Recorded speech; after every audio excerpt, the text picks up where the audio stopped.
Make sure you guys hit the subscribe button if you guys are enjoying the content that we're throwing up, and make sure you guys hit the like button if you enjoy the video, and yeah, let's begin. Okay, so following Extremis, I was in kind of a weird spot. Honestly, I'm really just kind of experimenting on you guys. I'm experimenting insofar that I am curious how you guys respond to covering older videos instead of all new all different Marvel until like August or September or so, when like Marvel Legacy drops, versus how you guys respond to covering all different Marvel stuff. I mean, there'll be a few things here and there that we cover, like Old Man Logan and Ultimates and stuff like that, but because it takes 6 months to finish a story, you know, I was like, well, I mean, we can kind of cover some older stuff in between, so I'm just kind of curious to how you guys respond to that whole thing. But as I was thinking about that, there were 2 different routes that we could have taken with Iron Man. We could have covered Iron Man Volume 4, or we could have covered Iron Man Volume 5. 4 is longer than 5. And 5, of course, you know, being newer is more modern, and really kind of ties into a lot of what people are talking about in terms of what's going on with Iron Man right now. And so I figured we kind of do 5, since we could probably get about 6 or 7 videos out of it, and then call it a day. And that'll really give me a good litmus test on how you guys respond to things. So if by the time this is all said and done, you guys make it clear that you just don't care about older stuff and you want all different Marvel, then we'll switch back to that. We may be able to find a happy balance with both. But with regards to this one of the other reasons that I chose that is because with Extremis fresh on our minds, this one deals directly with the fallout of that, but there are a couple things to run over, specifically with Volume 4. Nothing super complicated, nothing really difficult or convoluted. With the character of Maya Hansen, for example, she was basically arrested at the end of the Extremis storyline in Volume 4, released on parole, and then she went to go work for S.H.I.E.L.D. and Tony Stark, because at the time, Tony Stark was director of S.H.I.E.L.D. following the events of Civil War. And so because of that, it was really just kind of her proving the fact that she was more or less reformed. The whole idea with Extremis was just kind of part of her past, and she was ready to let that go. And that was really it. I mean, it was just kind of a way to, you know, build her character a bit. The other half of this is that in the post-Civil War landscape, Iron Man Volume 4 stretched through a lot of things and went all the way up to like Siege and so on and so forth. What ended up happening is going into Siege, and really even after the events of Civil War, when Tony Stark's moral compass was called into question, the idea that maybe he'd been fighting on the wrong side for all the wrong reasons, he more or less kind of suffered this crisis of conscience. And so after being ousted as director of S.H.I.E.L.D., he basically formed a company called Stark Resilient, which basically served the purpose of being like a more economic friendly arm, where Stark International was more of like a weapons manufacturing arm of Stark. Resilient was going to focus more on the everyday things, so just improving technology overall for the betterment of society itself. The issue with this is that it made him a target for a multitude of different people, injure those that he cared about, Pepper Potts and so on and so forth. And so Tony Stark actually left Resilient and made Pepper Potts the CEO. So those are guys who were reading like Superior Iron Man, that's where that came from. Volume 4 has some cool things here and there, but I think that Volume 5 is more pertinent to just cool Iron Man stuff. Now, this particular story arc is called Believe, and what this does is deal with the fallout of Extremis, and it tells us that Extremis did not go away, that Extremis is very much there. Now, what we do here is we actually pick up in Buenos Aires, Argentina, with Maya Hansen. Now, the crazy thing about this is that she's being pursued by AIM, Advanced Idea Mechanics. Now, here's the thing. Advanced Idea Mechanics originally started out as like the science/technology arm of Hydra with the goal of world domination. Eventually, AIM broke away from Hydra following the death of Baron von Strucker and became their own organization, but they still had the same goal of like dominating the world. But for example, Advanced Idea Mechanics were the first ones to create a cosmic cube. And so again, they have all kinds of different, studies and so on, but Extremis is just another instance of them trying to launch a plot that will see them, trying to secure world domination. And so the result of this is that Maya Hansen, in her panic, sends out an automated message. Tony Stark gets it, and basically it's her saying, look, this is an automated message informing you that if you get this, I'm likely dead, and Extremis is on the loose again. Now, this is kind of cool because the first place we go to is basically one group that's managed to take hold of Extremis, and this is basically just an organization that's more or less Advanced Idea Mechanics themselves. Now, of course, the cool thing about this is that a lot of what we end up seeing here, in this conflict between Tony Stark, the fact that he basically has armor that's in a liquid state, this all really kind of lays the groundwork for like Indesim armor, for example, that he has in Superior Iron Man, different things like that. And that's why I said Volume 5 is a little more pertinent in terms of Iron Man and as far as you guys think of him, because of the fact that there's so many interesting things in here that lay the groundwork for what comes later. Of course, really all of that stuff, Indesim, the whole 9 yards, that whole predecessor was Extremis. The fact remains here that Tony Stark basically locating, finding AIM, getting a hold of their head guys was really quick and it was really simple. I mean, AIM was purporting that Extremis would be like the next stage in technology or something along those lines, and the idea was to basically use it for their own ends. Now, of course, the question that Tony Stark has is, where is the rest of Extremis? What's going on here? Now, eventually he manages to find himself mixed up with some of the guys of Advanced Idea Mechanics who have reached beyond and actually have a place called New Avalon. Now, Tony Stark himself as Iron Man has intrigued quite a few people.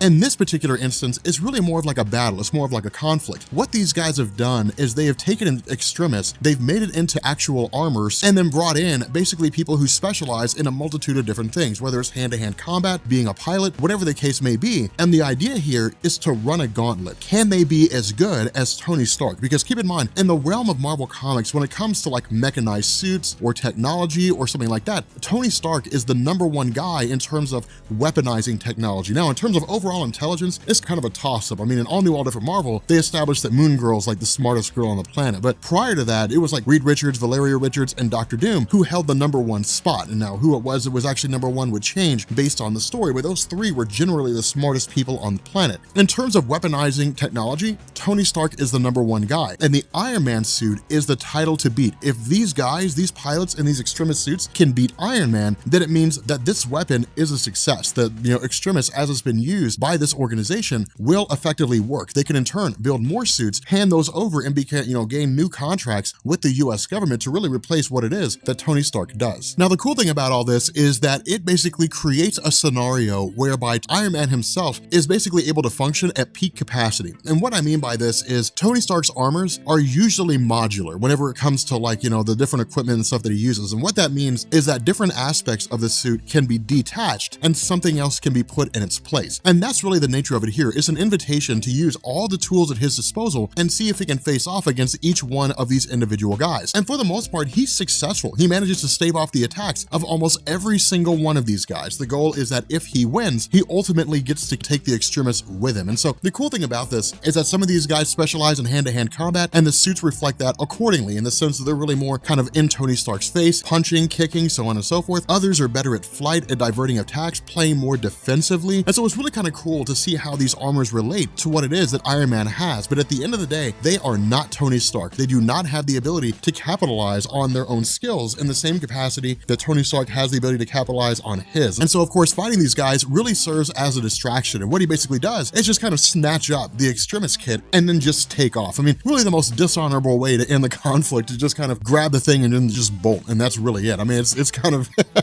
it's kind of a crappy thing to do. But what this is designed to do is basically give us a tour of how Extremis can be used in different ways. This next guy actually uses it for medical purposes, and it's really kind of cool. Again, because of the fact that Maya had sent Tony Stark a notification saying, hey, look, here are the versions of Extremis that have managed to get out. Here are their, unique identity signatures. It's basically just tracking down these different locations, traveling to those locations, and facing off against people. The other half of this is we actually get to see a little bit of expansion on the various suits that Tony Stark uses. For example, one of these suits is one where he basically has the ability of camouflage, where he can bend light around himself. Now, if you're interested in the different suits that Tony Stark uses, I have like 4 or 5 videos that I did where we basically run over each one of his suits and what it is that they're capable of doing. Again, this one in particular is one that we had referenced previously, where he's able to basically bend light around himself to either make him invisible or to camouflage himself and create holograms. But once he ends up getting into this particular building where this Extremis kit is being located at, and he gets down to the basement, he actually finds a girl in bed, but then also comes across some members of his rogues gallery. Now, this is also kind of cool because it shows us some of the other ways that Extremis can be used, not in the sense of creating suits of armor, but in the sense of enhancing people's already existing abilities. The Living Laser, Firebrand, Vibro, these are guys that have their own intrinsic capabilities and powers. For example, Firebrand manipulates fire. Under normal circumstances, she's no real threat to Tony Stark, but with Extremis enhancements, her powers are pushed that much further. Not only that, because it's designed to enhance the human body, her physical agility, her strength, so on and so forth, all these things are increased. Now again, Tony Stark is coming out of all of this having dealt with Extremis before, and so it's not like he's taken by surprise the same way he was with Malin. Instead, all of his suits were upgraded to be able to withstand virtually any scenario when it comes to the Extremis tech. He'll sit down and he'll encounter a situation that he's never met before. He'll overcome his situation, and then he'll sit down and say, okay, under what circumstances could I encounter encounter this scenario again. What million ways could this scenario play out? And then every last one of his suits will be upgraded to meet that particular scenario. In this instance, because of the fact that this is Rogue's Gallery, he's fought all these different guys time and time again. His suits are already equipped for the most part to be able to handle that. In truth, these guys are taken out pretty easily. I mean, they're defeated pretty readily. But of course, with a living laser having charged through a wall, what this does is it tells Tony Stark that he probably charged through multiple walls, meaning that just following the holes in the wall is basically what it is.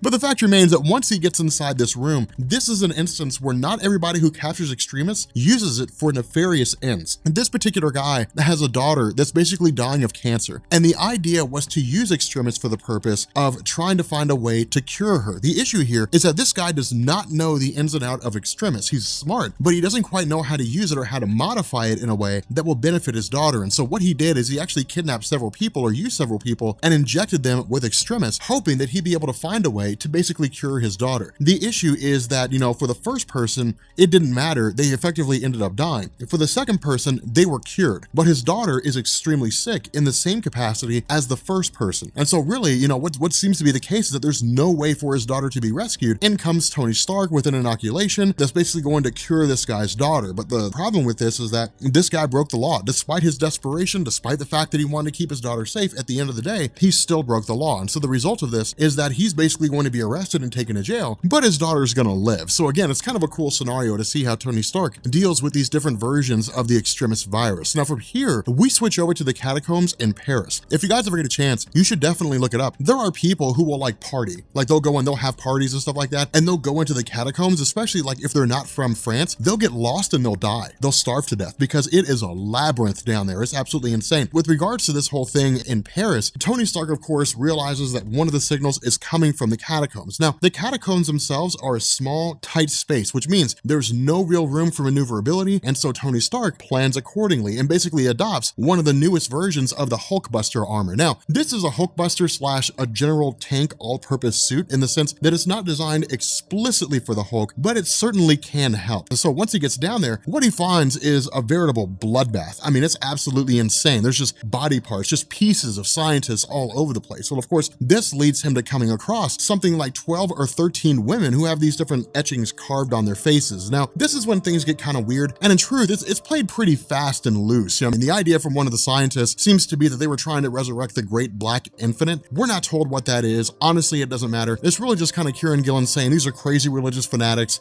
and as a result, they ended up just creating monsters with no understanding of what it was that they were doing. But this tells us that basically when Maya Hansen was forced to recreate it by AIM and it was sold by AIM, it was, hey man, whoever wants to buy it can have it. We don't care what you do with it. And so again, it's really kind of wild here just because of the fact that one of the scientists that's left tries to take out Tony Stark. Of course he fails, but in doing so, where this scientist had all these different, etchings and stuff around the door in order to keep himself protected, with the door destroyed, the protection's no longer there. And this guy is basically just kind of torn to pieces. Now, this is when we get into one of the darker sides of Tony Stark. And the reason why is because of the fact that, of course, he has his new AI essentially replicate the symbols that were previously on the door to create a kind of, protective aura around himself, after which, all these different young women just kind of enter a pacified state. But because of the fact that Extremis, if allowed to manifest for too long, basically corrupts and destroys the minds of the people who have ingested it, what it basically means is that there's no saving these girls. They're too far gone. In truth, all Tony Stark can really do is just issue a mercy killing. And that's exactly what he does. He basically just begins using a high intensity laser to incinerate these girls' heads. Now, this is dark, but it's also as humane as Tony Stark can possibly be. They don't feel a thing. I mean, one minute there's a bright light, the next, that's it. That's all she wrote. And so it takes 20 seconds for it to charge, which means that if he's issuing out 11 or 12 shots, he's got to wait a little over 2 minutes in order to basically take out all these different folks. And so because of that, it's pretty intense and it takes a toll, because for him, he's basically killing people. And if at all possible, Tony Stark always tries to keep people alive unless there's absolutely no choice. And in this instance, there was really no choice. And so what ends up happening is this last little Extremis kid actually takes us into space. And it's really kind of cool the way that this happens, just because of the fact that one of the people, or at least really one of the guys, that has taken this is a guy named Eli. Now, of course, Eli and Tony Stark go back quite a bit in the sense that they've been both, comrades, and they've, been soldiers at arms, so to speak, on the front line of the technological arms race and different things like that. But Eli is actually using Extremis for a pretty interesting concept. Historically speaking, Extremis has always been weaponized. Ever since the virus was created and released, people have always weaponized it. Now, I mean, in this instance, we see people who are trying to use it for medical means, but 9 times out of 10, it's being used in some form of weaponry. What this guy, Eli, wants to do is actually use it for the purpose of exploration. In his mind, humanity's limited on the planet Earth. We talked about this when Iron Man joined the Guardians of the Galaxy, and actually the way this story ends will go directly into Guardians of the Galaxy, so I might put it in that playlist just for the sake of it. But the fact remains here that with regards to humanity on Earth, humanity is very primitive, relatively speaking, to like all the other species. I mean, you got to think, the Kree Empire stretches systems, solar systems. The Skrull Empire is the exact same way. The Shi'ar Empire is an amalgamation of different races. And here you have humanity stuck on a singular planet. This guy using Extremis is to basically say, why be limited by such a basic thing? Why would you want to weaponize Extremis? I mean, use it for exploration. And so the goal is to reprogram Extremis so that it can be modified in the human genome to allow people to walk on Mars without suits and basically begin the process of colonizing other planets, looking to the future. Now, under normal circumstances, Tony Stark would agree with this. And in fact, he says that. He says, look, I would agree with you. I'd be behind you 100% of the way under any normal circumstance if this was sanctioned by the federal government, if like Reed Richards had a hand in it or something like that. But if I can come in here, then that means Dr. Doom can come in here. It means that like Magneto could come in here. It means any number of villains could just walk in and take it. And then suddenly they've just got a ridiculous amount of power. What this does is it leads to the most logical outcome, a conflict between Tony Stark and, Eli and his various forces. Now, of course, again, this is Tony Stark playing it smart. It's him sitting down and saying, look, we're in a space station out in the middle of nowhere. They're not going to shoot bullets just because of the fact that if they did, all it would take is a pinprick of a hole in a wall, and then suddenly it's just explosive decompression. Oxygen just goes violently escaping out of the hole. Next thing you know, the whole space station blows up, and it takes all of us with them. And so in his mind, he knew that they were simply going to go for incapacitating him. Well, because of the fact that he's wearing a mechanized suit, they would use electronics. And so as a result, he basically reconfigures his suit to cope with any kind of electromagnetic interference, which allows him to maintain the suit's functionality, and then in turn, take all these different guys out, after which he grabs the Extremis kit and takes off. And so what ends up happening here is Tony Stark goes back and has a conversation with Pepper Potts. And it's really kind of cool to see this because he says, look, after Civil War, after Secret Invasion, after being director of S.H.I.E.L.D., being forced out of S.H.I.E.L.D., after starting Resilient, then having to leave Resilient, after faking my death, after all these things that have happened, I'm ready to take a break. Like, I'm ready to clear my head. I'm tired of being on Earth. I'm ready to go out. I'm ready to do something else. I'm ready to go experience something else, do any number of things. And so what he does is he basically dons a suit specialized for interstellar travel, for traveling the spaceways. And he essentially just leaves the planet Earth. He basically just takes off. And as a result, this is when he joins the Guardians of the Galaxy. Okay, so continuing our trend covering some older Iron Man stuff, we actually pick up with a story called The Secret Origin of Tony Stark. Now, technically speaking, this was something like 12 issues long, and it's actually split into like 3 or 4 different storylines. In the first part, it's like 3 issues, and then 3 issues, and those are 2 story arcs. And then in the second part, it's like 4 issues and 2 issues, and those are 2 story arcs. But we're not gonna worry about all that. We're just gonna kind of finish the first 2 and then go to the second 2 and then call it a day. So it'll make sense as we go through it. And in fact, you really won't even notice the transition from one storyline to another. But the cool thing about this one is that, remember, this is when Tony Stark had basically taken off from Earth and joined the Guardians of the Galaxy for a time, and then he actually ended up defecting from the Guardians of the Galaxy. And so what this does is this actually picks up in the aftermath of the Avengers versus X-Men storyline. Now, basically that story just dealt with the idea of the return of the Phoenix Force. Now, that whole Avengers versus X-Men storyline branched out into a litany of different things. The fact remains that with Tony Stark, after the events of Avengers versus X-Men, he had basically just kind of bailed out. And so what this does is show us that there are galaxy sweeping ramifications for the things that go on with regards to planet Earth and the things that various heroes do. And so of course, with Tony Stark kind of, being really chatty, talking up a woman from a different world, what's kind of cool about this is that this is a group called the Baldy, and they are really kind of like the harbingers of a lot of different races that have existed over the years in Marvel Comics. And in fact, that's really kind of what Kieran Gillen's throwing in here. It's a little bit of a retcon. In terms of the different races in Marvel, whether it's like the Shi'ar or the Kree or the Skrull, whatever the case they may be, we always kind of assumed they just evolved in their own section of the universe. And in a lot of ways they did. But what this story about the Baldy does is it tells us that somewhere along the line, they came into contact with the Shi'ar, which is why the Shi'ar look like the Baldy. They dress like the Baldy, the fashion aspect imprinted on them. There were other elements of their own society that imprinted on the Kree and on the Skrulls and so on and so forth. And so it's one of these things where, well, I wouldn't say the Baldy were like progenitors for all beings in existence, existence, their role within the universe certainly helped to influence other races around the universe in terms of their evolution and how they progress. The funny thing about this is that this chick's like one of those crazy religious girls, but for Tony, it's really just kind of like one of those one-offs, you know, where like you get with her, then you bail, and you never have to deal with her craziness. The problem with this is that when she sees what he looks like under his mask, she freaks out and she just starts reading him the riot act. She's just like, "You're hideous under your mask."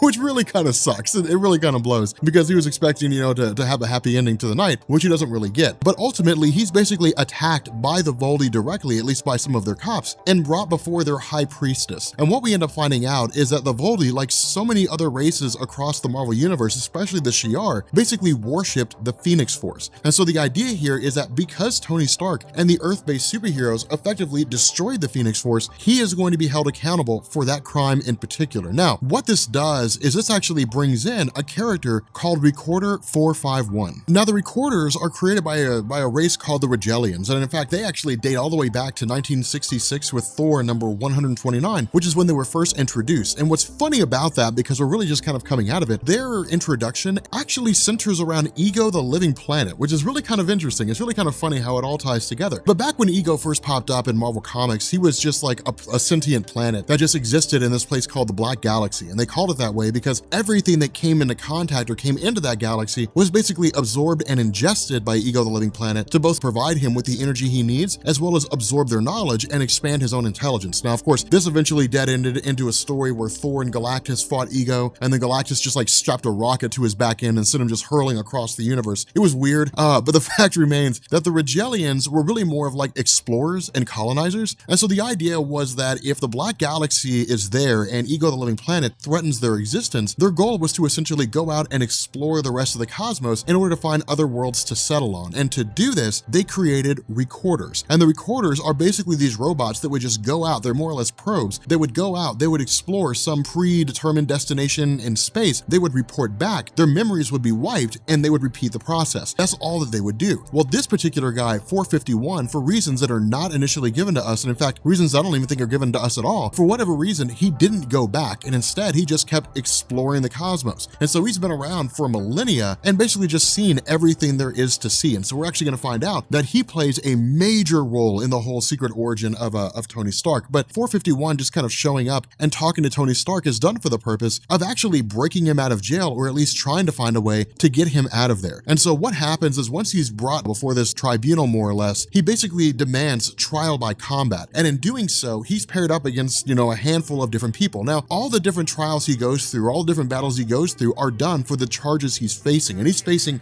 dozens and dozens of charges, you know, destroying a deity, heresy against the Baldy, and, you know, just being a dick. I mean, there's all different kinds of charges that he's facing here. And so because of that, he actually ends up going against a multitude of different foes and beating every last one of them. Now, the reason why is because of the fact that while Tony Stark himself has no real combat abilities, the Baldy race as a whole doesn't fight. They're not a conflicting society. They're very much like Norrin Radd's race before he became the Silver Surfer. Those individuals who basically sought out to just kind of engage in peace and study, you know, really more of like arts and so on and so forth, as opposed to conflict. They're just a bunch of hippies. So because of that, Tony Stark's able to take out almost every last one of these guys just because of the fact that in his own escapades as an Avenger, he's able to hold his own. But because of the fact that he's able to defeat all of these guys, what ends up happening is the Baldy call in someone called Death's Head. Now, Death's Head was created by a guy named Simon Furman, and this is actually a really cool story. Simon Furman was working for Marvel's UK imprint back in the 1960s or 70s, and that was basically Marvel's attempt to branch out into the United Kingdom, into England, and create stories that people would care about. That's where like Captain Britain came from, and the Excalibur team, and all that kind of good stuff. But the fact remains here that Death's Head was created as a Transformers character, and Simon Furman actually threw him in the Transformers comics. The problem was that at the time, comic books were becoming more and more popular, and the Transformers were growing into their own by quite a huge margin. I mean, it was like issue number 100 and something by the time the 1960s rolled around. And so because of that, the fear was that if Death's Head stayed in the Transformers comics exclusively, then he would basically become a Transformers property. And so because of that, Marvel would essentially lose the rights to him, because back then it was kind of like creator-owned content. So if a guy made something and threw it into a comic, so long as it stays in that line of comics, it becomes the property of that line of comics. And so what Marvel did is they actually cranked out this super quick like one-shot that basically had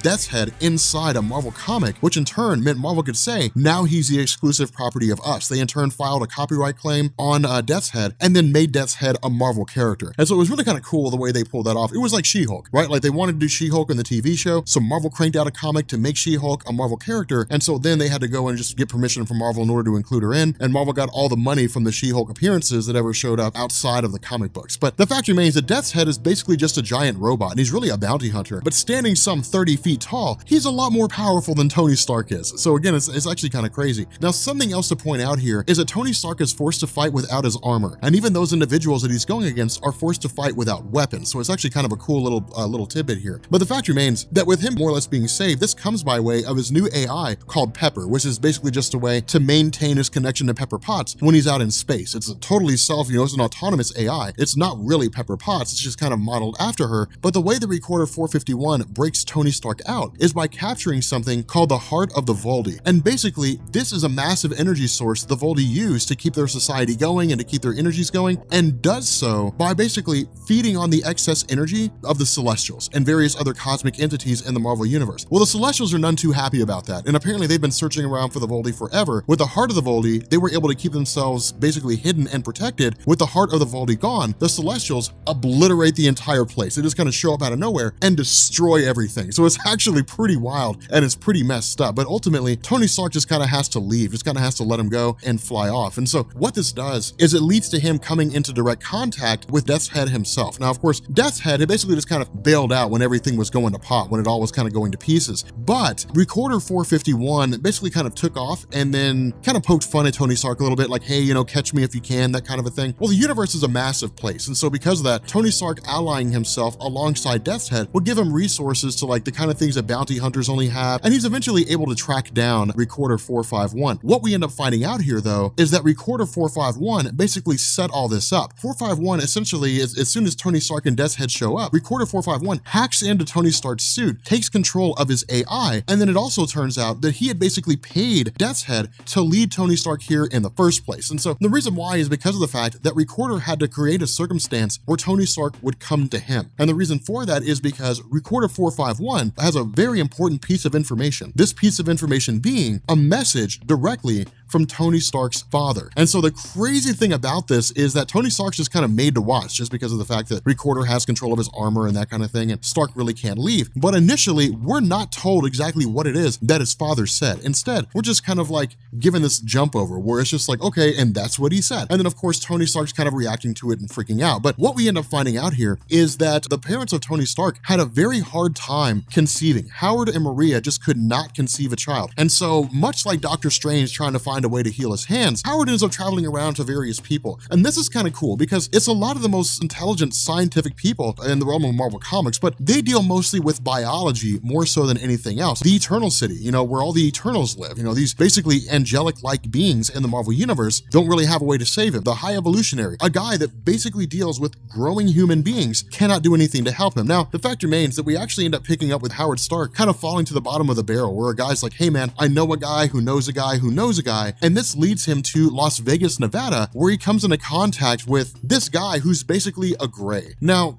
as far as I'm aware, this is the first appearance of their race inside Marvel Comics, and they're not significant here, but the Greys actually operate out of a casino called Area 52, or Area 52 in Las Vegas. Now, the funny thing about this is that it's like that rule, what happens in Vegas stays in Vegas. And if you've ever been to Las Vegas before, there's crazy people everywhere. And so like someone walking around as an alien, no one's gonna bat an eye. They just kind of blend in perfectly. What the Gray basically says is that there is a robot, of course we know that now to be Recorder 451, stuck inside this particular casino thing that looks like a UFO.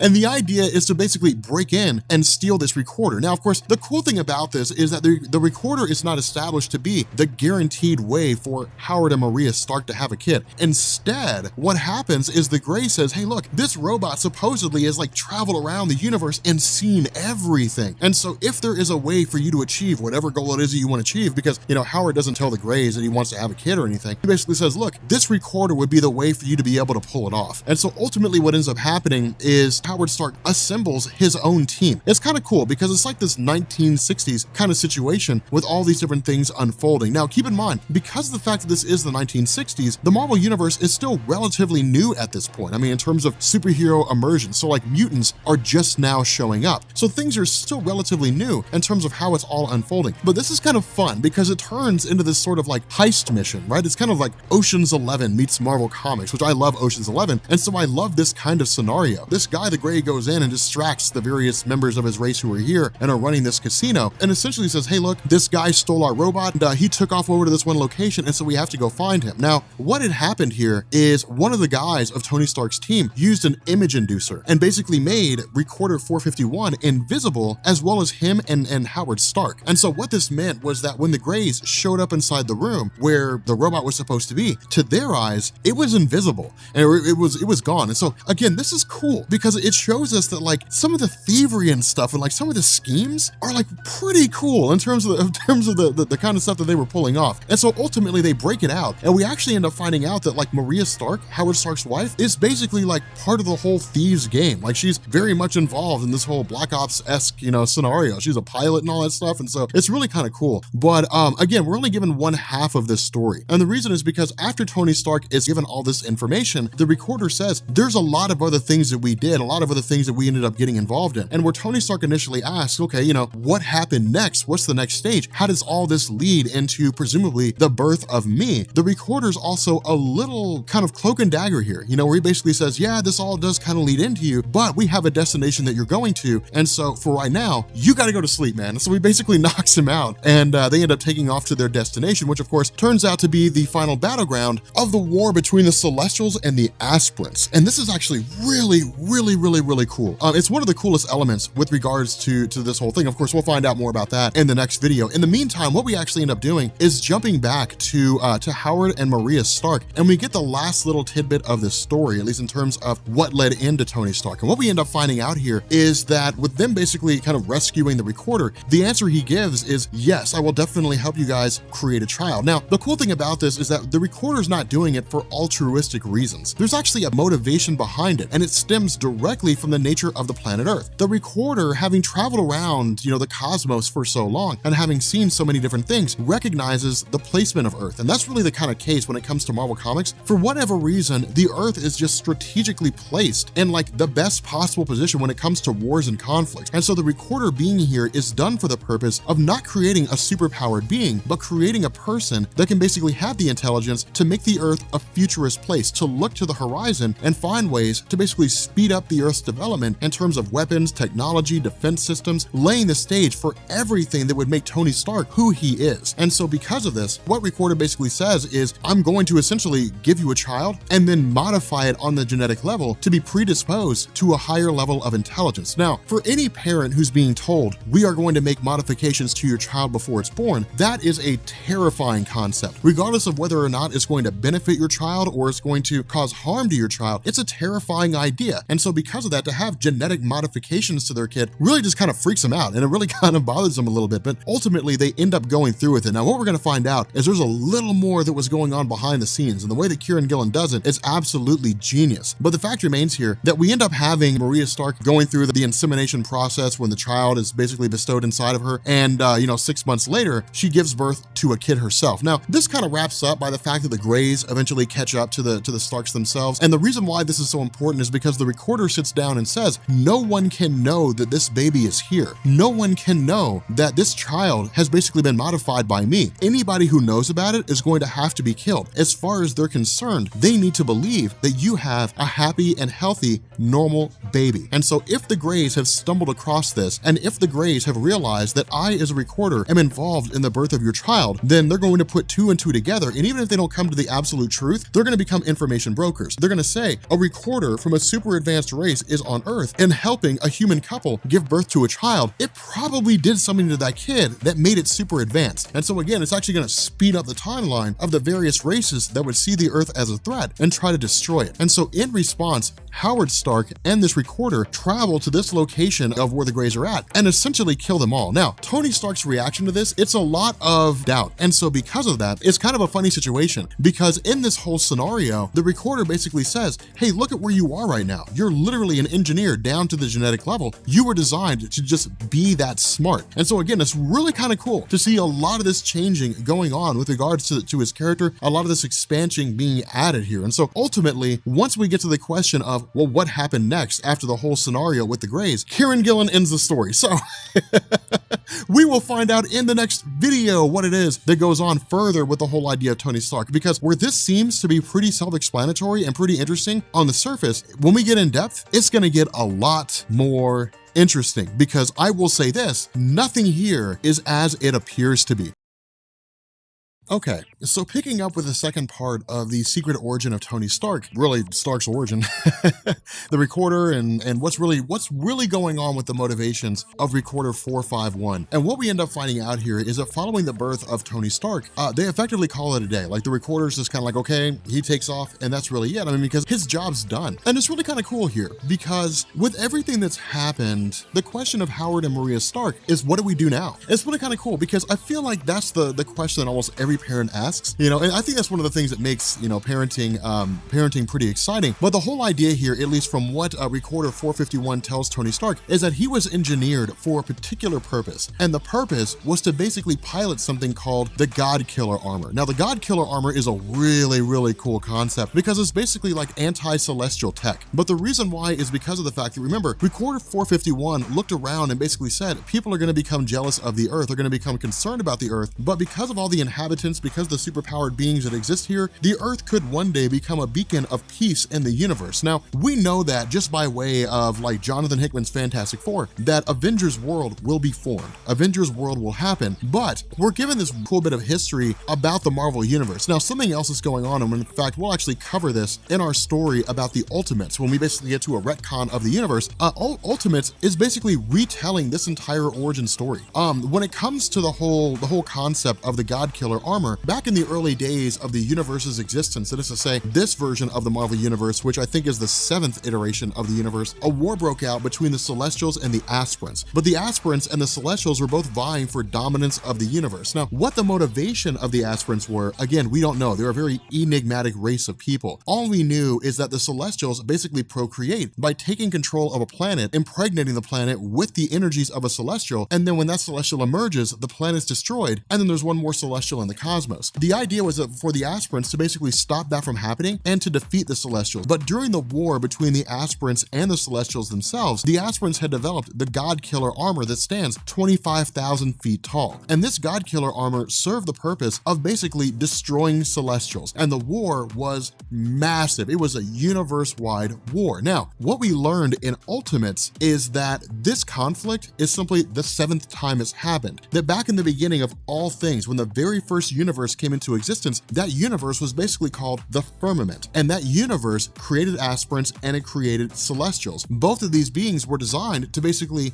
view the first firmament as being, kind of like an all-encompassing entity. That is to say, they basically worshipped it. The problem is that some of these beings, namely the Celestials, began to operate with autonomy, which is to say they basically broke away from the influence of the first firmament and became their own beings. And so because of this, the war between the Celestials and the Aspirants was actually a war between those who were loyal to the first firmament and those who were not. And so because of this, the Celestials basically won. The first firmament was pushed to the brink of all existence, and the cycle repeated itself each time the universe took form. So each time the universe collapsed and a new one was born, the entire cycle repeated all over again. The exception to this is that the first firmament existed outside of all space and time and outside of the main universe itself, and just watched the multiverse collapse and be reborn 6 or 7 times, leading up to the formation of the all-new, all-different Marvel Universe following the events of Secret Wars. And so, of course, what we find out is that with Tony Stark being here, with Recorder 451 still maintaining control of his suit of armor, what happened is that when Recorder 451 went to the planet Voldy, led Tony Stark there, and then stole the heart of the Voldy, the reason for that is because of the fact that the heart was needed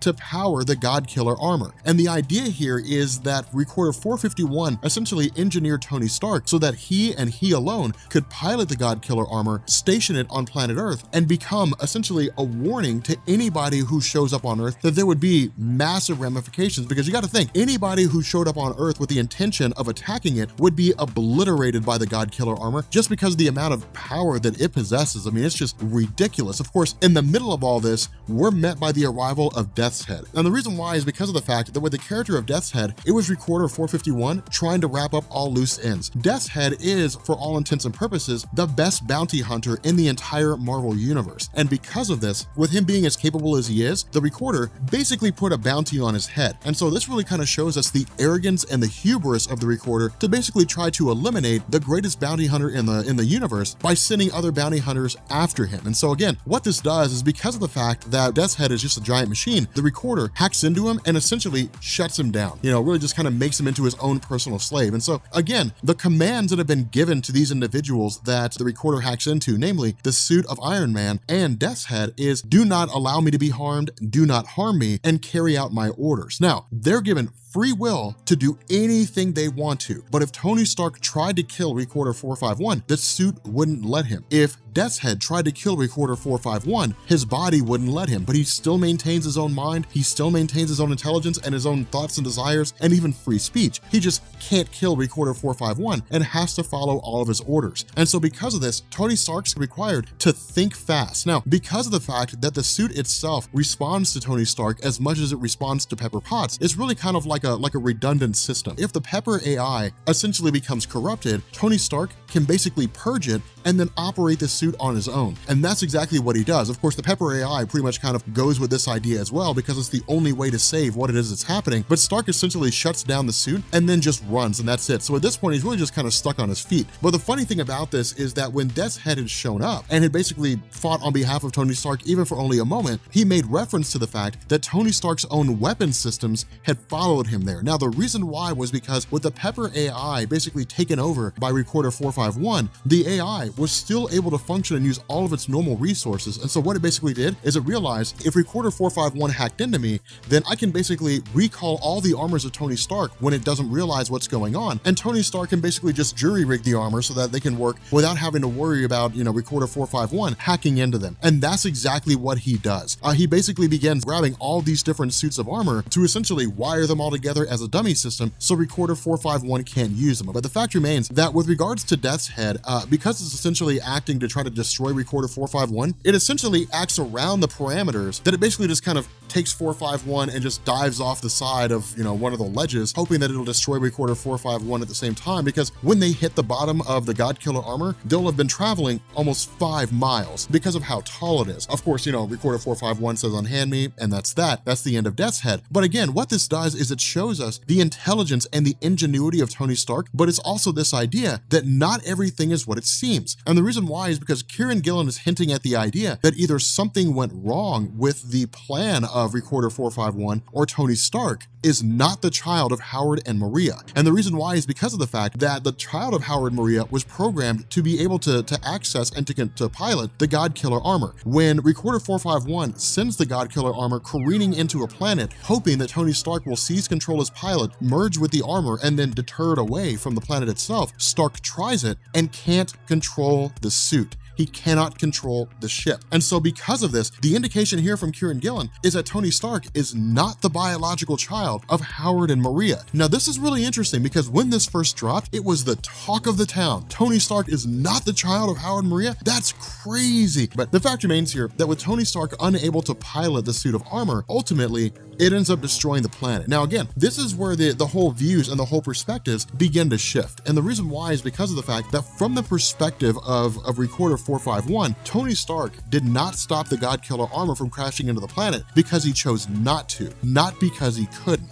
And so again, this is really kind of interesting because it makes Recorder 451 very human in the sense that he's just kind of ignoring facts in place of what he believes to be true. Because in truth, he doesn't know what's going on. It also shows us how durable and how strong the Recorders are. I mean, they're nigh unstoppable just in terms of their physical structure, in terms of their durability. Now, there's all different kinds of things that he can do, but ultimately, a alongside the assistance of Pepper, the hacking system of Recorder 451 is destroyed, which in turn frees her from his control and really just kind of sets the stage for the recorder system to be almost completely obliterated. Now, before this happens, Tony Stark actually grabs the recorder, drags him over to one of the interface devices, and forces the recorder to bear witness to the fact that Tony Stark cannot control it. Like, you couldn't tell him the truth, you had to make him see the truth. With the recorder basically realizing that Tony Stark is not the child of Howard and Maria, the question becomes, then who is? Who is the child of Howard and Maria? Now, at this point for the recorder, it doesn't matter. I mean, his life is basically done. I mean, it's really just kind of over. And so because of the fact that he says, look, I acted in what I thought was the best interest, only for me to find out that I basically screwed up, my purpose is null, it essentially just kind of deletes itself. And so because of that, Tony Stark really has no way out. I mean, the doors are sealed. Sure, the Godkiller armor is sent away from the planet Earth, but it's also told by the recorder to begin the process of jumping to another dimension, to jump to another reality, and it'll take Tony Stark with it if Stark's not able to get out. And so again, building on this intelligence of Tony Stark, of course, he ends up grabbing the recorder and then hooking up his hacking system and breaking himself free. That's really it. It just kind of gets him out as fast as he possibly can, and then they basically just bail out. But something else that I also want you to notice here is the idea of a Dyson sphere. When the Godkiller armor was first introduced as part of this story, it was basically hidden away from all things in existence inside of a Dyson sphere. Of course, the Dyson sphere serving the purpose, or serving multiple purposes, of being able to like absorb solar energy, built around a star, that kind of thing. But it was designed for the purpose of keeping the Godkiller armor hidden. The reason why this matters is because this is yet another instance when Hickman will reach into existing stories from the Iron Man comics and the Captain America comics and so on, and roll them over into incursions and everything. When the Infinity Gauntlet, when the gems shattered and they weren't able to use a gauntlet anymore, Tony Stark decided to build a Dyson sphere around the sun and then channeled the energies of the sun to destroy incursing planets. So again, it was really kind of a cool idea in terms of how it all just kind of reaches together and how it all kind of comes back in. But what we end up having here is Tony Stark arriving back on Earth, only to find out that where he had basically taken off before his birthday, she essentially just kind of held his birthday celebration off until he got back. And then it's the Avengers and everything. But the important thing here is that Tony Stark begins to remember what it was that went on with regards to Recorder 451, the idea that the programmed child of Howard and Maria Stark was made for the purpose of being able to access the Godkiller armor. The fact that Tony Stark wasn't able to do that meant that he was not the biological child of Howard and Maria Stark. Now, the reason why he comes to this conclusion is because of the fact that recorders are robots. They're not designed to be human. They're not designed to make mistakes. In this instance, with everything that it was that Recorder 451 had done, there was no reason to indicate that it was wrong about the idea that only Howard and Maria's child should be able to access the Godkiller armor. And so after going through all this documentation and going through all this different paperwork, Tony Stark comes to the only logical conclusion that he can, that Howard and Maria Stark do have a child, and that child is not him. And so what we do is we jump back to the initial scenario when Recorder 451 appeared to Howard and Maria Stark and offered the option of allowing them to have a child, but stating that there would be some genetic modifications that would be made to it. And in this discussion between the two of them, they effectively just wrote notes to one another asking the question, can it be trusted? Do you believe that it has our best interests and hearts? And so again, it really showed the idea that from the very beginning, Howard and Maria Stark did not trust Recorder 451. Now, ultimately, they ended up going through with it. The change to the plan came by way of Howard Stark himself. And again, this shows us just how smart he is. And so what we end up finding out here is that when Maria Stark was impregnated with a child, and then Recorder 451 began the process of genetically modifying that child, Howard began to go through with all the notes that he was given by Recorder 451 and began meddling around and investigating in terms of what was happening, and found a hidden line of code that was basically designed for the purpose of killing the child of Howard Maria Stark when it was around 30, when it was in his 30s, maybe close to 40. And so it was basically a suicide gene. Now, we know by virtue of reading the story, the gene was created by Recorder 451 so that it would be able to grab the child of Howard Maria Stark, whisk it off to the Godkiller armor, make it part of the Godkiller armor, presumably infusing its mind with the armor itself, making it a pilot, and then its physical body would just shut down, so there would be nothing left but the mind stuck inside the Godkiller armor. What Howard did is he basically created a serum of sorts that would disrupt this gene. Now, the crazy thing about this is he does not tell his wife. He does not tell Maria Stark about what's going on, but it's not because he doesn't trust her. He does it because of the fact that Recorder 451 kept extremely close tabs on Maria Stark because of the fact that the future of all the Recorder's plans hinged on this child being born happy and healthy. And so what ends up happening here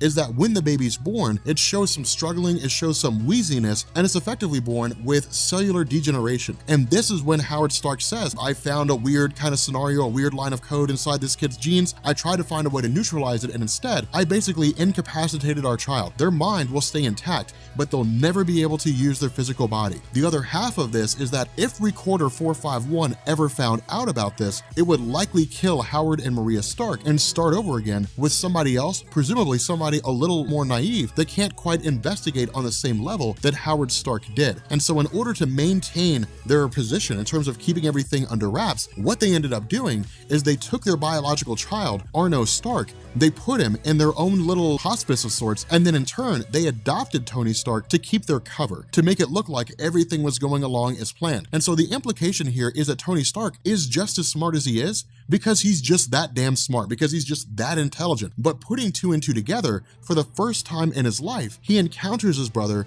Arno Stark. And this is so cool because Arno's first really statement to him is, just so you know, I would have worked it out like a decade ago.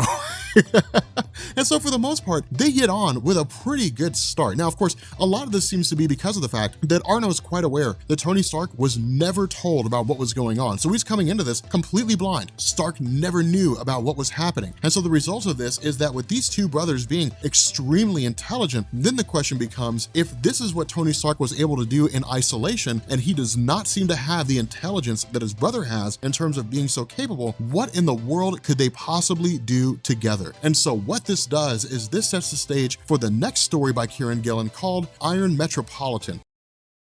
Okay, so getting into the Iron Metropolitan, what I want to do before we start this is I want to run over the 10 rings of the Mandarin. And the reason why is because of the fact that what Kieran Gillen is going to do is basically turn the rings of the Mandarin into the equivalent of lantern rings in Marvel Comics. Now, the reason why I say this is because of the fact that the rings themselves are actually going to start seeking out people in this particular story and going into the rings of the Mandarin. And the lantern rings in DC Comics serve the same purpose. You have the ability to instill great hope. That's the Blue Lantern rings. You have the ability to instill great fear. That's the Sinestro Corps rings. Because of that, it's really one of these scenarios where Marvel's just kind of borrowing from DC, but it's done in a way that still works. Now, with regards to the rings of the Mandarin, there are 10 of them, and each of the rings has its own distinct property or ability that makes it separate from any of the other rings. Now, in truth, I compared all the information from the Marvel Wiki to the comics, so the Marvel Wiki is actually right this time. And so we're just going to kind of go with the list that they have there. But the Remaker is basically a ring that allows the Mandarin to manipulate the atomic and molecular structure of matter, but it cannot transmute elements or affect objects encased in force or energy fields, meaning it cannot turn something into gold. And if something's behind a force field, it can't do anything to access it. The Influence ring allows the Mandarin to generate and project various beams of concussive force. Pretty straightforward. The Spin ring causes the air to move about at high speeds like it were in a vortex, and the vortex can be used as an offensive weapon, as a means of levitating objects, or as a means of propelling the ring's wearer through the air, basically giving them the power of flight. The Spectral Ring allows the Mandarin to project a beam of energy capable of destroying the bonds between the atoms and molecules of any particular object, causing inanimate objects to disintegrate. The problem with this is the ring has to recharge for 20 minutes after each use. Of course, this is basically a caveat that allows Marvel to keep the Mandarin from being a guy who can just manipulate matter on the atomic scale anytime he wants to. Now, the Nightbringer ring allows the Mandarin to create an area of darkness, presumably using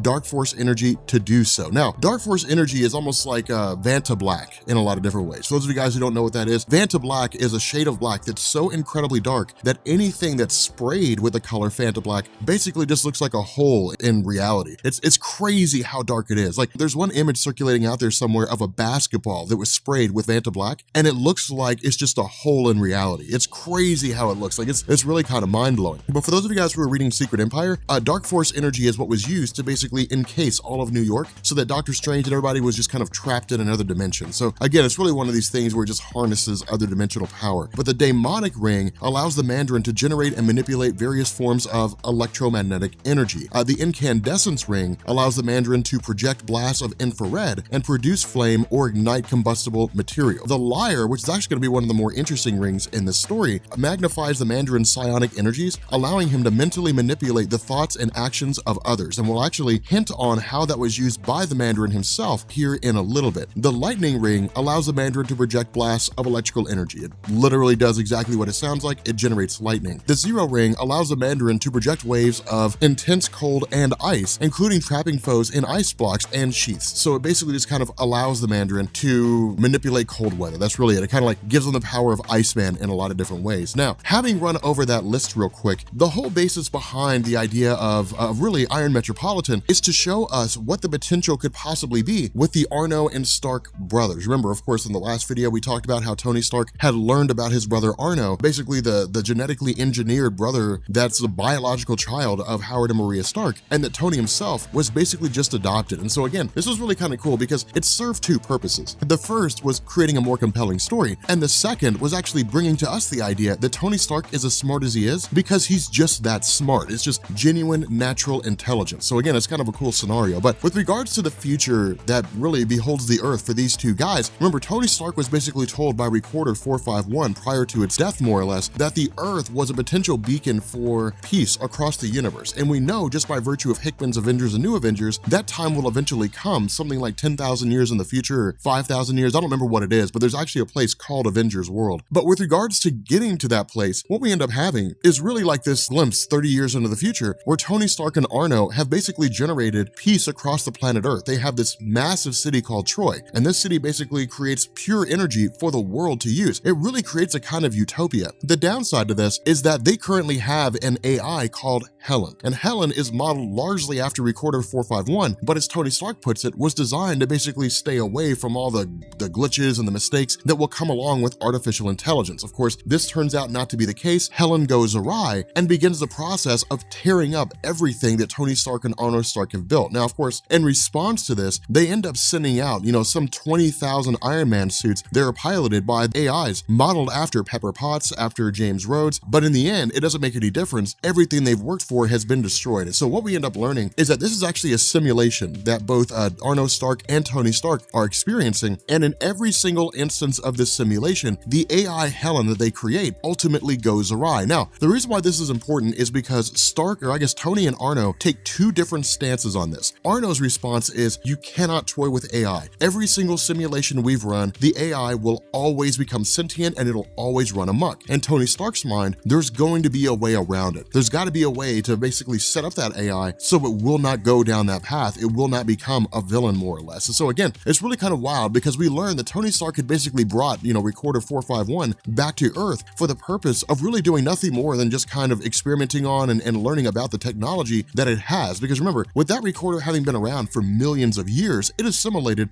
all different kinds of technology from across the universe, technology that humanity hasn't even experienced yet. The only way to access it is in Recorder 451. So again, Tony Stark basically has preview to technology and advances that humanity would otherwise never have access to. But at the end of the day, his mind is still that they can create this utopia for the world, and they can literally transform Earth into a beacon of peace across the universe. But the first step is finding a way to salvage and to access all the technology within, Recorder 451 and basically save Earth itself. And so from here, this is when we begin the process of switching over to the idea of essentially Marvel's version of the Green Lantern rings, in the sense that one of the Mandarin rings arrives to a woman by the name of Abigail Beryl Burns, who really goes by the name Red Peril, essentially, as she puts it. She's really more of like a journalist, where she goes through and writes about corporations that engage in seedy actions and different things like that. But she's really just kind of pissed off at the world, and like she hates capitalism and different things like that. And so the result is that she's given a ring, and she's deemed to be Mandarin 7. And the idea is to essentially take revenge against Tony Stark. Now, we don't really know why.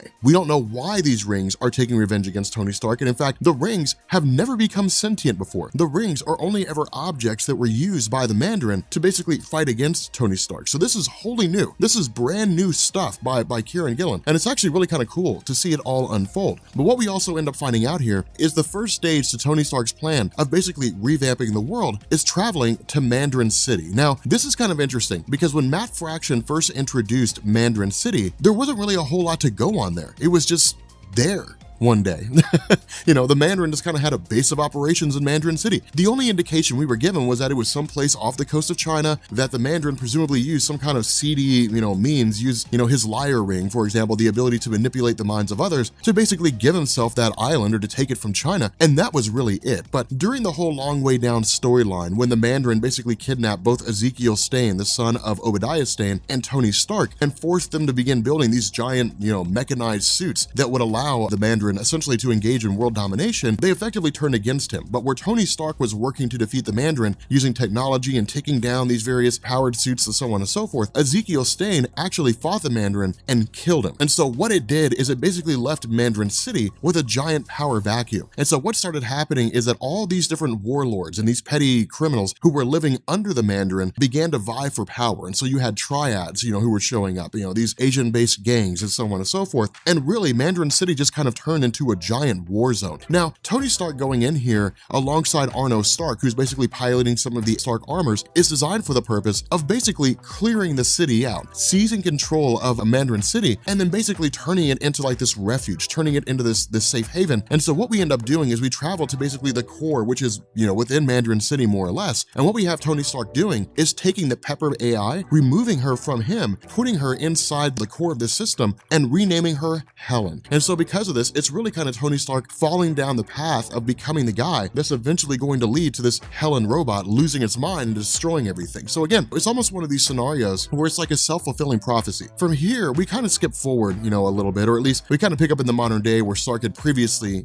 kind of cleared out Mandarin City. But the fact remains, with all the construction and everything that's taking place here, once Mandarin City is basically cleaned out and once it's renamed to Troy, we end up, of course, having Tony Stark making a declaration to all those who are present, making a declaration to the press that Troy is going to serve as a beacon. It's going to serve as a place where those people who are living in destitution, those people who are living in squalor, they can leave their struggling areas and they can come to a place that's new. Now, this is really kind of cool because it's really one of those scenarios where Marvel, or really Kieran Gillen's, building on what's already been established. And that's really kind of the way it goes. In Marvel Comics, there was really a place called Asteroid M, or Avalon, depending on what you choose to call it, that was created by Magneto. And it was designed to be a safe haven for mutants away from the oppressive regime of humanity. Now, of course, this basically put humanity in a state of fear. When you end up having, almost all forces basically withdrawing from an area, that means something really bad is going to happen. And so because of that, humanity, looking at it from a wartime perspective, believed that, Magneto was pulling all the mutants off of Earth because he was in turn going to cleanse the Earth in its entirety, just eradicate everybody on Earth. So of course, humanity struck against Magneto. Magneto struck back, issued a blanket EMP around the planet. The X-Men intervened, and that led into fatal attractions when Wolverine lost his adamantium. So again, it was really kind of a cool scenario in terms of how it all kind of unfolded and what led to what and different things like that. But this is still very much the same thing. Tony Stark going into an existing territory that's basically in a state of flux, co-opting it, and then making it his own. The issue with this is that while all this goes down, we end up finding out another ring had basically bonded to somebody else, this person going by the name of Mandarin 1. Now, of course, we don't know who this person is, but Tony Stark immediately recognizes the signatures of the ring. Now, of course, Abigail takes this opportunity to effectively attack Tony Stark. So it's really more of an alliance without an intention to be an alliance. And so she's just kind of jumping into the moment and using the distraction as a way to basically take on Stark. Now, of course, donning his Iron Man suit, we end up finding out how far Stark has come, because remember, all of this comes out of Extremis. And so while Tony Stark had long since abandoned the Extremis technology, the fact remains here that what he ends up doing is basically creating a stealth suit for himself that he's been wearing the entire time. It's just you didn't know it was there because it's a stealth suit. So it's actually kind of cool. But from here, things are pretty straightforward. I mean, in the sense that he's able to run off, Abigail for a time and basically kind of retreats. And that's really about it. And so the question that Tony Stark has is, if that was a ring of the Mandarin, then what happened to the rings of the Mandarin? Now, the reason why we ask that question is because of the fact that the rings are extremely dangerous, and they're not like lantern rings, right? Like if you were someone who just walked up and picked up a Green Lantern ring, if it doesn't deem you as being a person that's worthy unworthy to wield it, you wouldn't be able to use it. The rings of the Mandarin don't work that way. Anybody can put it on, and suddenly they've got all the powers that come along with it. And so what Tony Stark does is, alongside James Rhodes, investigate the Shield Weapons Vault Omega. Now, this is a multifaceted vault, and the reason why is because of the fact that if you've ever wondered what happens to like the weapons of massive villains who launch an attack and they're defeated and so on and so forth, they're all basically stationed in different vaults, and there's a lot of places like that around the Marvel Universe. But because the rings of the Mandarin do not require any measure of worth in order to be able to use them, or at least previously they didn't, once Tony Stark and James Rhodes begin to go there and they basically start looking around, they see all the rings that are there. But having an AI scan it means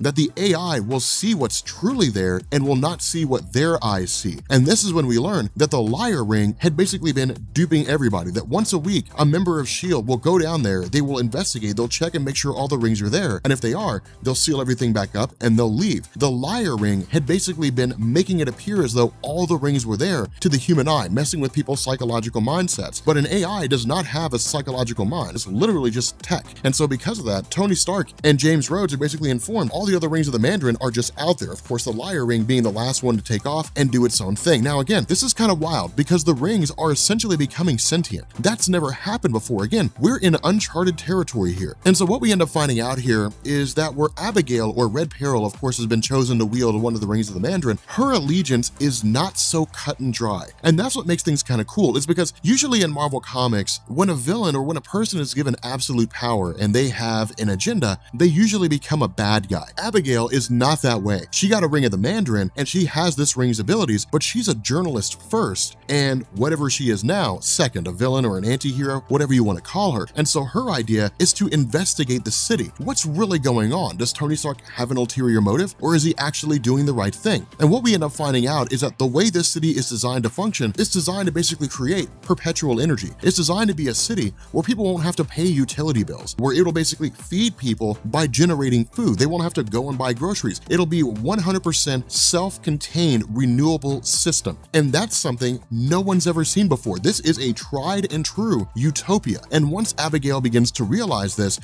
is when she comes to the conclusion that the city is quite literally designed to make everything better for anybody who's in it. So Tony Stark is actually benefiting humanity instead of profiteering off humanity. And so what this does is it really changes the perspective that Abigail has of Tony Stark. She still looks at him as just kind of like a weapons manufacturer and a profiteer, but in this instance, he's trying to do the right thing. And so tearing the city down would actually hurt people as opposed to help them. And so what we end up having is basically her being led to the other individuals out there who have the rings of the Mandarin. For example, a guy who has the Remaker ring calls himself Lord Remaker. And so again, because of this, this leads to really just kind of like a massive conflict between, these other members of the Mandarin Corps, and I guess we could really kind of call it the Mandarin Corps, but these other members of the Mandarin Corps, Iron Man, with Abigail fighting alongside Iron Man. And this is really kind of cool because again, she's very much an anti-hero here in the sense that she's really kind of working against Tony Stark as much as she's working for him, in the sense that she's on his side, but only for the short term. But in this massive conflict, the building that houses Arno Stark effectively comes crashing down. So this is kind of crazy because the implication here was that this would be the death of Arno Stark. And it would be kind of a pretty lackluster scenario if that were the case, just because of the fact that Arno has proven himself to be one of the most intelligent members of the Stark family. I mean, really, he's in a lot of ways, I would surmise, smarter than Tony Stark. And so because of this, nothing that Stark has done here with regards to Mandarin City, the city of Troy, none of this would be possible without Arno. Stark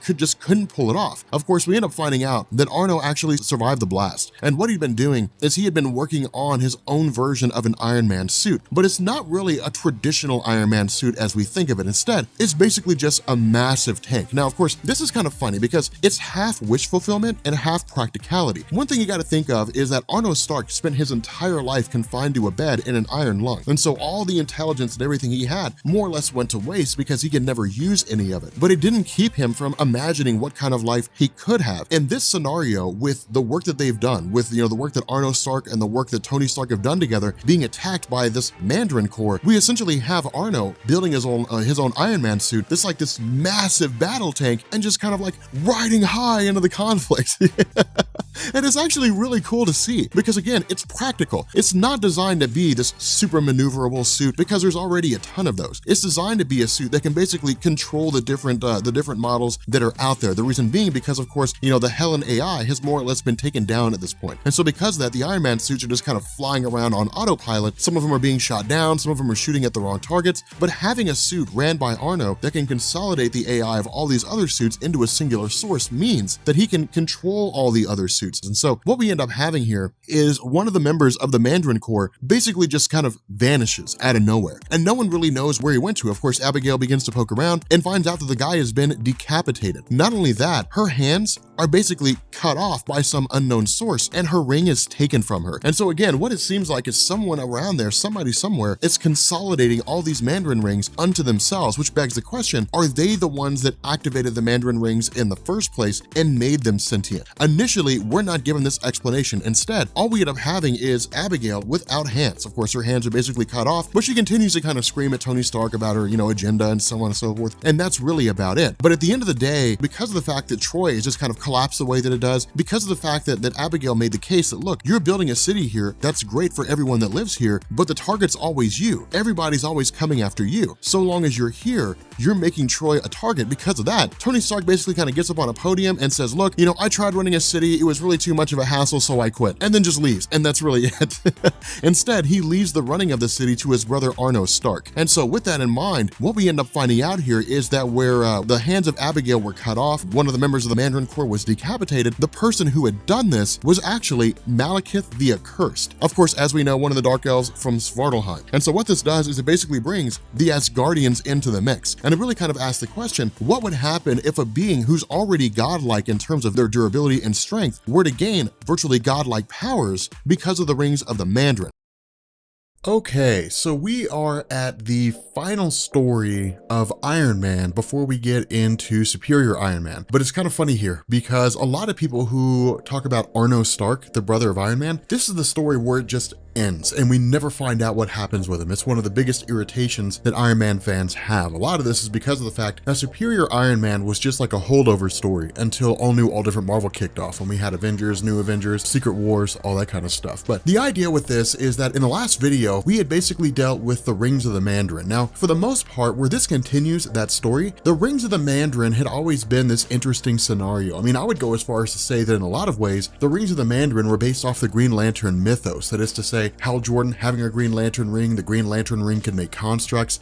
The reason why I say it's largely based off that is because in Marvel, really in DC, if I'm going to be honest, for the most part, when people think of like superheroes that wear rings, they associate that with the Green Lantern Hal Jordan, with the Green Lantern mythos. The general idea here is that the rings of the Mandarin made their debut actually all the way back in 1961, I think it was, in Strange Tales number 89. And that actually dealt just with the idea of the McLuhans, I think is how you pronounce their name, I can't remember. But the idea is that the rings of the Mandarin serve different purposes. Each ring can function accordingly. And what this story actually does is it fleshes out the nature of the fact that the rings have some measure of sentience. Initially, we open up with Malekith the Accursed.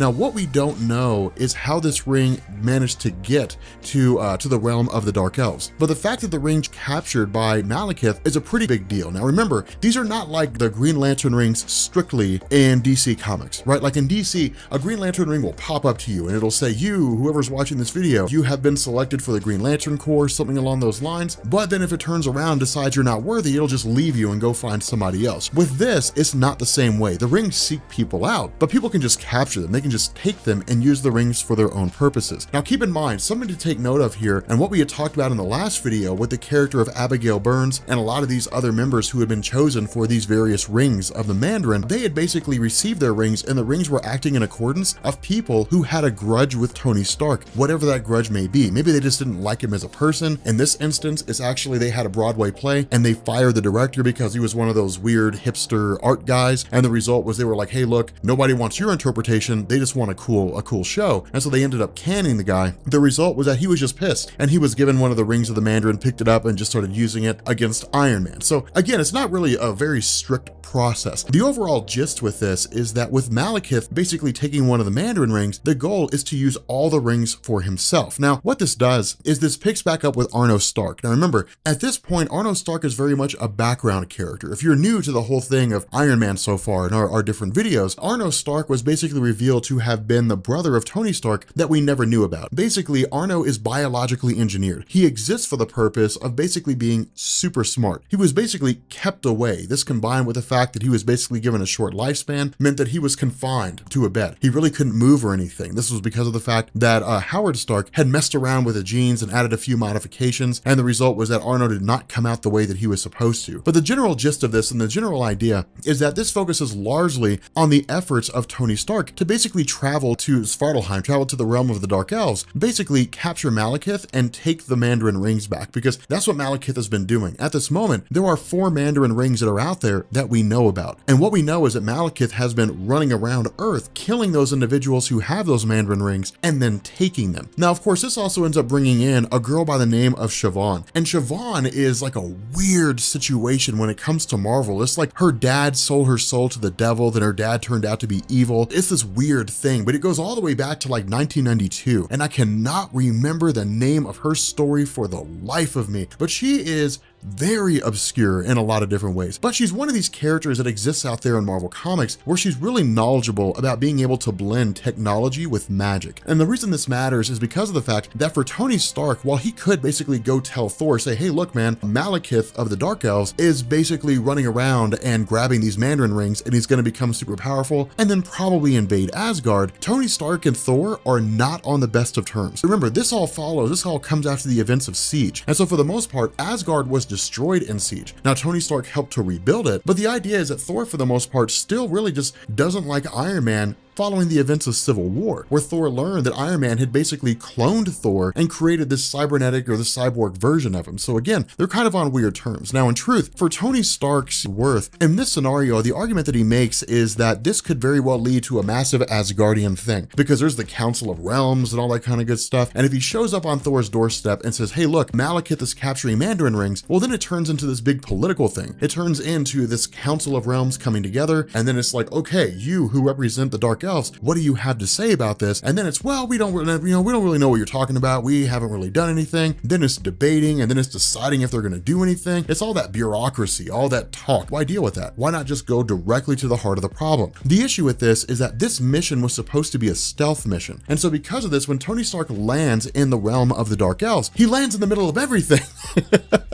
He literally lands in the throne room of Malekith. And this is a terrible situation for him, because under normal circumstances, if he was preparing to do this, if it was his intention to directly go against Malekith, he would have worn armor that would allow him to do that. But in this instance, this is Black Ops armor. This is armor that allows him to basically camouflage. This is armor that doesn't make sounds. And so because of this, showing up in the middle of a throne room with armor that's designed for secrecy as opposed to combat does him almost no good. Now keep in mind, one of the discussions that we had, or one of the common threads that went through our discussions when we ran over all the different armors of Iron Man, is that all the armors are built for combat on some level, just because of the fact that Tony Stark never knows if he's going to be on a recon mission and he's going to have to, engage in some measure of combat. But there are armors that are better suited for combat than others. And so again, that's the basis behind this. This armor is not best suited for combat. At the same time, teleporting Tony Stark to Svartalheim is huge, because there's really only 3 opportunities. The power cell, the power basis used to do this is massive. And so it can only be done 3 times, meaning that if he sends something to, back to Earth, or if something is sent to him and it uses 3 charges, there's no way for him to get back. And so the result of this is that he really has no choice but to fight Malekith, or at least, fend off as best he can and then eventually bail out. Now, of course, the reason for this is because of the fact that Siobhan had basically been working on a weapon of sorts, on some kind of technology that would allow him to basically stun these rings, to temporarily incapacitate the person that's wielding them and then take the rings away. But something else to point out here, and this is where we get into the whole sentience of it, the rings basically speak with one another. Now, historically speaking, I do not believe this was an element of Mandarin originally. originally. But with the rings communicating with one another, what we're basically getting here is this idea that the rings all basically harbor a grudge for Tony Stark. Now, why they hate him, again, we'll get into that as we get through this. The one thing that ends up happening is that the various forces of Malekith really kind of descend directly on Tony Stark. And so, of course, again, kind of fleeing, running for his life, doing the best that he can, facing off against these forces here and there, using guerrilla warfare tactics, he's able to hold his own to a degree. But in the end, he ends up calling on Siobhan to basically teleport an item for the third time directly to him. So, of course, this basically uses up all the charges and does not give him the ability to necessarily teleport out. And so what ends up happening here is we basically have Iron Man donning this armor. Now, of course, I don't know if this armor was directly specified in terms of the version that exists, but it's basically anti-Asgardian armor. That's really what it's designed for. This is armor that's designed to face off against all forms of magic and sorcery, especially anybody who hails from any of the other 9 realms. And the reason why this matters is because given the nature of this armor, it's directly dangerous to the Dark Elves themselves. Now, the reason why I say that is not necessarily because of like the repulsor blasts of the suit or anything along those lines, but because Dark Elves have an inherent weakness to iron. And so because of the fact that they're weak to iron, this combined with the suit basically being designed for combat means that Iron Man is easily able to overpower and incapacitate every last one of them just by dispersing these iron particles out into the air, covering them in iron dust and different things like that. So again, this is really cool because it really kind of hits home into the idea of where Iron Man stands. One thing to keep in mind when it comes to the character of Iron Man, and this is something that people tend to forget, is the general public, the average person. When the Iron Man movie was announced, one of the biggest issues that Marvel had when they made the film was convincing people that Iron Man was not a robot, that it was actually a person. A lot of folks didn't really know about him. He was a pretty obscure character in terms of the general public, the non-comic reader. And so when you start talking about where Iron Man stands in relation to various superheroes, most people say he's a guy in a suit of armor, and at best he could go against Captain America, maybe Thor, depending on the circumstances. What this tells us is that with his ingenuity, his intelligence, Tony Stark can stand toe-to-toe against some pretty big guys. He's not like Galactus level, right? Like, you're never going to read a story where Tony Stark is like, yes, I have an armor that can withstand Galactus. And if there is a story out there, that story's getting covered.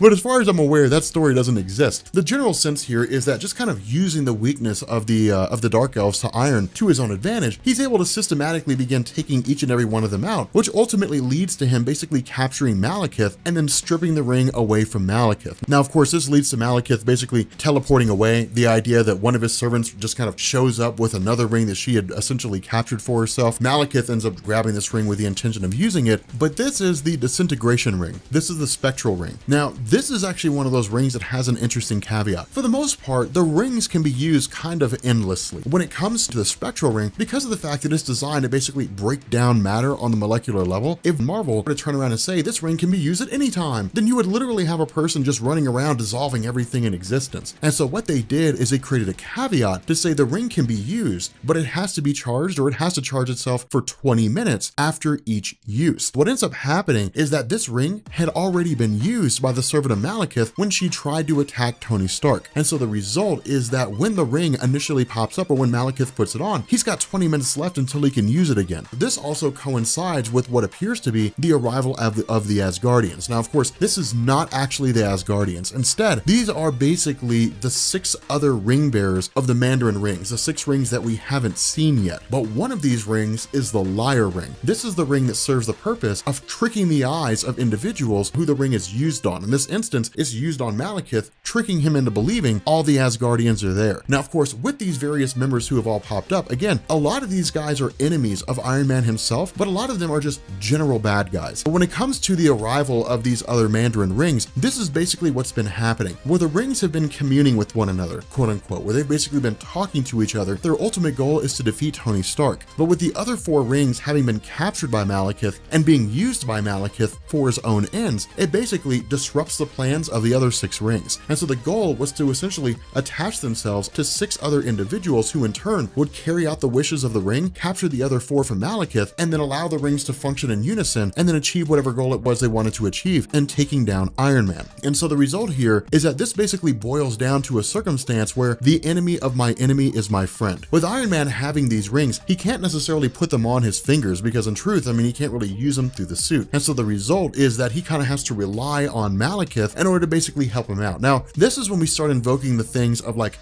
magical promises, and so on and so forth. In Marvel Comics, one of the most notable villains that basically uses trickery and deception when it comes to magical promises is Mephisto. And what Mephisto will do is he'll pop up and he'll say, okay, I'm gonna grant your greatest wish. And you'll say, okay, I wish I had $1 million. And Mephisto will say, okay, he'll give you $1 million, but you won't live long enough to use any of it. That's the whole caveat that comes with his character. With Malekith, it's much the same way. He'll grant your wish, but there's gonna be a trick. There's gonna be some kind of deception to it. And so of course, with this in mind, and with Siobhan operating on Earth, basically helping out Tony Stark throughout this whole escapade, what she does is use her knowledge of magic and technology to essentially create this sort of binding contract, which is to say, when Malekith says, I agree to help you out, to help you get out of this alive, that there's no trickery to it. There's no backdoor deal, there's no fine print. And so Malekith is basically bound to this. He couldn't violate it, even if he wanted to. And so because of that, he essentially whisks Tony Stark away, when he gives Tony Stark the ring, and they essentially teleport out. And so the landscape is now left open for these other 6 Mandarins to begin achieving their own goals. Now, of course, what it does is it basically brings all the rings back together again. And so with these rings basically being brought back, the idea is that now Tony Stark and Arno working together look to basically recapture these rings and then use them for their own ends. And that's what ends up happening here, is that with these other Mandarins that are out there, their goal is again to basically take down Tony Stark. And so because of this,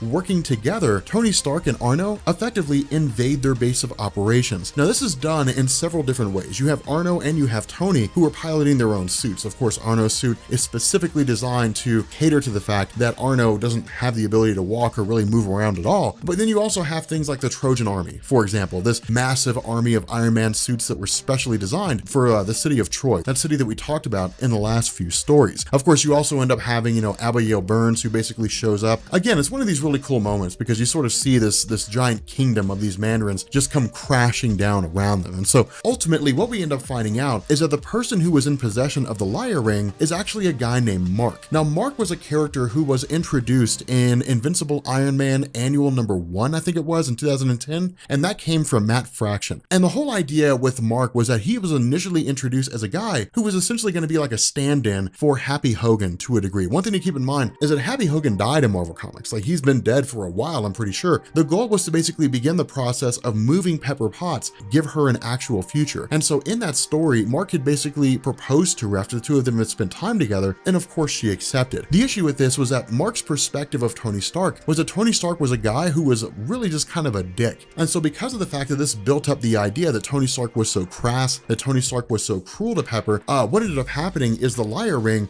chose him to be able to wield it. And so that's the guy who's been running around using this ring the entire time. This leads to Tony Stark defeating Mark, and that's really all it is. But what this does is it basically begins the process of answering the question of why it is these rings hated Tony Stark so much. And this gets into the nature of the Regellians. The Regellians basically started sending out all these recorders. Of course, we talked about this during the Secret Origin of Tony Stark, but they started sending out all these different, recorders for the purpose of mapping the universe and observing everything and then bringing that information back. In this instance, because of the fact that the rings are basically technological, the explanation essentially goes like this. Back when the rings were originally created and the Mandarin just kind of stumbled into them accidentally, discovered the rings, and then started using them for his own ends, the rings basically began to receive an imprint of the Mandarin. They basically kind of began to instill his personality onto the rings himself. And it was the idea that the rings began to absorb the idea that Tony Stark was just a bad guy. They just wanted to take him out. This combined with the actions of the recorder 451 from the Secret Origin of Tony Stark, this same recorder had basically sort of leaked its personality into the rings themselves as well. And so the result is that the rings basically just kind of became sentient, and then the goal was to just take out Iron Man. That's where all that comes from. And so the result is that once everything begins to sort of get figured out, it all really just kind of begins to wind down, and that's really about it. Of course, the rings are basically left in the possession of Tony Stark himself for him and Arno to do what it is that they want to do with it, to basically use them for their own purposes. The problem with this is that, again, this is the last time we see Arno. We have not seen him since. It's basically just Iron Man and Arno going off to do great things, and we never find out what happened to Arno. We never see or hear from him again. And that's the biggest issue, is because when All New, All Different Marvel picked up and Invincible Iron Man started, we never found out what happened to Arno. We don't know if he's back in his hospital bed. We don't know if he's still hanging out. He's never been seen or heard from. He's literally a non-entity. and all new, all different Marvel. Now, of course, Brian Michael Bendis has said that he's going to go back and revisit the whole issue with Arno, the whole concept of where his character is and what he's been doing, which is cool, and I'm really excited about that. But, for right now, this just jumps directly into Marvel's Axis event and then goes into Superior Iron Man. So Superior Iron Man is like one of the best stories ever. And it's hilarious because like you guys have been screaming at me to do Superior Iron Man. Like, Rob, we need the Superior Iron Mans. It's pretty funny to me. It's pretty interesting because it really is just a great story. Now, here's the deal. Superior Iron Man comes out of two things. The first thing is the second wave of Marvel Now, and the other one is Axis. Now, we haven't done Axis yet, and really the only motivation for me to do Axis was to lead into Superior Iron Man. So I'll leave it on you guys. I mean, Axis is a pretty cool story. It's interesting up to a point, but with Axis, it basically dealt with the aftermath of Avengers versus X-Men. Remember, in Avengers versus X-Men, we basically ended up seeing Cyclops as really in possession of part of the Phoenix Force, killing Charles Xavier. Now, what this did is it basically sent Professor X in sort of this no man's land, in the sense that what ended up happening is that Red Skull basically took the brain of Charles Xavier and then rechristened himself as Onslaught. He basically had Charles Xavier's abilities. Of course, there were other things going on, like creating concentration camps, things like that, but the idea was that in order for Red Skull to be defeated, there was actually a spell that was cast by Doctor Strange and Scarlet Witch. And what this did is it basically inverted people's moral compasses. So good guys became bad guys became good guys. In the instance of Tony Stark, his comic book character basically became Tony Stark from the Marvel Cinematic Universe.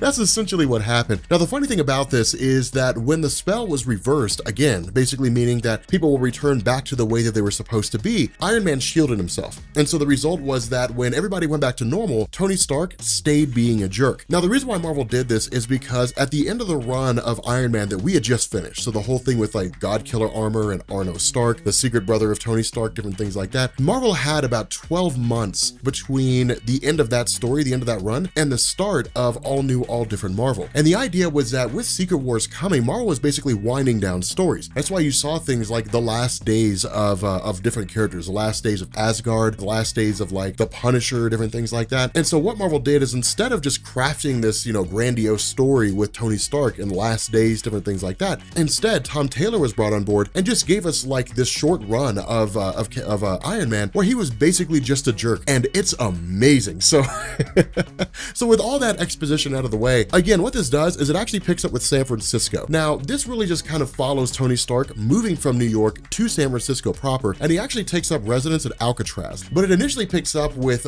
She-Hulk facing against some villain named Teen Abomination, which is kind of a weird scenario. But of course, when Iron Man's head gets knocked off, people start to panic, only for us to find out that it's not actually Tony Stark himself. Instead, it's one of his autonomous suits. What we end up finding out is that he's partying with like a bunch of super hot chicks back at his place. Now, of course, this leads into Pepper Potts. Now, one of the things that I want to talk about here for a second, and we'll cover this a little bit more as we get into the next video, is something called Stark Resilient. But Stark Resilient was the Matt Fraction run of Iron Man, and we actually hadn't covered that. That was the run of Iron Man that took place before the one that we just did. And in truth, it's really like the aftermath to Civil War. So it's basically Tony Stark as director of S.H.I.E.L.D. Now, the idea here is that with Stark Resilient, it was basically Iron Man trying to quote unquote turn over a new leaf. It was Tony Stark back then basically saying, okay, I don't necessarily want to be the weapons manufacturer. What I want to do is I want to start creating products that can just make life better for the world. So when it comes to like the Marvel Cinematic Universe Iron Man, when it got to the point in the first film when he basically created the Iron Man armor, the actual real Iron Man armor, and then told Obadiah Stane he wanted to drop weapons manufacturing, that's basically that element of Matt Fraction's run rolled over into the movie. At least I'm pretty sure Matt Fraction's run happened before then, but Stark Resilient was a new name of that company. So it focused on new forms of technology, different things like that, phone development, so on and so forth, and all that served the purpose of just making the world a better place. The issue was that Tony Stark, realizing that Pepper was a person who would always be in danger at his side, moved her away from Stark Industries and put her in Stark Resilient. And so they basically run two different companies. Now, the idea here is that with Pepper Potts basically running up on him, what we're introduced to is the new Iron Man armor, the Endosim armor. Now, this is probably one of the coolest suits ever. Like it's one of the coolest Iron Man armors ever. Not only does it just look amazing, but it's an armor that actually responds to the psychic control of Tony Stark. Now, again, that's not new. Extremis, the Extremis suit, did the exact same thing. But the whole idea here is that this is modeled and predicated on the Venom symbiote. Now, the Venom symbiote is basically this symbiote that is sentient. It does think for itself, that works alongside the host. The the idea here is that with this suit, Tony Stark as Iron Man can basically modify it in a litany of different ways. It basically serves the purpose of being an extension of himself. And so it just looks really awesome. Now, there are some perks to it that we haven't really seen before, and we'll actually see those as this video progresses. But again, this is really him just being a dick. What he had basically done is he had used this Extremis 3.0 app in order to give everybody in San Francisco the ability to be beautiful. Now, this is where we start coming out of the whole Arno Stark storyline. And that's the biggest issue with Superior Iron Man, is at the end of our last run, when we had talked about the rings of the Mandarin, different things like that, Arno Stark, the brother of Tony, had basically taken the Extremis technology and then modified it to essentially become something that could be used to like heal people. It was basically this like humanitarian technology. What Tony did is he took that Extremis tech from Arno and then he in turn modified it just for selfish means. And what he did is he distributed this app among the entire population of San Francisco, granting them what they perceived to be the perfect life, meaning they were all beautiful people. The problem with this is that the app only has a trial period, and when the trial period ends, they go back to looking like their normal selves. Well, this progresses exactly as we would think it would, in the sense that people just start freaking out, because for them, now it's like an addiction. Not only that, you have those who see themselves as beautiful and those who don't have the app. Either they don't have, a phone to tap into it or whatever the case may be, but it's not activated for them. And so the result is that it's basically creating this social clash, this social war among the various classes that exist. Now, of course, this also brings into the equation Daredevil. Now, historically speaking, Daredevil has almost always operated out of New York, but when writer Mark Waid took over with Daredevil Volume 3, with issue number 36 or 38, I believe, what he did is, as part of the second rollout, the second phase of the original Marvel Now event, he basically moved Matt Murdock to San Francisco. And that basically saw the dissolution of Nelson and Murdock as a lawyer team. And so it essentially just kind of sent Matt Murdock back along his own way. But the idea was that with Mark Waid, it was changing things up. Now, again, Pepper Potts really kind of panics here. And that's the cool thing, because remember, in the Iron Man landscape, Pepper Potts is consistently the voice of reason. She's like the responsible parent, and Tony Stark's just the irresponsible teenager. And so with this app grace period ending, Iron Man is charging people $99 a day in order to be able to continue using this app. It's absolutely crazy. It's like an Apple product. So because of this, what we end up finding out is that somewhere along the line, the mind of Tony Stark was backed up in a digital form. What we actually end up doing here is taking this segment where we wind all the way back to like 1972 with Iron Man number 53, and I want to say all the way up to 1975 with Iron Man issue number 72. I'm not going to swear to that, but there was a villain that was named Black Llama. And of course, we'll talk a little bit more about this, but he was a guy that was created by a dude named Matt Friedrich. Essentially what had happened is that the mind of Tony Stark, at least when Tony Stark had been defeated, because he was almost guaranteed death and escaped by the skin of his teeth, his mind was backed up. And so the result is that this is basically Pepper Potts talking to a earlier version of Iron Man. Now, of course, at the moment, we didn't know this. All we knew is that it was somebody donning the Iron Man suit. But because of the actions of Tony Stark in swindling the people of San Francisco, this leads into a direct conflict between himself and Daredevil. Because of the fact that, Tony Stark is really just kind of turning a darker approach here, the idea is to basically start weeding out people that might try to defy him. And so what he does is he actually gathers the entire city of San Francisco, which is just an insane number of people, and actually says, hey, look, show up at this location as such and such, and you'll all get like a free sample of the whole Extremis tech. Now, of course, this leads into a direct conflict with a guy, but of course, this again highlights another instance of what the armor's capable of, in the sense that it can basically turn itself translucent. It can make it appear as though he's not covering his face, which he actually is. But this also shows us the darker lengths of Tony Stark. Remember, Tony Stark had always been a guy who was teetering on the edge, and for years and years and years and years, alcoholism was always a major part of his character. It was always this thing where it was like, if anything was going to bring the empire of Stark crashing down, it would be his addiction to alcohol. Now, of course, this really seemed to culminate in the Demon in a Bottle storyline. Fun fact, it wasn't until the final issue of the story that it was actually called Demon in a Bottle, where his alcoholism almost did cost him his entire company, but coming back from it all, it basically resulted in him kind of moving forward and trying to be a good guy. And so for the most part, while I wouldn't say he was like a humanitarian, he was certainly falling more in line with what a traditional hero should be, as opposed to the way he was before, which was more geared towards capitalism. And so because of this is a stark contrast, no pun intended, with how he used to be, in the sense that now he basically tells this guy, look, your son literally ran up on a chick and tried to rob her, and so I can make this go away. The only thing you need to do is go down there and tell people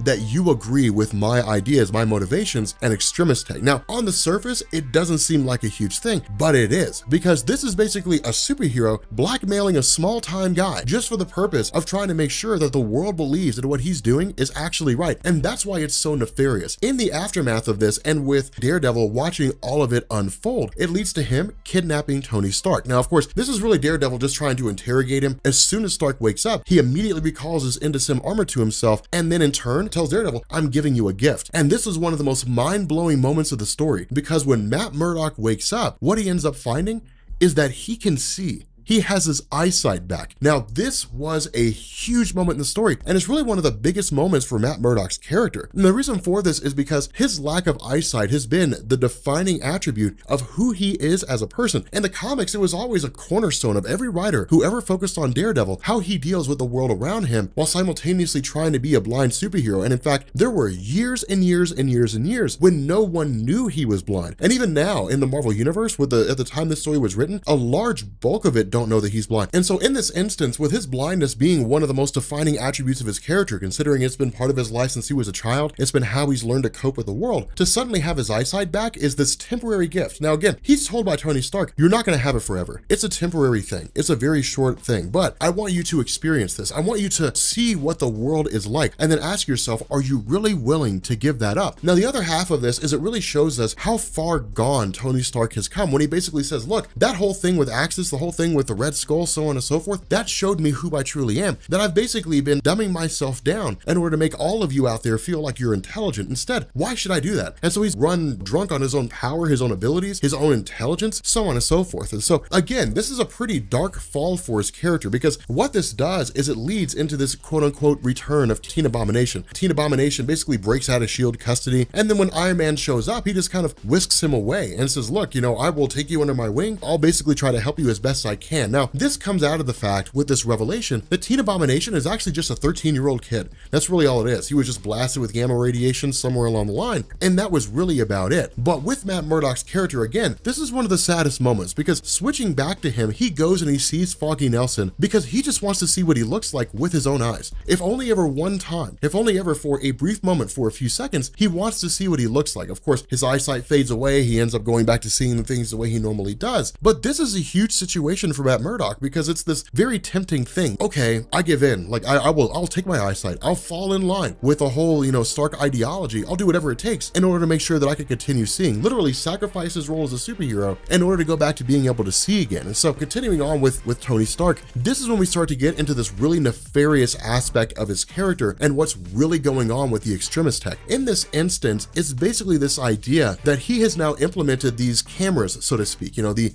iron drones, whatever it is that he calls them, that are basically parading around the city of San Francisco. And because of this, what they're doing is they're watching everything everyone does all the time, basically declaring the place to be a crime-free zone. And so it's really Tony Stark setting himself up to be a dictator, becoming a villain. He's really just becoming a bad guy. And so in this moment, when Matt Murdock basically makes his return on Tony Stark and essentially says, I'm not willing to take in my ability to see in order to fall in line with what it is that you do. I'm not okay with that. In return, Stark basically takes him prisoner and then wipes his mind, basically just takes away Matt Murdock's knowledge of everything that's happened over the course of the last day. So again, this is a huge moment. These are the kind of things that Tony Stark's doing now, wiping people's minds, spying on people all the time. It's very dictatorial. It's very bad guy. And so again, it's interesting to see it happen because it's just such a change, but God, man, he is a total jerk.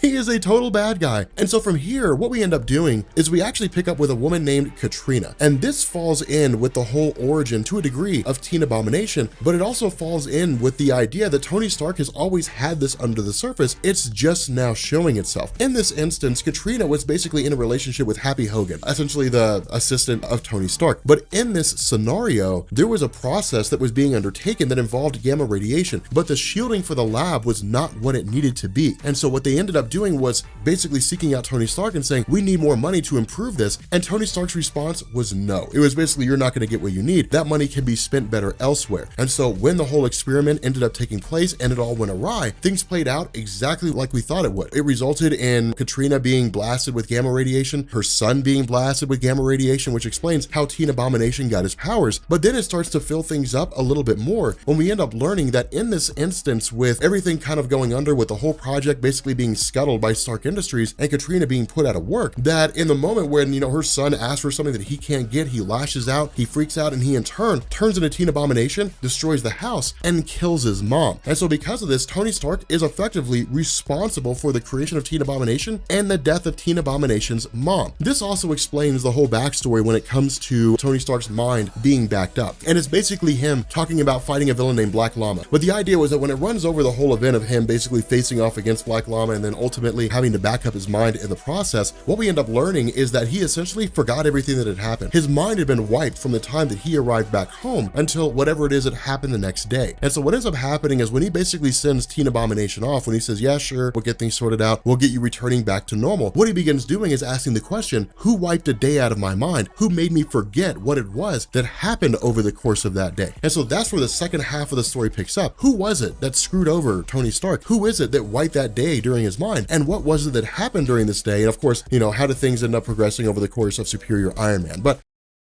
okay, so getting into Superior Iron Man, really into the conclusion of this story, I told you guys previously, this is pretty short. Superior Iron Man is a very short story, but it's also really cool because this is really just kind of like place filler leading into Secret Wars. But the idea, for those of you guys who have not seen the first video, which you'll find the Iron Man playlist down in the description, but the whole idea behind the first video was that this basically served the purpose of giving us this really dark and sarcastic and really kind of sadistic version of Tony Stark after the events of Axis. Of course, Axis being the event where it basically saw the personalities of a lot of Earth superheroes being inverted, meaning good guys became bad guys became good guys. Now, where the spell was eventually reversed, Tony Stark shielded himself from the spell. He's basically a bad guy now. And as it unfolds, it's actually not going to be one of these things where it's like, well, he's kind of a bad guy depending on how you look at it. He's actually going to be a bad guy. And again, the way this really starts out is with the idea of him meeting up with the federal government. Now, remember, when it came to Superior Iron Man in the first video, we had talked about how he had basically launched Extremis 3.0, which is to say the third iteration of this Extremis tech that could be used to biologically alter people. Now, he had done this for the purpose of making everybody in San Francisco beautiful and then charging them $100 a day in order to basically stay that way. But the idea is that he's shooting for much bigger here. And again, that fits in line with Tony Stark, and we'll talk about that here in a minute. But of course, what he ends up doing is selling something to the federal government, which is worth about $200 million. But of course, he also tells the US military he has an offer for China and for Russia as well, presumably for the same thing. Now, we're not told explicitly what it is that he's selling, but whatever it is that he sells, it's worth $200 million. Now, what he sells is not relevant. What is relevant is the fact that he's got $200 million bucks, and the question is being asked, what's he gonna do with it? Now, of course, this question is being asked by Pepper Potts as well as classic Iron Man, and that's the other half of the equation. Because of the fact that Tony Stark had basically become a villain of sorts, what we ended up finding out is there was an instance whereby he fought a villain called Black Llama, and because of the fact that the battle almost cost him his life, on the off chance that he ended up being killed, Tony Stark actually backed up his own mind with his memories, experiences, the whole 9 yards, so that if he were to die, that backup could be used, presumably thrown into a cloned body or something along those lines, and he in turn would be able to continue on his normal life. And so because of this backed up version, this classic Iron Man, is basically his original self. It's the way he was before the events of Axis ended up taking place. Now, of course, what this does is it makes things kind of strange here, because what we'll actually find out is that because they're basically the same person, that this classic Iron Man is actually going to have some pretty nefarious motives. But what we also end up learning is that with this $200 million, the goal of Tony Stark is to actually travel to one of the biggest media mongols in the world, buy them out, and then use them for his own purposes. Now, with this instance, it's all done for the purpose of him basically forcing these guys' hands. Now, this is a publicly traded company, and what that means is that he's actually actually able to go through and just take it over with a hostile takeover, buy a massive amount of shares. But in order to basically force their hand, what he actually ends up doing is leaking to the press the idea that he wants to buy this news outlet. Now, it puts these guys in a rock and a hard place. And the reason why is because while this guy is the CEO, and while he is basically the guy that helped to build the company, he's beholden to the shareholders. His company is only as valuable as its stock value. And so if the stock price begins to fall, then suddenly his company will become virtually worthless. But because of this, Tony Stark uses that to his advantage to basically say, people are going to start pulling out if you don't give them answers. So either you can accept my offer or you can turn down my offer, but my offer is going to go through one way or another. Now, of course, what we end up finding out here is this company is not going to sell out to Iron Man. And the reason why is because they already have a buyer. And that buyer is in the form of Pepper Potts. Now, in the last video, we had talked about how Pepper Potts' massive amount of wealth that she has at her disposal comes by way of Resilient. Resilient was basically this company that was formed by Tony Stark, in which Pepper Potts was put in charge of just because of the fact that with her close proximity to Tony Stark, to Iron Man as part of Stark Industries, it constantly made her a target for the various villains that he was facing. And so the idea of Iron Man was to basically form this company called Stark Resilient that would serve the purpose of creating all these different products for making people's lives better, phone products and different things like that. And then in turn, Pepper Potts would be put in charge of that company. That way, anybody coming after Iron Man would have no reason to believe that she was attached to his company. And so because of that, she has this massive corporate wealth behind her. And of course, she ends up buying out this major media outlet because she had really just kind of guessed that's most likely what he was going to do. But what this also does is this brings classic Tony Stark and superior Tony Stark face to face. And so what ends up happening is this suit, of course, takes off. It ends up battling superior Iron Man for a little bit, but then almost immediately takes him prisoner. And what ends up happening here is this suit of armor reveals its own purpose. This classic Iron Man, or this classic Tony Stark, basically says that superior Iron Man is a bad guy. The world is better off without him. And so what this classic Iron Man intends to do, against the wishes of Pepper Potts, is to actually wipe the mind of superior Iron Man and put his own mind in its place. Again, basically achieving this ulterior motive for its creation in the first place, albeit against the wishes of superior Tony Stark. And so once they actually enter the mindscape, it's really kind of cool, because what this does is it gives us this perspective of how superior Iron Man actually sees himself. I mean, as we would expect with Tony Stark, he's all about himself. When they go into the mindscape of superior Iron Man, it's exactly what we think it is. It's just super hot chicks, parties all the time, everybody thinks he's the most important person ever, and people idolize him. That's really about it. But what classic Iron Man does not know is that superior Iron Man's actually using his armor, using his endosim tech to actually infiltrate the classic Iron Man suit. Now remember, this would be like if you faced off against a version of yourself from 10 years ago. The version of yourself from 10 years ago does not have all the experience that you gained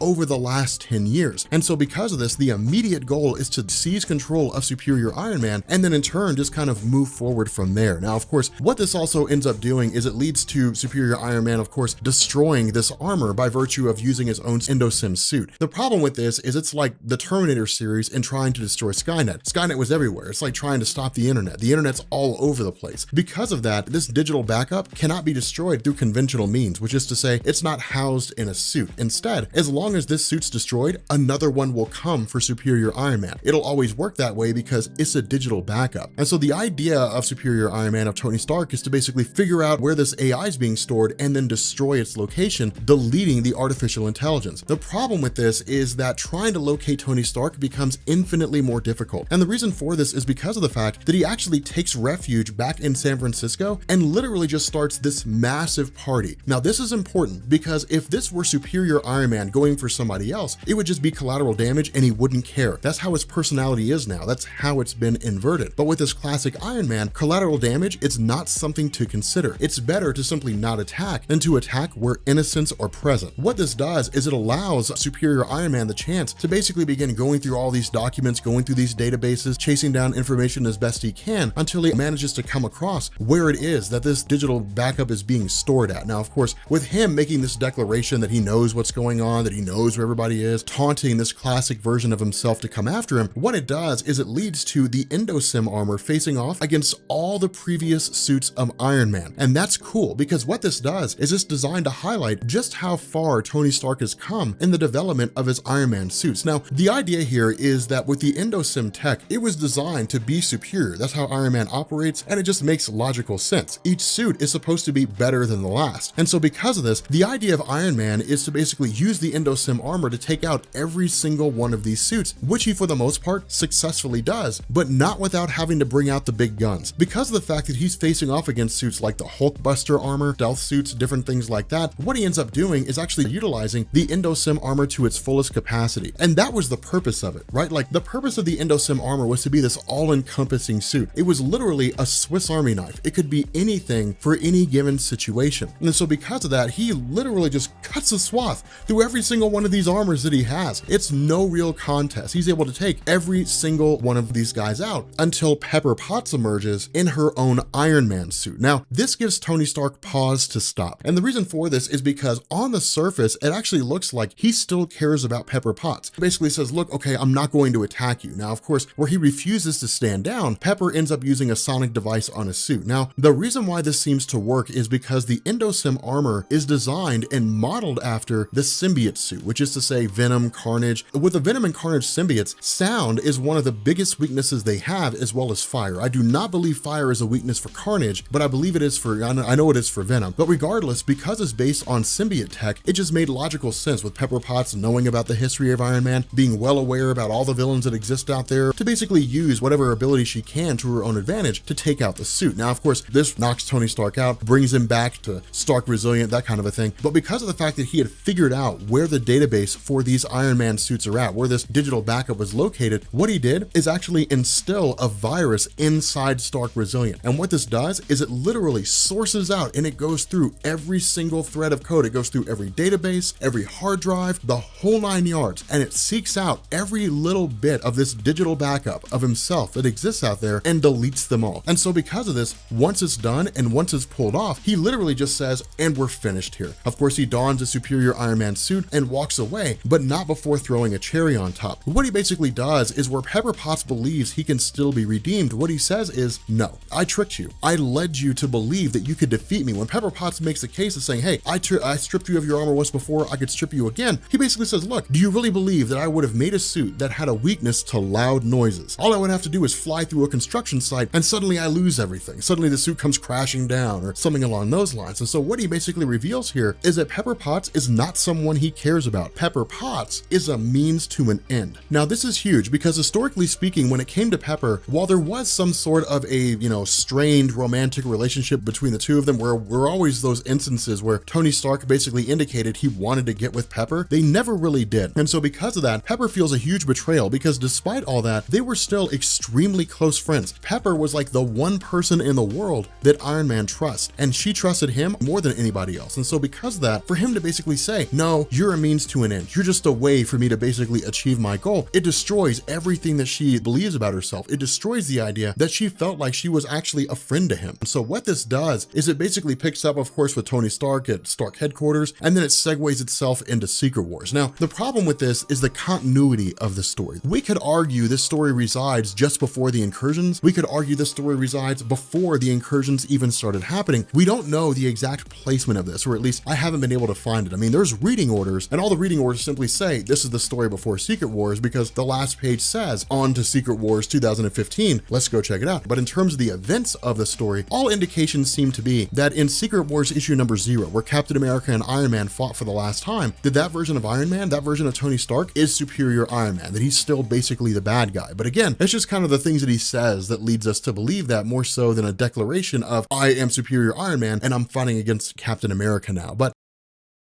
all right, so I am starting to come down with a cold, and that sucks because no one ever says, yeah, I got a cold. Life in Kentucky sucks. Like, I need to rent an apartment in Florida and just live in Florida for the winter time, and then come back to Kentucky in the summertime. That's what I need to do because Kentucky sucks in the wintertime. Anyway, so we're covering Civil War. The problem, or I guess Civil War 2. The problem with this is that Civil War 2 is massive. I mean, it's 8 parts. It really feels like it could have been like 16 parts, 16 regular issue comics, but it still works out pretty well. I mean, maybe closer to like 10 or 12, but it still comes out pretty solid. And so what we're gonna do is we're actually gonna split this into 2 parts, and both parts will be out today. So I won't make you guys wait like a week, for part 2. But there was actually an interview that was done with with Axel Alonso and I think Joe Quesada. They were two separate interviews, and both of them basically said that like Civil War II was done to capitalize on the movie. Like that was really the only reason why it was written. They had to plan it out in a really short amount of time in order to capitalize on the film. Now that didn't really make a whole lot of sense to me because Captain America Civil War was based on Civil War I. But in any event, what this story does is it actually opens up with the introduction of a new Inhuman named Ulysses. Now, for those of you guys who are just now getting into Marvel Comics, and I imagine there's probably a lot of people who are just now jumping on board, Marvel's kind of been doing this push of the Inhumans, not really like eclipsing the X-Men because the X-Men are getting their own solo stories, so it's not like they're being shunted off to the background, but the Inhumans are certainly being moved out of the realm of obscurity because that's really the way it used to be. Forever and ever and ever, the Inhumans were backup features in like Fantastic Four, they were backup features in like Thor stories, they would have miniseries like Inhumans Volume 2 by Paul Jenkins and Jay Lee, but it was never like, you know, an ongoing thing. The Inhumans never really had like top billing, I guess, in Marvel Comics. And so because of this, during the events of Infinity, when Thanos invaded the planet Earth looking for a son, the conflict between Thanos and Black Bolt led to the detonation of the Terrigen bomb, which allowed the Terrigen mist to spread across the world and start awakening new Inhumans. But what it also did is allow writer Charles Soule to start expanding on the Inhuman mythos, telling us that where we previously thought it was just the Inhumans in Attilan, that there were actually Inhuman camps all around the world that nobody knew about. And they had been existing for hundreds or thousands of years, but they were just operating in secrecy. It was actually kind of a cool concept. But it also allowed Marvel to come back and to basically bolster the roster of the Inhumans. Now, things were also kind of shaping up too and changing around a bit in terms of all new, all different Marvel. For example, Johnny Storm is back. He was one of the first members of the original Fantastic Four to reappear in Marvel Comics, but he's currently with Medusa right now. Of course, we have Beast with them and so on and so forth. But the Inhumans are really kind of split into two groups, right? I mean, it's basically kind of like the situation where you have one group that does field stuff, where they go out and find new Inhumans, and then you have Medusa just kind of ruling from the Inhuman city and taking those Inhumans who have been discovered and then giving them leadership, giving them direction. And so it's kind of a two-sided operation. But from here, we basically pick up with New York and downtown Manhattan. And the reason why is because we essentially have all the Avengers, or at least all new, all different Avengers, not to mention the Inhumans, and we have Thor. We have a multitude of different heroes all coming together for the purpose of fighting off this celestial destroyer. Now, this destroyer is a plot point. I mean, it's not like something that we're going to see later on. I mean, it's not a major focal point, but what it does do is it shows us how dangerous things could be, and it shows us how important Ulysses is, at least the way that Brian Michael Bendis is presenting him to us. And the reason why I say that is because, you know, while everybody's kind of celebrating and everybody's like, yeah, you know, we did a great job, guys. We defeated the celestial destroyer and sent it back to its own dimension and so on and so forth. The question is asked by Tony Stark and Carol Danvers and a few others, how was it, you know, who tipped us off? I mean, because at the end of the day, they were all just kind of called to this location to fight this celestial destroyer. There was no real answer in terms of, you know, who it was that brought them all together. And what happens here is Medusa of the Inhumans introduces them all to Ulysses. And this is where things start to spiral out of control. Now, a lot of people will say that Civil War II lacks the grandiose nature of Civil War I in the sense that Civil War II was like super rushed. But one of the things a lot of people tend to forget is that Civil War I, it was one moment Tony Stark and Captain America were friends, the next moment they were enemies. I mean, it was literally the instance where S.H.I.E.L.D. tried to arrest Captain America and he jumped off the S.H.I.E.L.D. helicarrier and went underground that suddenly he was a bad guy. So it was the turn of a page that Captain America was now a vigilante. And that's really what Bendis is giving us here. And this is kind of the cool thing, because for me, in Civil War II, Bendis really invokes like these fundamental emotions, right? Like as we go through this, you're going to hate Carol Danvers. There's no two ways about it. You are going to hate her character. But the fact that Bendis can craft this story in such a way that you just hate her, that you're just like, all right, Carol Danvers is the worst person in the history of Marvel Comics, shows us how good of a writer he is in terms of situational storytelling. And that's why I say I think Bendis is a better writer when it comes to developing characters than he is doing major crossover events. I feel like he's really, really good at creating a character, developing that character, and then setting that character loose into the Marvel universe. I think he's super good when it comes to that kind of thing. But again, you know, the idea of Ulysses, a mutant who can see the future, raises a lot of questions. And so one of the first things that the superheroes do is they basically grab Jean Grey. Now, keep in mind, this is all new X-Men Jean Grey, right? So this is Brian Michael Bendis's all new X-Men before Secret Wars happened, when Beast went into the past and grabbed the younger X-Men and brought them into the present day. And so it was basically a way to kind of reinvigorate the X-Men series without, you know, going all the way back to the very core roots of it all. And so because this is basically the young Jean Grey, the one that Old Man Logan's really creepy about, where he's like creeping all over her. It's weird. Like it's weird.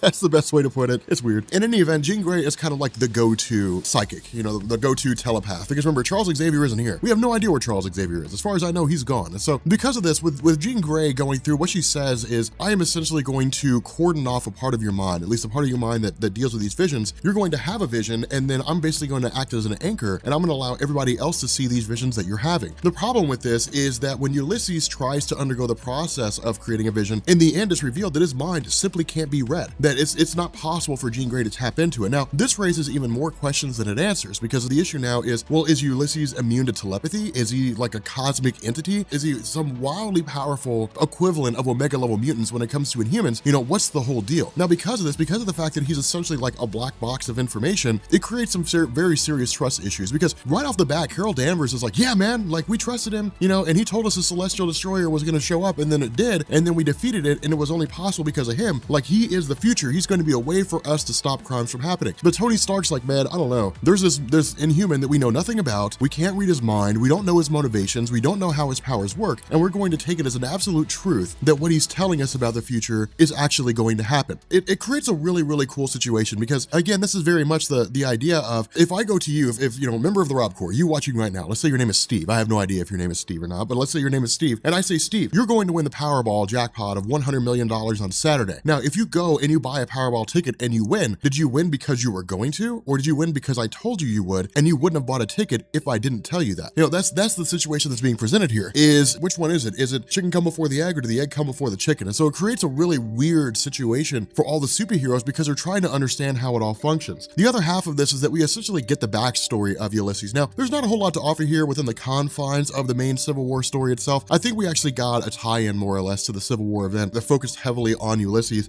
He's an interesting character, but he's kind of a one-off. I mean, it's one and done with him. But all it really says is that, you know, he was at his Ohio University, or I guess at Ohio State. The Terrigen Mist came through. He emerged from his cocoon. He didn't feel different, but then suddenly he started having visions of the future. And this is why I say things begin to switch around, and things begin to create a rift between Carol Danvers and Tony Stark. Now, the cool thing about this is that Bendis does not make this rift immediate. I mean, it is to a degree, in the sense that they don't really see eye to eye, but it's really more of like a disagreement, or like a heated debate, as opposed to, if you go through with this, Carol Danvers, I'm going to kill you. It's not like that. You know, it's not that violent, but it is enough for us to know that things are going to be going in a screwed up direction. Now, from here, we jump back to New Attilan, again, off the coast of New York, and we basically have, you know, Ulysses having another one of his visions, and he ends up, you know, calling in Medusa and says, we need to grab the Ultimates, because remember, the Ultimates are like the Ultimate Avengers. They are essentially the Ultimates from the Ultimate Universe, which was like the Ultimate Universe version of Avengers. They were the Ultimates rolled over into all new, all different Marvel with the same name, but given a different role. They were just more on a cosmic scale kind of situation. But the idea here is that with Ulysses calling in the Ultimates, we know something huge is going to happen. And so what we do is we transition over to Tony Stark's laboratory. Now, keep in mind here, he's still dealing, or he still has his AI Friday. And Friday actually came before Secret Wars. She was a really cool concept, but then we still, or I guess we also have Mary Jane Watson running the show. Now, Mary Jane Watson running the show was part and parcel to the events of Invincible Iron Man under Brian Michael Bendis, I think. And it was really just a situation, I can't remember what it was that Tony Stark was doing, but he had done something and it screwed things up, and the board was trying to kick him out. And what they needed was somebody who could operate in his stead in a business capacity. And then Mary Jane Watson was brought on board to basically say, I speak on behalf of Tony Stark, and you guys need to get the hell out of here, or you guys are all going to end up being broke. That's the reason why Mary Jane Watson is here at the moment. I know that part of that is like the Amazing Spider-Man. I know that in Amazing Spider-Man, a lot of that was covered, and it was kind of a back and forth between Spider-Man and Iron Man. But, you know, having his attention drawn by Friday and Mary Jane Watson says, you know, Rhodey's basically gone. You know, it's the message, Rhodey is dead. And so from here, this is where the rift really begins to grow. This is the point at which it's the event horizon. It's the point of no return. It seems like there's really no way that this rift can be mended between Tony Stark and Carol Danvers, because remember, Rhodey is the closest friend that Tony Stark has had for quite some time. And so what we learn is that Ulysses had told Carol Danvers, look, you know, Thanos is coming. And when they went to go ambush him, it resulted in all of them being crushed, a lot of them being defeated. Now, of course, Thanos was defeated, but the issue is that Thanos is not a cakewalk, you know, even on his weakest days. Even when Thanos is at his weakest, he is still wildly dangerous, because you're talking about a guy with thousands of years worth of experience. You're talking about a guy with some of the most advanced technology in the universe, a guy with all kinds of battle-hardened tactics. I mean, Thanos has fought Galactus and survived to tell the tale. So you're talking about a very formidable threat, you know, with intelligence and the whole 9 yards. And during this conflict, James Rhodes had basically been killed, and She-Hulk was injured to the point that she had to be hospitalized. Now, this is why the rift is created, because in the mind of Tony Stark, Carol Danvers is at fault here. You know, Carol Danvers led them into a conflict against Thanos, against one of the most powerful beings in the Marvel Universe, you know, and because of her foolishness, because of her foolhardy nature, because of the fact that she just trusted the vision of a guy that she knows nothing about, she effectively got James Rhodes killed. And so because of this, what we end up doing is we actually switch over to Tony Stark that night when he ends up traveling after and trying to find Ulysses. Now, Now, for those of you guys who are reading Hydra Captain America, this is why I say Nick Spencer changes the entirety of Civil War. A Hydra Captain America was a storyline that came after Avengers Standoff, when the Cosmic Cube basically reformed into Kobik, this young girl that was used by the Red Skull to effectively warp the past of Steve Rogers and alter it so that he was always an agent of Hydra. Nick Spencer, while all this is going on right now, while Tony Stark is fighting Medusa, it's in the home of the Inhumans, while he's trying to kidnap Ulysses, all of this is being watched by Steve Rogers. And we don't see it here. It all happens off panel. That's why I say like Nick Spencer's Captain America is a really, really cool thing, because it gives us the other half of this and it really bolsters this. As a Hydra agent, this is what Captain America wants. He wants the Avengers to effectively fall, or at the very least, to be fractured to the point that they can never really be whole again. The problem with this is that Tony Stark's still wildly intelligent, and to be honest here, with the exception of Hank McCoy, there's really no one here right now among the Inhumans or the Avengers that really matches up to his level of intelligence. I mean, the smartest people in the Marvel Universe right now are really just Tony Stark, Hank McCoy, and Black Panther. I mean, that's really, Reed Richards isn't here. I guess you have Doctor Doom, but he's off doing his own thing right now. He's not really part of the equation. But in terms of the Civil War II event, those are really like the three top guys. And Black Panther doesn't care what happens as long as nobody attacks Wakanda. And so because of this, it really just leads, the idea that Tony Stark would have broken into New Attilan, the fact that he basically kidnapped Ulysses while tricking the Inhumans into believing that he was fighting them, basically creating a decoy, it's essentially created a circumstance where he's effectively waged war against the Inhumans. Now, the reason why he did this is because for Tony Stark, just accepting the visions of Ulysses as an absolute truth is not good enough. Tony Stark is a man of science, all right? Tony Stark wants to be able to sit down and say, this has to be able to be traced. I have to be able to find a way to verify that this is true. If I can do that, then I can say, okay, let's trust this. But if I don't know how it works on a very core, very fundamental level, at its very essence, then I won't take it as absolute truth. And so what he begins to do basically is he doesn't really torture Ulysses so much as he begins the process of trying to stimulate him in such a way that it'll produce villains. So,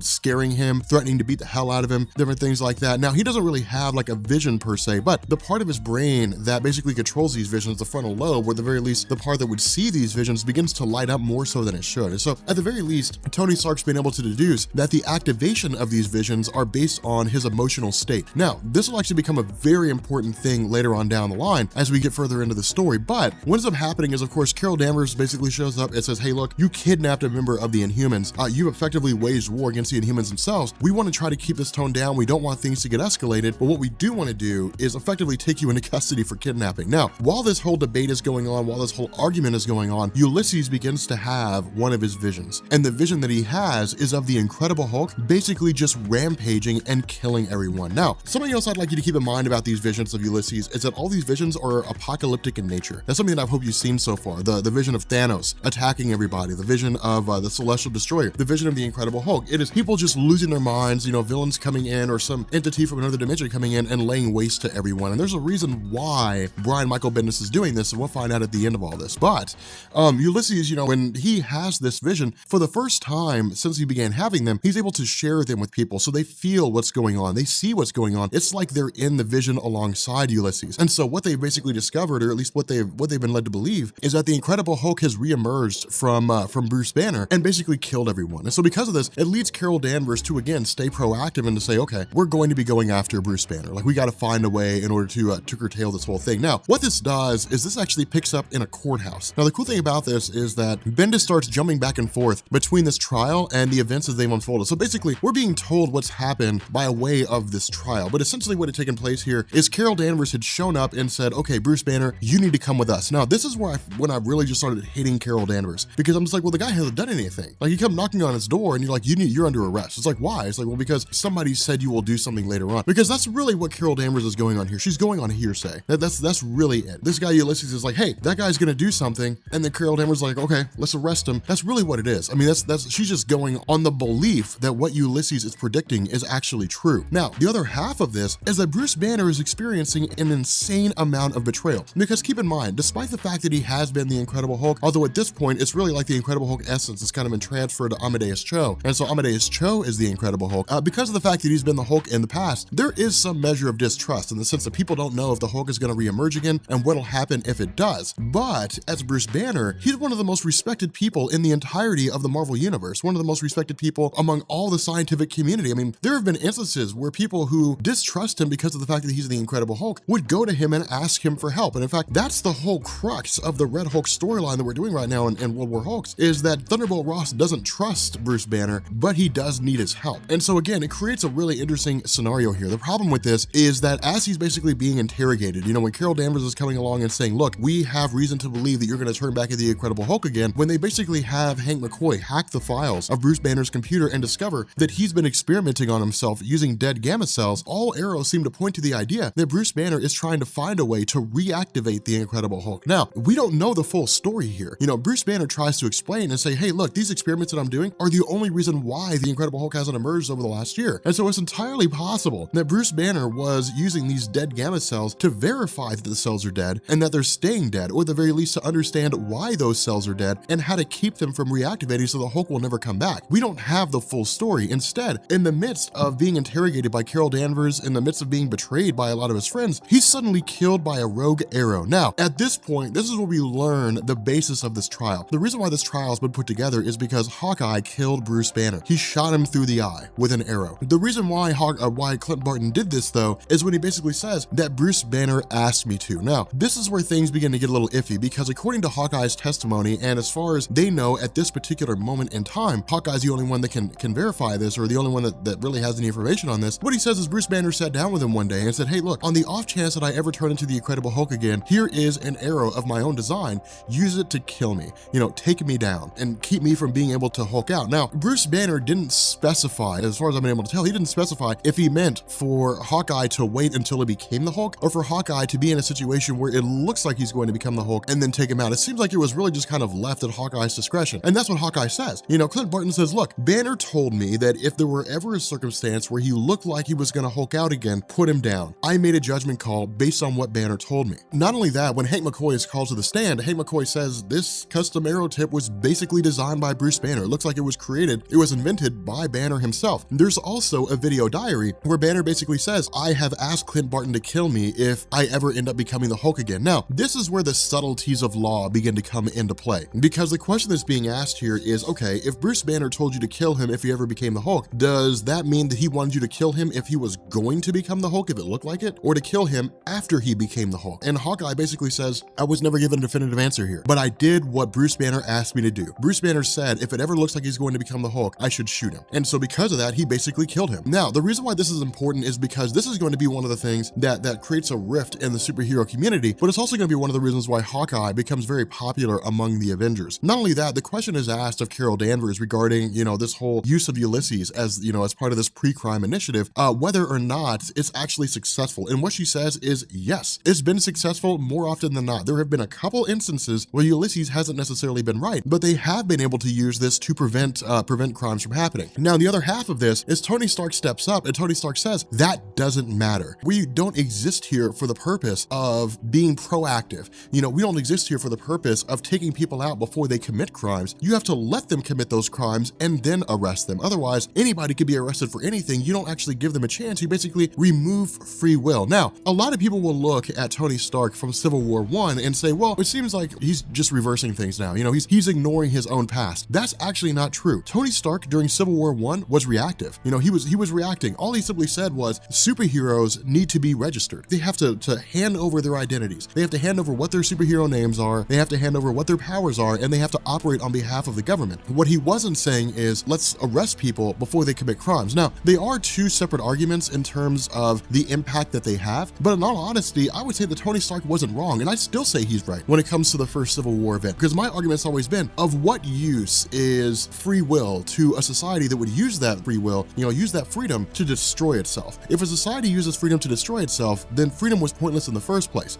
Keep society going, even if it means that you make them live in conditions they otherwise wouldn't want to live in, a totalitarian kind of government. And so because of this, I always kind of sided with Tony Stark on that. But again, I'm kind of digressing here because I really love the moral arguments of Civil War I. But for Tony Stark, looking at the death of Bruce Banner, for him, he really looks at this as Carol Danvers is screwing up all the way. And in a lot of ways, he says, look, Carol Danvers has a hit list. Carol Danvers is taking out heroes that she thinks are a threat to her. She took out James Rhodes. She took out the Incredible Hulk. Who else is she going to take out next? Is she going to take out Captain America? Is she going to take out, Nova? Is she going to take out Spider-Man? Who all is she going to take out next? And again, this is really just Tony Stark being angry. This is him lashing out just because of the fact that he's still so emotional about James Rhodes. But what also happens here is the Friday AI sits down and says, look, I've been analyzing the brain of Ulysses. I'm not 100% on what it is that it's capable of yet, but I do have a reasonable argument that I can make here. And what seems to be going on here is that Ulysses' brain is not 100% accurate. It's not 100% perfect. Now, this was also something that was covered by way of Captain America Steve Rogers, because Steve Rogers discovered almost right off the bat that Ulysses' predictions were not 100% accurate. Because when it came to someone who said, I could see the future, and here's the future that's going to happen, all it takes is one incorrect guess to verify that he's not 100% accurate. Because when you're dealing with absolutes, the instant that absolute stops being absolute, it throws in doubt. And so Steve Rogers had discovered somewhere along the line where Ulysses was basically wrong. And so he said, okay, fine, let's use this and let's turn the Avengers against each other. So keep in mind, behind the curtain and all this stuff, the man behind the curtain is Steve Rogers, and he's pulling the strings. He's the reason why these Avengers keep going against each other. He's the reason why they keep fighting one another, because he's basically engineered this entire situation. Again, you can find my Captain America video down in the description. At this point, we basically pick up with Carol Danvers breaking the news to She-Hulk, and she tells She-Hulk, look,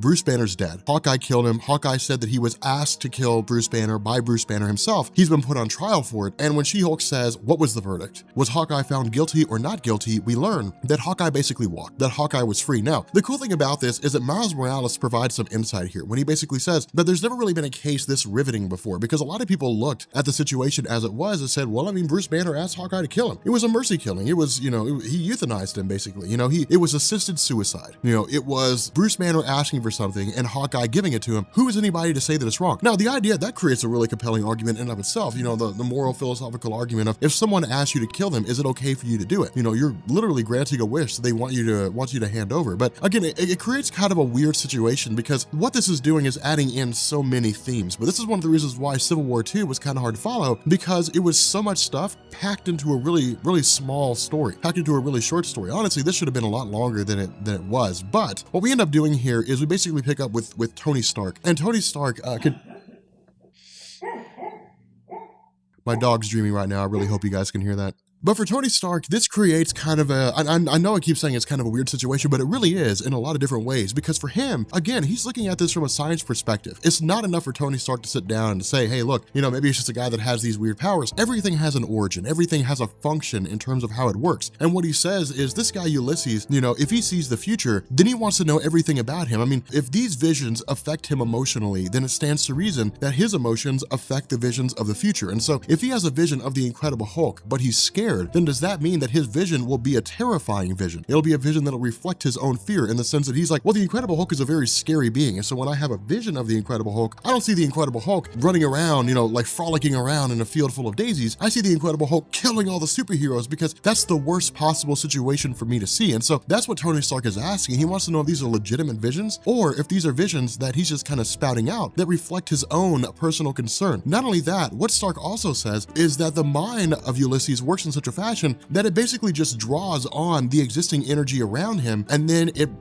basically spits that energy back out in the form of a vision. And so it is essentially like if you were standing in a room and you had pieces of paper all around you, and you gathered up all those pieces of paper, which are just forms of energy. It doesn't matter what kind of energy it is, it's just forms of energy. You gathered all those pieces of paper up, and then you handed it to somebody if you handed it to your brother or sister or somebody like that, and you said, this is a vision of the future. It's not actually the future that he's seeing. What his brain is doing is his brain is grabbing all these different energies that reflect what it is that's going on right now. So the conflict on the other side of the world between these two warring states, Bruce Banner, working on his research of the Incredible Hulk, Carol Danvers having it out for Tony Stark, all these different things that are going on right now, the energy they put off reflects their current state of where they are in their lives and how they're feeling. And so what Ulysses does is grab all those energies, put them together, and say, here's the most logical mathematic probability on what direction things are going to go in. It's not a future that he's seeing, it's just a relatively the correct view. It's the logical outcome of things. And so I don't know if that makes any sense to you guys. I don't know if that clears things up a bit, but it's basically not the future that he's seeing. He's not actually leaving his mind and going into the future to see what happens. All he's simply saying is, well, Bruce Banner is working on Incredible Hulk research, and so, you know, the mathematical probability of the Incredible Hulk reemerging is 80%. And so that's what his vision ends up giving him, is the most logical mathematic probability. The kicker about this is that was actually not Bruce Banner, the Incredible Hulk. That was Amadeus Cho. But the entire explanation as it's being given here by Tony Stark is really being given to like Carol Danvers, Captain America, Steve Rogers, all these guys, you know, and Carol Danvers still doesn't want to listen when he basically says, hey, look, he's not seeing the future. He's just spouting out a mathematical probability. You know, the question you ask Carol Danvers is, what percentage would be correct for you to act on this? If Ulysses said there's an 80% chance that, I don't know, Galactus is going to show up on Earth and he's going to attack the Earth, you know, is that good enough? If there's a 10% chance that Thanos wants to acquire the Cosmic Cube, you know, at what point do you draw the line? And that's a really legitimate argument here, because for Tony Stark, again, he's a futurist. And so what he's basically saying is, you have to let people commit acts. You have to arrest them for what they've done, not what you think they're going to do. Because then at that point, anybody can be arrested for anything. And so again, this just continues to make a rift, to create a rift between the two of them. It continues to create a rough circumstance. And the reason why is because during her dealings with regards to using the information of Ulysses, the first major error that had cropped up in his different views came from his belief that there was basically a woman or a banker where he saw her working as an agent of Hydra who was carrying a briefcase. Carol Danvers and S.H.I.E.L.D. stepped in. They arrested her for being an agent of Hydra, opened her briefcase, and didn't find anything in it. There's been no evidence to suggest over the course of her life that she's had anything to do with Hydra. She's, got a fiance, she lives a relatively quiet life, but Carol Danvers still believes she's guilty. And so because of this, she begins interrogating her. Now, of course, this woman's like, look, I have no idea what's going on. I'm not an agent of Hydra. I've never had anything to do with Hydra. All I want to do is go home. And because of this, or at least in the middle of all this, where Carol Danvers says she's guilty and all we have to do is just find the evidence to prove it, Nightcrawler basically teleports in and gets her out of there. And so what this does is this tells Carol Danvers that essentially Tony Stark is now taking up arms against her, that he's having his own guys go through and teleport people away, cause problems, and essentially lead into a major conflict between the two of them. But with that being said, in the next video, we'll pick up on the actual war, I guess the conflict between the various characters themselves, the Carol Danvers team and Iron Man's team fighting against each other. But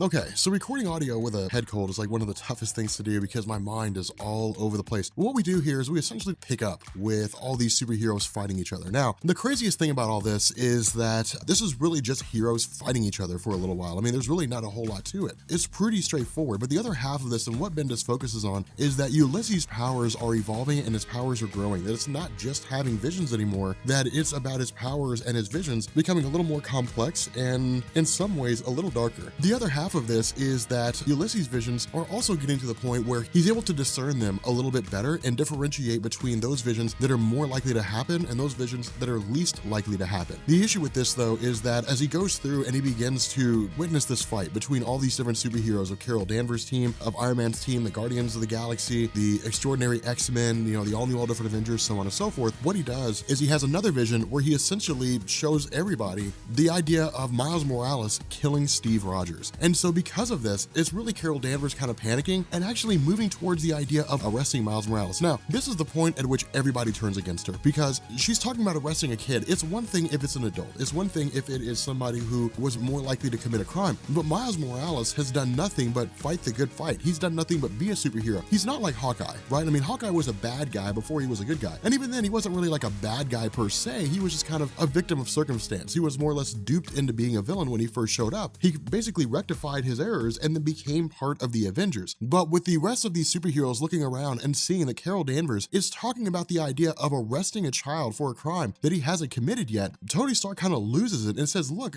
you're talking about a kid. You're talking about arresting a kid and treating them like they're an adult. Now, in truth, the only person who really should have anything to say here is Captain America because he's the one that Miles Morales supposedly killed at some point in the future. And so, of course, Steve Rogers steps up. Now, remember, I can't keep harping this enough because I feel like it's something easy to forget. This is Hydra Captain America. And so while he puts on this show of, hey, look, like, let's be reasonable here, let's calm down. We have to make sure we're doing the right thing. This is all a show. This is all him acting the way he is for the purpose of creating a rift in the superhero and the Avengers community. And the way this comes about is when he basically says, hey, look, there may come a point where Miles Morales might kill me, but he hasn't done it yet. And until he does it, you guys don't need to do anything. In a lot of ways, because of the fact that he's so respected, Captain America's word is law. I mean, that's just the way it is. When Captain America says, we're going going to do things a certain way, people are like, okay, let's go do it. Now, Carol Danvers doesn't want to listen to this. Carol Danvers is like, no. You can't just let him go like that. And Captain America's like, yes, I can. And he's going home. Thor, take him home. And Jane Foster, basically leaves, and Carol Danvers still wants to arrest him. And so because of that, because of all this, because she's basically turned to this point where nobody really seems to recognize her for, or I guess everybody's starting to see her for what she is, and somebody who's so dangerous, somebody who's willing to go to whatever lengths in order to make sure that her agenda is maintained, basically everybody begins turning against her. Of course, Tony Stark was already against her, but now Captain America's turning against her. S.H.I.E.L.D. is willing to arrest her. T'Challa, Black Panther, he essentially sits down and says, I will follow Captain America to the ends of the earth. Captain America is a man that I look up to. He's a man that I idolize. Even if I don't necessarily agree with everything that he does, I do recognize that the side that Captain America is on is always the right side. And so he says, look, I've been around this long enough. I've watched you screw up long enough. I've watched you make mistakes long enough. I'm not doing that anymore. I'm siding with Captain America. This kid's gonna go, and I'm out of here. I'm no longer in your corner anymore. Not only that, Iron Man's team takes off. The Inhumans basically abandon Carol Danvers, and so it's really just her. Now, at this point, this is when we start to get into Ulysses' powers beginning to grow and beginning to expand, because the Inhumans sit down and try to talk to him. The Inhumans are like, look, we need to talk to you right now, but he's wildly immersed in everything that's going on. In addition to this, all the other members of the superhero community are trying to figure out what to do next. Now, this is really just Marvel kind of setting the stage, right? I mean, this is Bendis saying, hey, look, guys, after Civil War II is over, we basically get into Marvel Now 2.0. That's how things were supposed to happen. This was really kind of like the Secret Wars fiasco all over again, in the sense that Secret Wars was supposed to finish, and then we were supposed to just segue right into all new, all different Marvel. But because of all the delays, the all new, all different Marvel titles started coming out before Secret Wars ended. That's basically what's happening here, with regards to Civil War II, in the sense that because of all the delays, Civil War II basically ended before the Marvel Now 2.0 titles came out. So for those of you guys who were getting into like Ultimate Squared, or those of you guys who are reading Unworthy Thor, different things like that, or who were reading, the new Iron Man with Riri Williams, a lot of these things were supposed to come out after this was finished. And so this should provide some clarity in terms of where these characters are coming from. Something else to note here, though, is that Riri Williams is still a part of what's going on with regards to these all new, all different Avengers. She's kind of a weird situation. She's kind of a mixed bag here, in the sense that she was really figuring out, what it is that she was capable of doing with regards to her makeshift Iron Man suit while this whole Civil War II event was going on. That was one of the major tie-ins of her character with regards to the backup features and the Invincible Iron Man line of stories under Brian Michael Bendis. But something else that I want to point your direction to is Carol Danvers herself. This is why I say that Brian Michael Bendis is so good at developing characters, because again, if you have this very visceral reaction to Carol Danvers in the sense that you hate her in the story so far, then Brian Michael Bendis has done his job. And that's really the mark of a good writer. Because if you were kind of going through this and you were like, whatever, Carol Danvers, I don't care, then the story didn't really resonate with you. But if you were anything like me, you hated Carol Danvers. You were mad as hell with Carol Danvers. And so Bendis was basically doing his job correctly. Not only that, he shows us that she is remorseful. In her mind's eye, she sees the face of James Rhodes in his final moments. In her mind's eye, she sees Bruce Banner dead. And in her mind, it's all because of her. It's all because she basically started all this. Now, she would never admit that publicly. And in fact, she refuses to. When we have Storm and the Extraordinary X-Men along with, Jean Grey and a handful of others to show up, she never comes out and says, look, I'm the reason why all this is going on. But a lot of it's because of the fact that there's no time to, because things are basically moving a mile a minute. Where Steve Rogers had told Thor, get Miles Morales out of here, and then Miles Morales had Thor drop him off before he got to his home, he ends up taking off and showing up on the Capitol steps in Washington, D.C., which of course is where Ulysses had the vision of him killing Captain America. And so this is again Carol Danvers acting in a reactive way. Now from here, we jump back to Ulysses, and this is actually where the story gets kind of cool, because now we get Andrea Sorrentino's art being mingled in with the art of David Marquez. Now, at least I think it's David Marquez.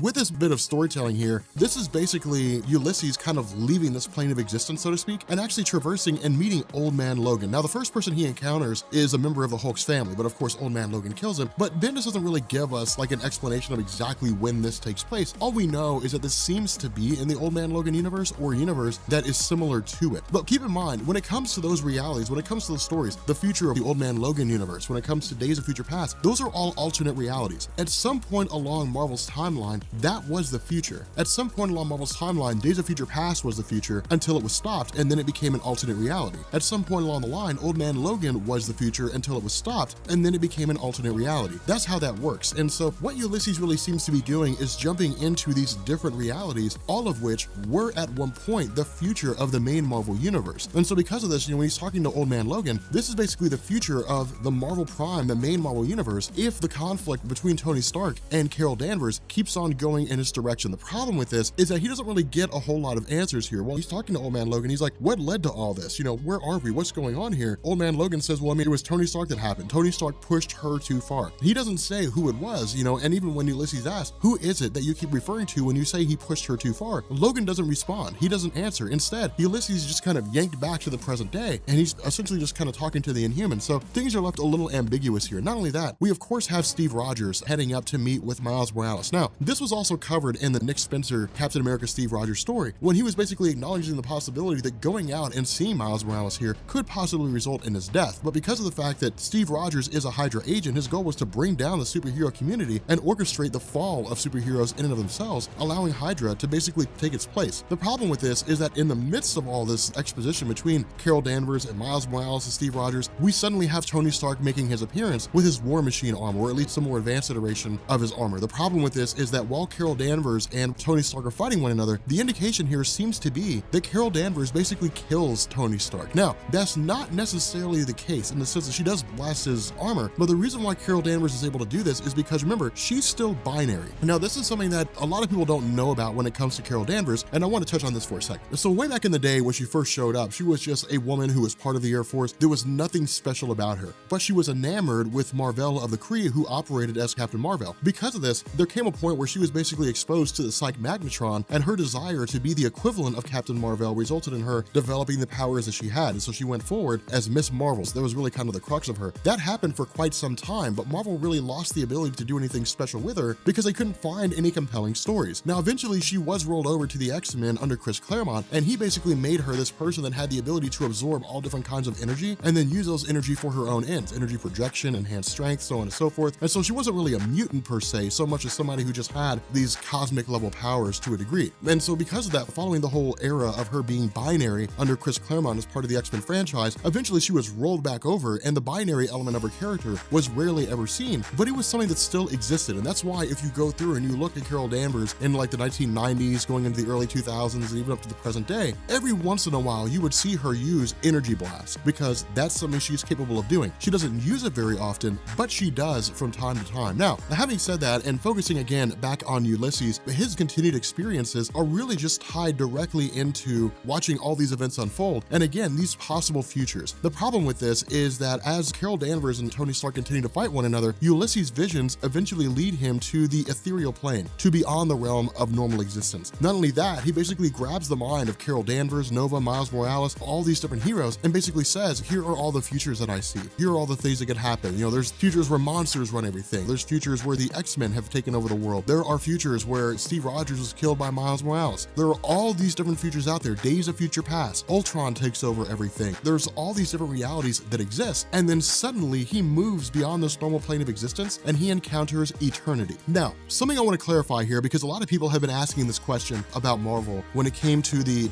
idea of eternity being chained. In the Ultimates line of stories, eternity is in chains. In this story, he's not in chains. There's a reason for that. In Ultimates Squared, I think it was, Galactus actually revealed that the eternity that's in chains is the multiversal eternity. And that was something that had never really been explored before. It had to a degree mentioned maybe like once or twice, but it was nothing Marvel actually went with. Instead, all they ever said was, well, every universe has its own version of eternity. What Ultimate Squared revealed is that there is a multiversal eternity. There's one eternity that represents the multiverse. You know, one eternity that represents all the different universes in the multiverse. That eternity is chained, but all the other eternities from within each universe, which are like these child units, so to speak, they're still able to operate accordingly. So again, it's kind of a weird situation with regards to Marvel in terms of what they're doing with their cosmic entities. It's a classic example of the left hand not knowing what the right hand's doing, and it's one of the reasons why, despite it being all new and all different, continuity errors still reign supreme. But the fact remains here that in this climactic battle, which does kind of feel a bit rushed, we basically have Tony Stark who's kind of left unconscious, and while he's not necessarily dead, he seems to be in this weird kind of catatonic state. Now, Bendis gives almost no explanation as to why this is. All he really has Beast say is that, well, Tony Stark's been experimenting on himself, and Beast is afraid to do anything because he doesn't know what kind of impact it'll have, and so they're just kind of leaving Tony Stark in this weird catatonic state. Now, we know by virtue of what Tony Stark has done that he's basically made himself a computer projection. We know this in the Iron Man stories and in Infamous Iron Man when he basically starts talking to Dr. Doom, when Dr. Doom becomes Iron Man. We also know this in the new Iron Man stories when he appears to Riri Williams as her new AI, or at least as the AI for her new suit. And so Tony Stark really seems to be kind of shunted off to the background right now, and he may come back at some point in time, but this is basically setting the stage for Tony Stark to be removed from the position of Iron Man for Dr. Doom to take up the traditional Iron Man role, and then Riri Williams to have Tony Stark being her AI for when she becomes the Iron Man character. But again, things just kind of wrap up relatively fast. I mean, there's not a whole lot of exposition here. There's a lot of questions that are kind of left open-ended in terms of the fact that no one knows that Captain America is still a Hydra agent. We don't really know what direction things are going to go in with She-Hulk, but it's really kind of the situation where everybody's dealing with the fallout of Civil War II in their own ways. Again, you know, Riri Williams is becoming Iron Man. She-Hulk is still pissed off that Bruce Banner's dead. Captain America is still plotting for Hydra to take over the world. Miles Morales is still trying to deal with the realization that he was almost arrested for a future possibility of him killing Captain America. It's people really just kind of coming to terms with their own place in the superhero community, knowing the possible futures that could exist for them. Well, the story ultimately wraps up with some enigmatic phrase about Carol Danvers saying that she has some ideas for the future, but again, we don't really know what this means. But again, this story was kind of rushed in a lot of different ways, especially when it came to the ending. It really does reflect the notion that it was a story written for the purpose of just kind of being a cash grab on the main Civil War movie that was coming out, Captain America Civil War. But okay, so as a general rule, when it comes to comic books, especially Marvel's side, I really prefer more of like the darker and edgier stories. Stories like Champions, I absolutely love if you can look past all the social justice warrior stuff. It's actually a really good story. It's just sometimes it just kind of gets in its own way. But Infamous Iron Man this story is going to be a perfect demonstration of what happens when Brian Michael Bendis cares about what he's writing, because this story is amazing. It's so good. Now, the weird thing here is that Bendis split it up in an odd way. Usually when comic books are done, you usually have just story arcs, and a lot of times those story arcs will be collected in trade form, where you'll see like Infamous Iron Man Volume 1 or something along those lines. Now, for the sake of my channel, I just split everything up on story arcs and just call it volumes. That way it's easier to follow. It doesn't necessarily mean that what you see listed as a volume on my channel will be a volume on Amazon, but it does mean that it makes it easier for, to follow my story. So the weird thing is that Infamous Iron Man is actually 9 issues long, but Bendis and Marvel split it into 6 and 3. So the first story arc is 6 issues, the second story arc is 3, and then presumably it'll come to an end. But the cool thing about this is that what this does is this picks up previously in the history of Marvel Comics with regards to the Cabal. Now, the Cabal was an organization that, or at least as it seemed to exist here, was around the days of Dark Reign. And so this, of course, is when Norman Osborn had basically taken control of S.H.I.E.L.D. from Tony Stark after Stark was ousted and Norman Osborn was put in his place as director, but it was also around the time that Osborn began to form Hammer. But the Cabal is a general name given to various groups who have existed throughout Marvel Comics that serve the purpose of just acting as their own little organization. I mean, it's not like, the Cabal is a singular faction. It's a name that can be used at any point in time. For example, Thanos had his Cabal during Time Runs Out. When it was Thanos, the Black Order, and Namor the Submariner, which, by the way, we will cover the Black Order. We'll probably go through all that stuff. What I'm trying to do is I'm trying to time things so that between the time the first Infinity War movie comes out and the second Infinity War movie comes out, we're covering all the Thanos cosmology, eventually leading up to like Hickman's Avengers and New Avengers and all that kind of stuff. Because yes, I will finish that. For those of you guys who are asking, there's just other amazing stories that I want to tell. The fact remains here that this is basically Bendis kind of showing us who Dr. Doom used to be. And it's kind of interesting because it's almost like we don't really need a reminder. It's like we know who Dr. Doom is. Like we know what Dr. Doom is about, but it doesn't hurt. And it's cool because it's not like some grandiose display of power or something like that. What it actually does is it focuses on an interaction between the Hood, Parker Robbins, and Dr. Doom. Now, Parker Robbins is an interesting situation in Marvel Comics. And the reason why I say that is because of the fact that he's basically this guy who has access to like a lot of weapons and stuff like that. And he's more akin to like the Kingpin than anything else, but he's also been extremely dangerous and powerful. For example, he has accessed and harnessed the powers of the Infinity Gems. So that shows you how capable he is. And it's just an instance where he's been able to attain absolute power for himself on more than one occasion. Not only that, he's very good at being a demagogue, which is to say rallying people to his side and positioning himself as this sort of warlord. The interaction between Parker Robbins and Dr. Doom here is basically a discussion about how Parker Robbins is asking questions that he has no business asking, in the sense that he basically asked Doom about his history. Is it true you gained the power of the Beyonder,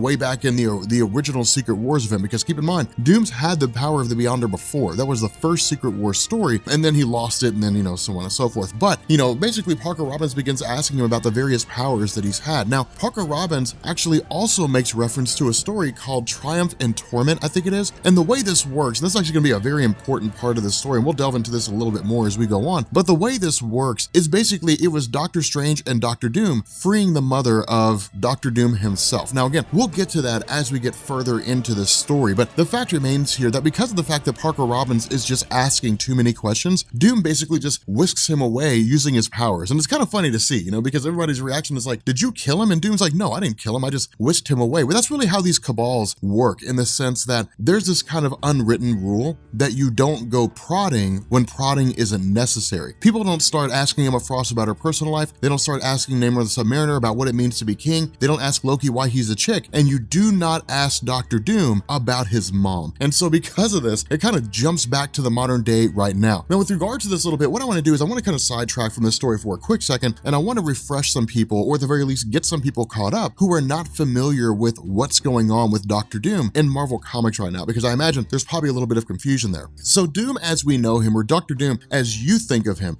the green cloak, which actually will look amazing on the Iron Man armor. Oh my God, that looks so good. Doctor Doom with the green cloak with the, the iconic suit, that Doctor Doom existed from the time he first appeared until Secret Wars. But what ended up happening is during the main Secret Wars event, when Doctor Doom was fighting Reed Richards and they were having as much of an emotional battle as they were a physical battle, Doom finally admitted that his greatest regret, or the one thing he hated most, was that he was not equal to Reed Richards. He didn't have Reed Richards' life. Doctor Doom did not have a Susan Storm of his own. He did not have a Johnny Storm. He didn't have a Ben Grimm. He didn't have that family connection that he loathed Reed Richards for having. And so because of that, the question was asked by Doom, if you could do it all over again, would you do it different? Reed said yes. And so what happened was the Molecule Man Owen Reese, who was basically the go-between for Doctor Doom to access the powers of the Beyonders, took that ability away from Doctor Doom and gave it to Reed Richards. And what Reed Richards did was set everything back, effectively resetting the universe. Now, of course, this was Jonathan Hickman setting the stage for Marvel to basically reboot, which of course Marvel botched in the extreme and didn't do. And so the result is that when Reed Richards set things back to the way they were supposed to be, instead of making Doctor Doom inherently a bad guy, instead what he did is he restored Victor Von Doom's face, and Victor Von Doom effectively abandoned Latveria and went on this role of basically trying to restore himself and trying to prove himself to being a good guy. Now, on the surface, the premise might seem kind of lackluster, but the storytelling is anything but. This is some amazing storytelling with Doctor Doom, and that's why I'm kind of glad that Brian Michael Bendis is the one running the show here, just because of the fact that if it was anybody else, I'd be a little hesitant about it. But Brian Michael Bendis is amazing when it comes to developing characters. When it comes to writing characters, it's like the one thing that he's good at above all others. I mean, he's good at a lot of other stuff too, storytelling and so on, but if I wanted to see a new character created, I would leave it to Brian Michael Bendis to be the one to do it. But jumping back into the story again, what we end up finding out is that El Diablo has managed to capture Maria Hill. Now, this is kind of weird because keep in mind, this part of the story takes place before the events of like Captain America Steve Rogers, The Oath, where Captain America becomes director of S.H.I.E.L.D.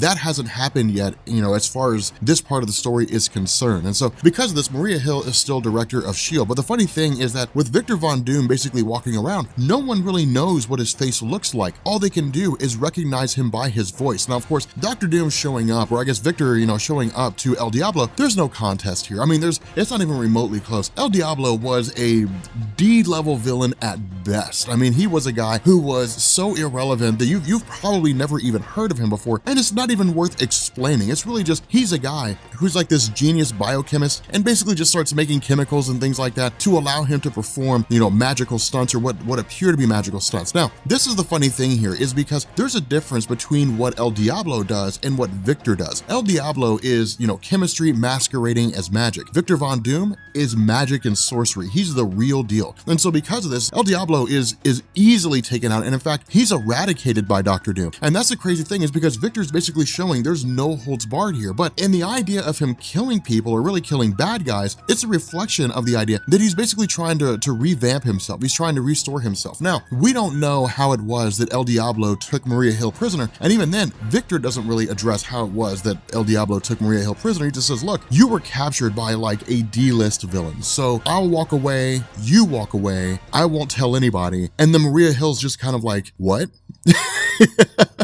And that's what makes this so cool. But something else that I also hope you notice here is that Dr. Doom, as he's being drawn in this story, looks a lot like Vincent Cassel. For those of you guys who don't know who that is, Vincent Cassel was the guy who played Night Fox in Ocean's 13, and I could imagine, Ocean's 12 rather, and I could imagine him playing Dr. Doom in like a movie that Fox didn't screw up. If Marvel got like the Fantastic Four back, I could see him playing Dr. Doom, and it would actually be pretty cool, to be honest. But what ends up happening here is Dr. Doom transitions over to a woman by the name of Amara Pereira. Now, Amara Pereira was introduced over the course of really, the first Iron Man story arc as part of All New, All Different Marvel. And the way Bendis introduced her was really kind of like a what just happened kind of situation where, she meets Tony Stark, the two of them, have drinks and so on and so forth. She makes it clear right off the bat she's not going to sleep with him, but her genius level intellect is established in the fact that she's developed a cure for the mutant X gene, but has decided not to use it. Now, it's really just one of those Brian Michael Bendis things where he's just like, here's how smart they are, and we're never going to use it, you're never going to do anything with it, or we may down the line, we have no idea. But again, it's really just kind of establishing the intelligence of her character and what she's capable of. Now, from here, it's really kind of a discussion about what's going on with regards to Victor Von Doom himself, as well as what's going on with Tony Stark and Amara Pereira. Now, of course, we know there's no real romance between the two of them, or at least there doesn't seem to be, but in this part of the story, or at least in this segment, we've basically moved past the events of Civil War II, and what's basically happened is this is the aftermath of Tony Stark when he's presumably died. And so because of this, Doom really addresses or really speaks with Amara about the feelings that she may or may not have had about Tony Stark, about even if those feelings were budding, at the very least, it's something that she can't act on right now because of the fact that Tony Stark is no longer part of the equation. And so what Doom is basically doing is he's effectively turning over a new leaf. He really just kind of goes to speak with her. Now, this is a circumstance where his reputation precedes him in the sense that when he introduces himself, when he basically says, I'm Victor Von Doom, the first thing to come to mind is Dr. Doom. And so right off the bat, Pereira's initial response is, this is a bad guy. Like, he's a villain. Now, of course,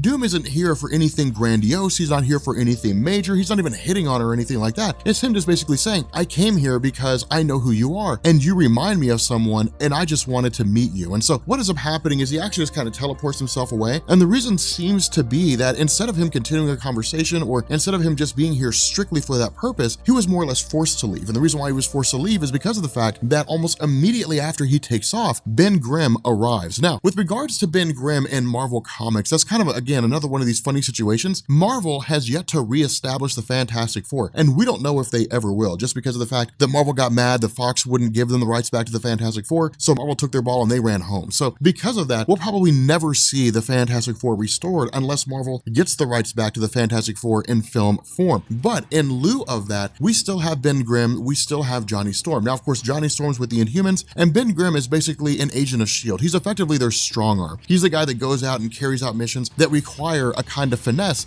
that can't be found outside of somebody who doesn't have super strength and a really bad temperament, if you understand where I'm coming from. He beats people up.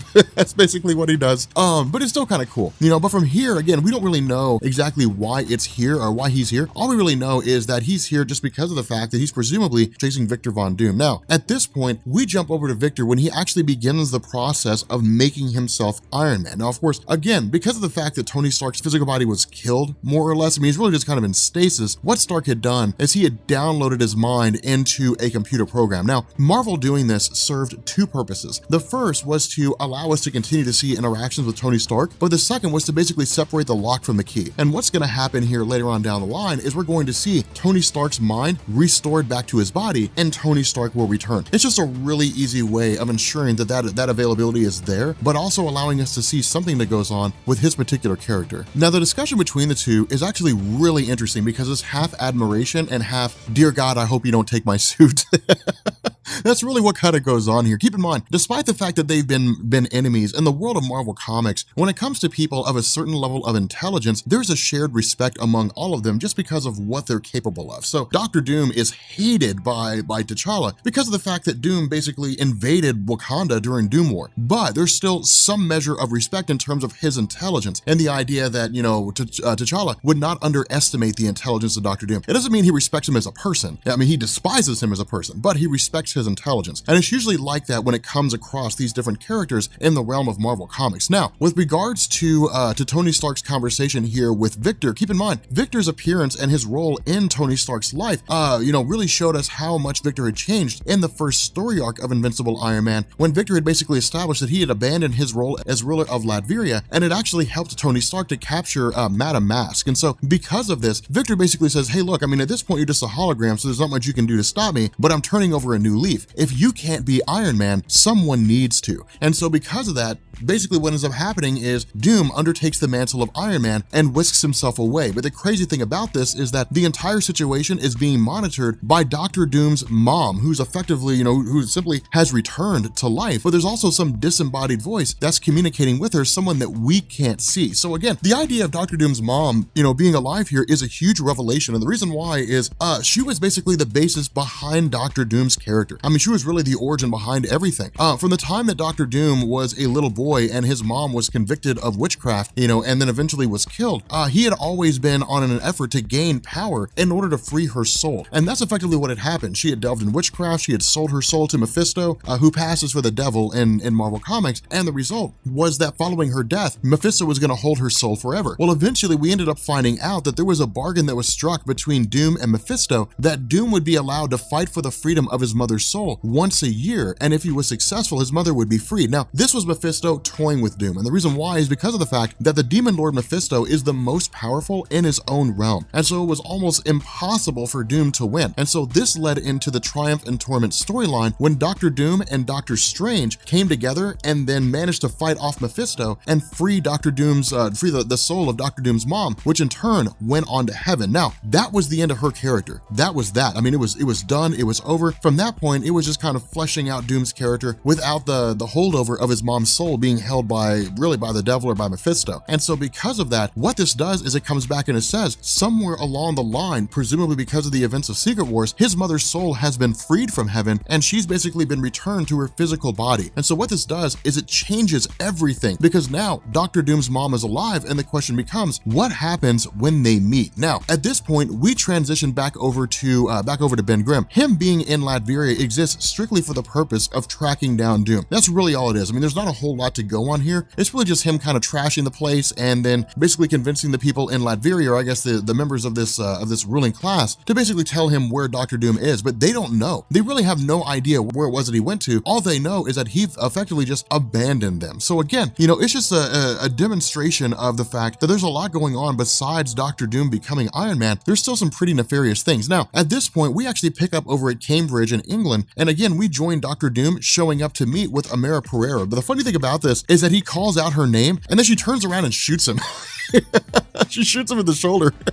He's like, what? You shot me! You shot me in the arm! Why did you shoot me in the arm? For all you Austin Powers fans, what was that guy's name? Was it Mustafa? I can't remember what his name was. It was Will Ferrell who played the character. It was a really, really funny moment from that movie. But the idea here, though, is that, again, this is really just kind of Dr. Doom meeting with her, but it's also this idea that her life is drastically being changed because of the actions of Dr. Doom. And the reason why is because it's not enough for him to just kind of show up in her life and then start turning things all topsy-turvy by saying, hey, look, I'm trying to be a good guy, and all that kind of good stuff. But Ben Grimm also has managed to track down Victor. And so because of this, the fight between the two of them is pretty interesting. It's pretty short, but it's pretty interesting. But the result of this is that we end up finding out that Dr. Doom had, of course, overcome Ben Grimm, but it happens off panel. Instead, what we end up doing is we actually jump directly to where it is that Amara Pereira has been taken by Dr. Doom, which is basically his own little base of operations, his own little refuge outside of Latveria. And what ends up happening here is he basically says, hey, look, I'm here because I'm trying to be a good guy. Well, then Amara's response is, but why though? Like, what happened to you that's changed your entire view of the world? And this is when Brian Michael Bendis references Secret Wars. And that's one of the coolest things here, is because when All New, All Different Marvel first kicked off, there was almost no reference to Secret Wars. It was almost like Secret Wars never happened. We knew it did, and there were maybe a handful of people who remembered, but that was it. It wasn't like everybody remembered what was going on with Secret Wars and everybody was talking about, hey man, you remember that time that Doom got absolute power? It was like this dirty little secret that was swept under the rug, which of course, again, I kind of think was Marvel's response to the idea that they chose not to reboot. But with Brian Michael Bendis focusing here on Secret Wars, it's basically Doom just recounting his story to Amara Pereira, telling her, look, there was a time when I had absolute power. There was a time when I was God. But it's also Brian Michael Bendis injecting a little bit of his own history with regards to Doom, in the sense that Doom goes on to basically say, I've always tried to gain absolute power. Even after freeing my mother's soul, I always continued to gain absolute power. And the reason why was because I thought I was living up to my potential. I thought I was doing the right thing. I thought it was my lot in life, my role in life. But he basically says, time after time, I consistently failed. Whether it was capturing the power of the Beyonder the first time, whether it was capturing the power of Galactus the first time, whether it was harnessing a cosmic cube, whether it was gaining just these insane abilities, whether it was getting the power of the Beyonders the second time, when I invaded Wakanda and I forced Black Panther to render all vibranium on Earth completely inert. Every single time I went on these campaigns to gain absolute power, I always failed. And so his idea was, if I failed in that direction, maybe I would succeed in the other direction. And so for him, it's really just kind of logic at this point in time. Now, there's also a lot of things that Brian Michael Bendis doesn't say that he's really inferring here, in the sense that when Dr. Doom essentially remembers everything during Secret Wars, he also remembers his conflict with Reed Richards. He always remembers what he said. And it could simply just be the fact that there was a lot of catharsis that came out of Victor Von Doom admitting to Reed Richards that he always wanted to be him. Maybe it's just that was one thing that he was always holding on to, and the reason why he simply could not become a good guy. Again, Brian Michael Bendis, one of the reasons why I love the way he writes characters is because he treats them like people. And so he doesn't tell us every single thing they're thinking, because when you have a conversation with someone, they don't tell you every single thing they're thinking. You're just kind of forced to read between the lines if you choose to do so, and get a better understanding of where they're coming from by how it is they say things, why they're saying things, and their own body language. And so because of that, Bendis basically just kind of says, look, you got to infer a little bit here, but in the end, Doom is trying to become a good guy. Doom is trying to do the right thing. Now, of course, what ends up happening here is we end up having Ben Grimm actually transition over to the old lab of Dr. Doom. And when he gets there, we end up actually finding out like the little chunks of rock on his face and on his body start falling off. And this is when we actually find out the reason this is happening is because of the fact that Dr. Doom's mom is residing inside of his old laboratory. And so again, this is really, really cool. It's one of these really cool situations that begin to unfold simply because of the fact that we end up having Dr. Doom's mom showing that she's extremely powerful in terms of her abilities. Now, at this point, we switch back over to Maria Hill. And the funny thing about this is that Maria Hill, of course, if she was smart, would have kept this information to herself regarding the fact that she was somehow captured by El Diablo. But what she's basically done is she's more or less done that to a degree, but she also kind of has everybody out looking for Dr. Doom, or at the very least, Ben Grimm looking for Dr. Doom. This is the reason why Grimm's looking for him in the first place, is because Maria Hill tasked him to do so. Now, the reason why it was Ben Grimm and not all of S.H.I.E.L.D. is because it's really just Maria Hill trying to make sure that her capture by El Diablo and her being freed by Victor Von Doom is kept under the radar. If the world became aware of the fact that the director of S.H.I.E.L.D., the world's foremost intelligence gathering organization and peacekeeping force, was captured by a D-list villain, people would lose faith in S.H.I.E.L.D. in its entirety. They would say S.H.I.E.L.D. is the most inept organization ever, run by the most ridiculous person ever. We should not allow them to have the kind of power that they have. It would just bring S.H.I.E.L.D. crashing down to the ground just because of the fact that everybody in there would look like buffoons. And so because of this, Dr. Doom basically just arrives on the helicarrier, which is really kind of funny here because this is one of these are these little goodies, right? These little tidbits, these fun little things that we get with his character, the way he's written by Bendis. When he shows up here, Maria Hill's like, what are you doing here? And he says, well, I mean, think about it this way. If I had done something, if I had shown up on the radar somewhere, then you probably would have sent everybody in S.H.I.E.L.D. to come after me. Maybe you would have sent, other individuals, Ben Grimm or somebody like that to come after me.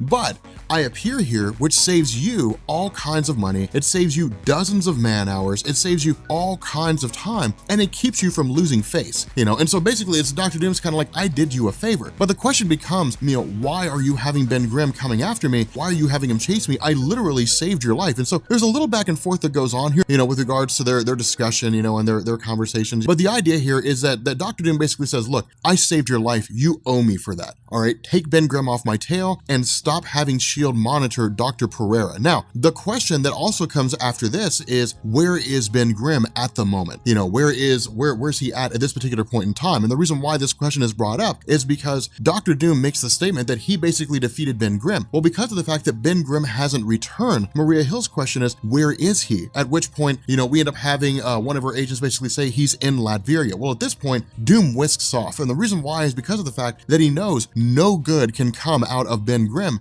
being in Latveria. The other half of this is that Ben Grimm may start stumbling around and asking questions that he has no business asking about the history of Victor Von Doom outside of the various, escapades that the Fantastic Four have been involved in with Dr. Doom over the course of his history as their main villain. And so because of this is when Brian Michael Bendis basically shows us the current state of Latveria. And the reason why this matters is because of the fact that in the first story arc of Invincible Iron Man, we saw what Latveria was about to a degree, but only insofar that the place was in ruins following Dr. Doom abandoning it. But we hadn't really learned how far it had fallen. And what we end up finding out is, again, it's basically, Brian Michael Bendis refreshing us on the fact that the general who was left in charge by Victor to basically restore Latveria or keep Latveria in check has essentially become corrupt, and he's more or less turned it into a totalitarian state, giving himself absolute power. Now, of course, Victor basically takes all this out. I mean, he basically goes, to Karadžić, I think his name is, the general at the time, and says, look, you're not going to be the one that runs this place with absolute power. I clearly cannot trust you to do that. I clearly cannot trust you to be the one who controls things with absolute certainty. And so what he does is he says, go find a woman by the name of Angela Crore. Now, Angela Crore is an example of where Bendis just kind of injects his own little bit into individual stories, because Angela Crore is basically a new character. She never existed before. We've never really seen or heard of her before. She's been created by Brian Michael Bendis for the sake of this story in order to basically allow Doom to operate outside of Latveria and presumably return to his normal role without having to worry about rebuilding Latveria. Eventually it'll go back to its normal self. But what ends up happening here is Dr. Doom basically stumbles into Ben Grimm, only for us to discover that the little bits and pieces of Ben Grimm have fallen off all over the place, all at the hands of Dr. Doom's mom. Now, this encounter between the two of them is crazy, and it's one of the coolest things ever, because Victor's response to this is the most predictable response. And again, this is why I love the way that Brian Michael Bendis writes characters. Victor Von Doom's response is,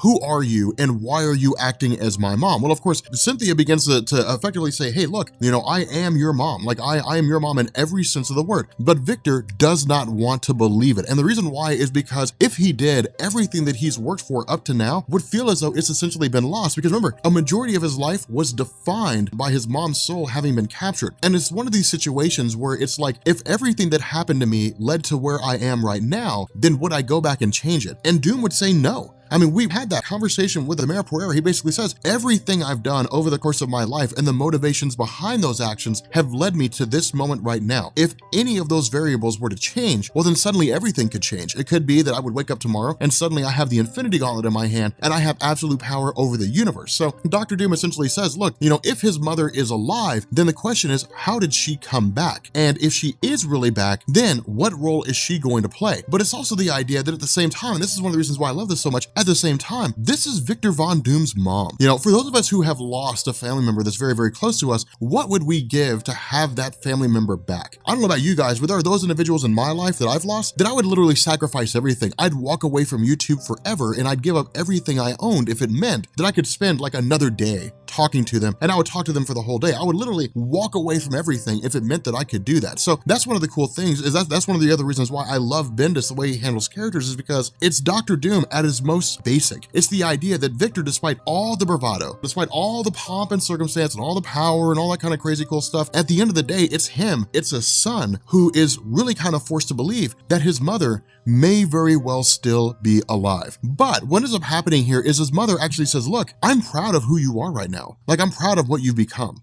I'm proud of what you've done at this point in time. But the other half of this is she's still very much a dark character. She's not evil, or at least doesn't seem to be that way. Instead, her initial response is, this guy, this Ben Grimm thing, needs to go away. We need to eliminate him. We need to get rid of him. Doom's response is, no, he lives, send him away. Just send him back to S.H.I.E.L.D., wherever it is that he needs to go to. But what ends up happening here, and what's basically taking place, is she basically just leaves. When Dr. Doom is, again, refusing to believe that she's alive, when Dr. Doom's refusing to believe that it's his mom, she says, look, fine, we'll get back together, we'll get our heads cleared, we'll get things sorted out when you're more inclined to be receptive. And so what ends up happening here is we switch back to Cynthia Von Doom, we switch back to her base of operations where she's, engaging in all her magic, sorcery, different things like that. And what we find out is that the disembodied voice that she's been talking to belongs to Reed Richards from the Ultimate Universe. So this is crazy, because what it means is that Reed Richards from the Ultimate Universe is still alive. Reed Richards from the Ultimate Universe is presumably going to be the main enemy of Victor Von Doom.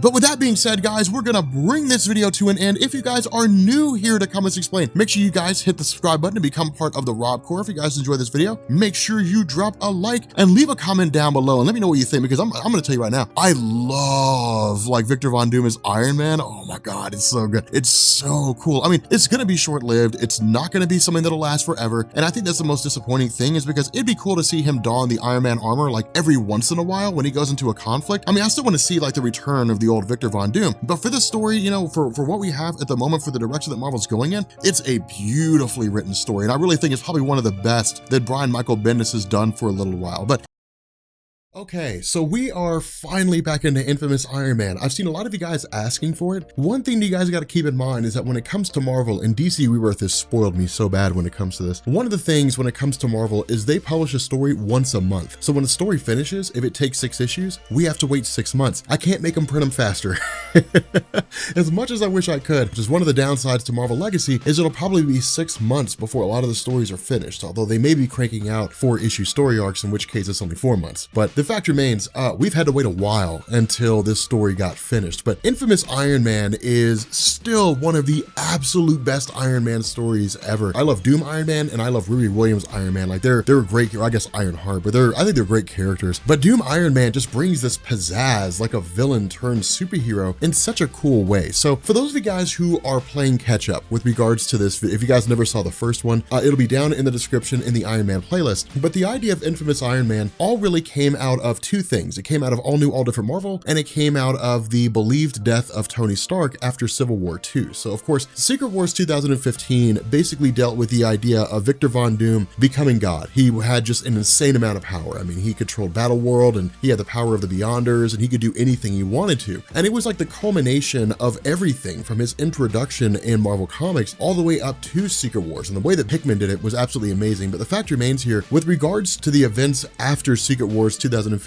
going into All New, All Different Marvel, it was somewhat of a redemption story. Doom had basically been reborn, more or less, by Reed Richards, with his face completely restored. That was a hallmark of his character, is that his face was scarred just because of his experiments and so on and so forth. But the idea is that during Civil War II, when Tony Stark had battled Carol Danvers and was believed to have been dead, Dr. Doom picked up the mantle of Iron Man alongside Riri Williams. So where Riri Williams followed the character as Ironheart, Dr. Doom basically became the new Iron Man in the form of Infamous Iron Man. And the way that he did this was really more along the lines of just using a combination of Iron Man's technology along with his own magic. And it was super cool because one of the first things that we ended up seeing was him basically going through and trying to convince everybody he was a good guy. But in the background, there was this subplot with the return of Dr. Doom's mom. Now, Cynthia Von Doom was this character who was largely intertwined into the origin of Dr. Doom. And this story will actually build off of an existing story called Triumph and Torment, which is amazing. It's a Dr. Doom, Doctor Strange crossover, and it's super cool. But the whole idea is that the origin of Cynthia was that she was basically a character who had dabbled in witchcraft. And the result was that she was basically ousted by the villagers. They really just kind of condemned her and different things like that. And that was the end of her. Her passing was a huge part of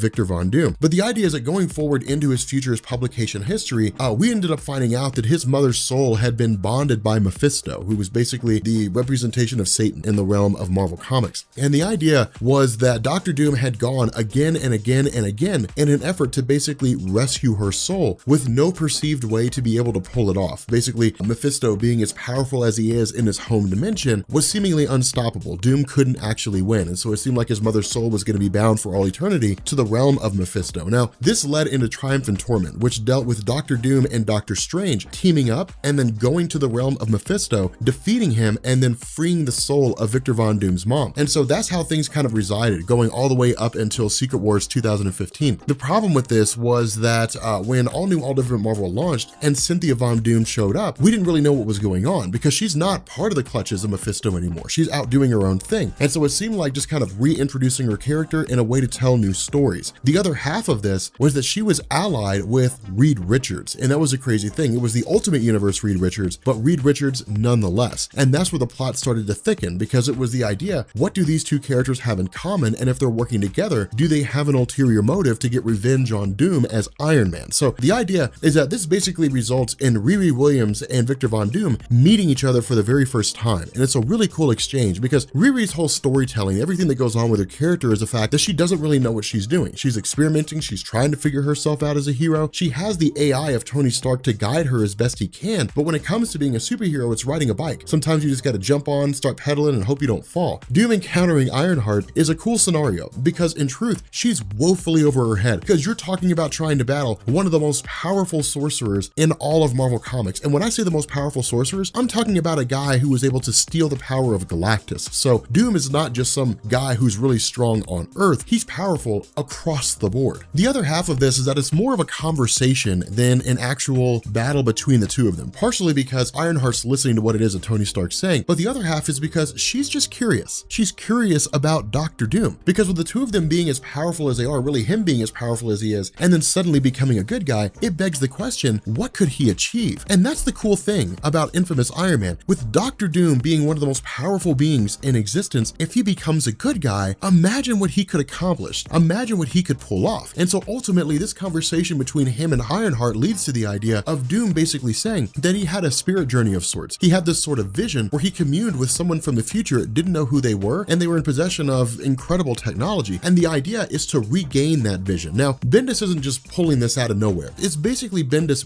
building on all this stuff when it comes to Dr. Doom. Despite his arrogance and his hubris and all those aspects of his character that he displayed before, he was nothing if not methodical. And whenever it was that he came across something he didn't fully understand, it was research, learn everything there is to know, and then make a move. And that's what he does here. He's basically just kind of received this spirit vision somewhere along the line, and the goal is to duplicate the process, which was basically heightened adrenaline that led to this vision, and then in turn decipher it, find out what it is, and then see if there's a way that he can use it. The cool thing about this is that in order to pull it off, he basically just has Ironheart attack him. He's just like, attack me with all the energy you have. But the funny thing is that when this happens and he's presumably kind of knocked unconscious, he basically ends up finding out that the person he's communing with is Tony Stark. And this is crazy because it looks like Tony Stark with the powers of Doctor Strange. And so it's kind of weird because we have no indication of where this is going. It's basically just the idea that Tony Stark is communing directly with Doctor Strange from some point in the future in a city of New York that just seems to be wildly technologically advanced. Now again, this is one of the reasons why I love Bendis when he ties into continuity. He doesn't always do that, but sometimes he does. During Jonathan Hickman's run on Avengers and New Avengers, it was the first story arc when Captain America basically destroyed the Infinity Gauntlet. He tried to use it to stop the incursions, Earths crashing into each other. The Infinity Gauntlet couldn't handle it. All the gems shattered except for the Time Stone, which disappeared into the time stream. The idea was that when that happened, nobody knew where the Time Stone went. Eventually it popped back up again. It grabbed Captain America and a handful of others and started jumping them into the future. There was a point where Captain America ended up something like 50,000 years in the future, and the world was just a giant sentient mind. And so it's cool to see how those things play out in the sense that maybe this is a part of that time stream. And so this kind of thing is something that Bendis will probably build on. For the moment, it's basically just,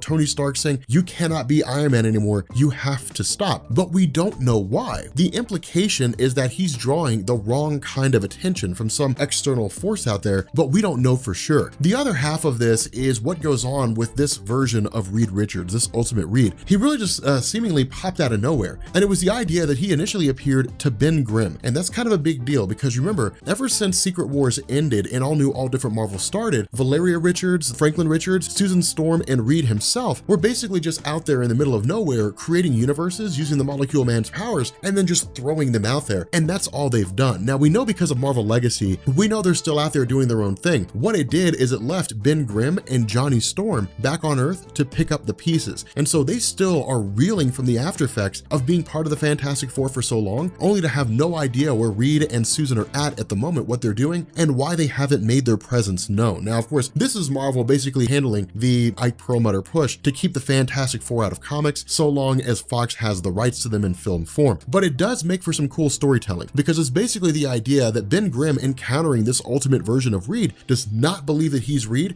and it actually results in a fight between the two of them. But it also deals with the idea that Ben Grimm is still getting over the fact that Reed isn't there, that Johnny Storm is still getting over the fact that Reed isn't there. They're dealing with it as best they can. When Ben Grimm goes to Johnny and says, hey, some version of Reed showed up to me, I don't think it's our Reed, Johnny Storm can't handle it. He's like, look, it's too soon, it's too close, and he just leaves. It's the Johnny Storm bravado. It's the, whoa, you know, I've got to put on the big front and I've got to look like a tough guy instead of allowing his motions to kind of be exposed to Ben Grimm. That's a hallmark of their characters, in the sense that when it comes down to it, they fight together, but in moments of peace, when there's no real conflict, they're very guarded in terms of how they relate to each other. With Dr. Doom having passed out after his vision quest and then being dropped off at a SHIELD helicarrier by Riri Williams, because presumably it's the only thing she knew to do, what ends up happening is one of the SHIELD agents shows up and then actually kills a couple of agents and then goes to, at least seems to try to kill Dr. Doom. Now, of course, we end up finding out that this was basically mind control done by Dr. Doom's mom, which is really kind of cool, because then the question becomes,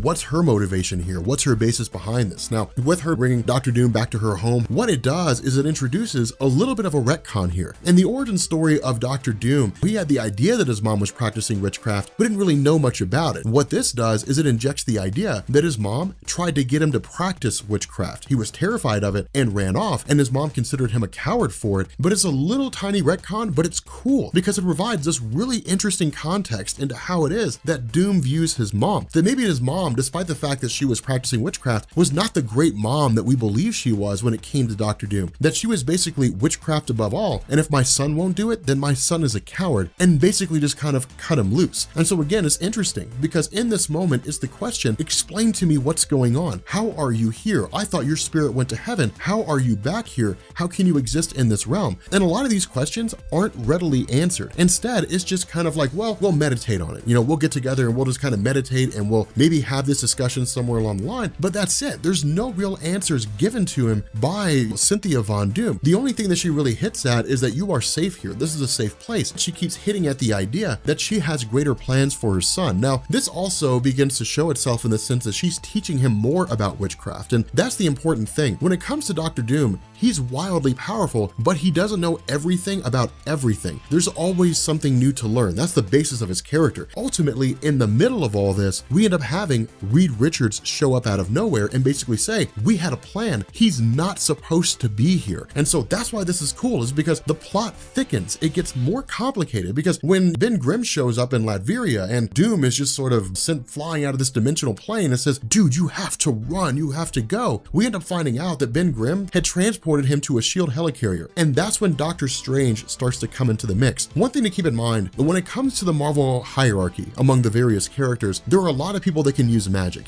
Doctor Strange is the Sorcerer Supreme. Now, while there are other characters who may be more powerful than him in one form or another and at what point or another, for the most part, he is the authority on magic. Usually, Doctor Strange is considered to be the most powerful of all the magic wielders, but momentarily, somebody will pop up with more power than him. But because Doctor Strange is the Sorcerer Supreme, and because both Strange and Doom had fought together in freeing the soul of Cynthia Von Doom from the clutches of Mephisto, they have this kind of bond between the two of them. But Dr. Doom, despite the fact that he could leave the SHIELD helicarrier, chooses not to. And the reason why he chooses not to is because he's scared. Notice this moment when Doctor Strange says, if you're here, it's because you're afraid. And if you're afraid, then I am terrified. And that's why it's so cool, is because Doom has seen and done it all. If there's something out there he's terrified of, it's something either Strange has not encountered before, or if he has encountered it, it's of a level so extreme that it terrifies one of the most powerful sorcerers in the world. And so as they begin going through, and as they begin talking about what this threat may be, with Ben Grimm just sort of watching all these events unfold, suddenly Reed Richards shows up and immediately starts challenging all these different members of SHIELD. And as these conversations go back and forth, these two things are juxtaposed right next to each other. Reed Richards just like, you know, making his way in there saying, hey, look, I'm not here to attack. I'm here to just talk to Victor Von Doom, tell me where he is. And then it gets to the point where Von Doom says, I do not think that's Reed Richards. I think it's someone else. And then suddenly everything changes. And that's when we end up finding out this is not Reed Richards. It was never Reed Richards. This person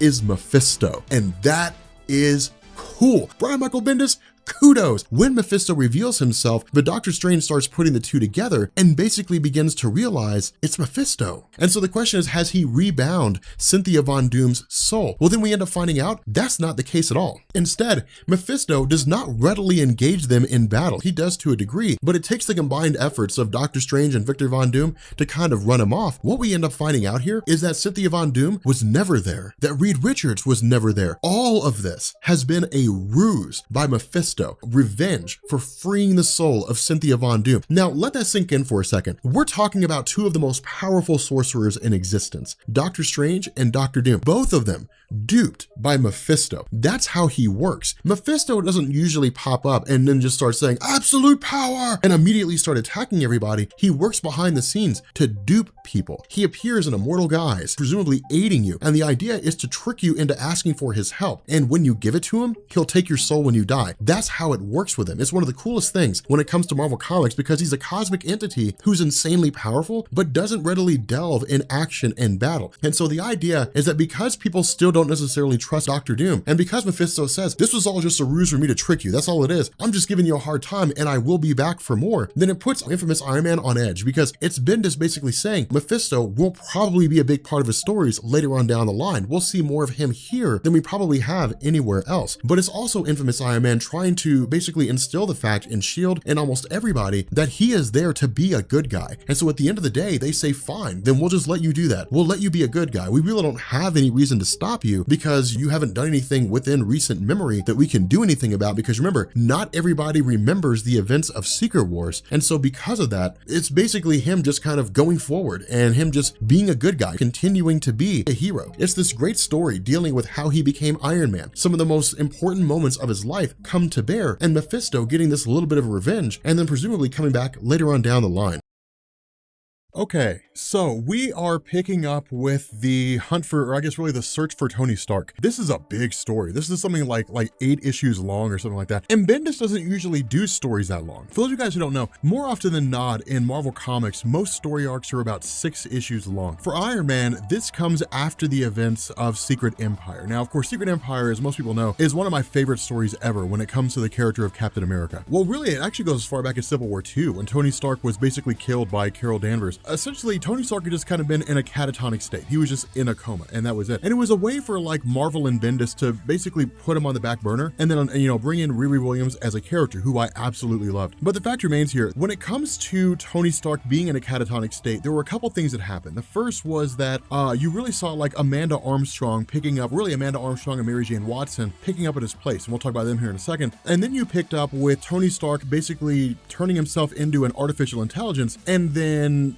basically becoming the trainer for Riri Williams when she became the new Iron Man, more or less, when she was Ironheart. And so what this does is this initially picks up essentially at the Stark Expo, this whole, event that Tony Stark puts on, year after year in order to bring together some of the greatest minds. Now, Amanda Armstrong is really the one leading the charge on this whole project since Tony Stark is gone. Now, Amanda Armstrong was introduced as part of International Iron Man, and that dealt with the idea of Tony Stark tracking down his actual biological parents, because that was a holdover from Kieran Gillen, who had introduced the secret origin of Tony Stark and revealed that Howard and Maria were not actually his biological parents, and instead he was adopted. And so Bendis had kind of continued that trend going forward in the future of the Iron Man stories. And so in International Iron Man, he tracked down his actual mother, who was basically a rock star from the 80s. And then we still don't know who his biological father is, or at least we know now that the story's finished, but at this point in the story, we don't know. And so basically Amanda's kind of going through and saying, hey, look guys, we're putting on this whole Stark Expo because it's what Tony Stark would want. But from her perspective, this is a really crushing experience.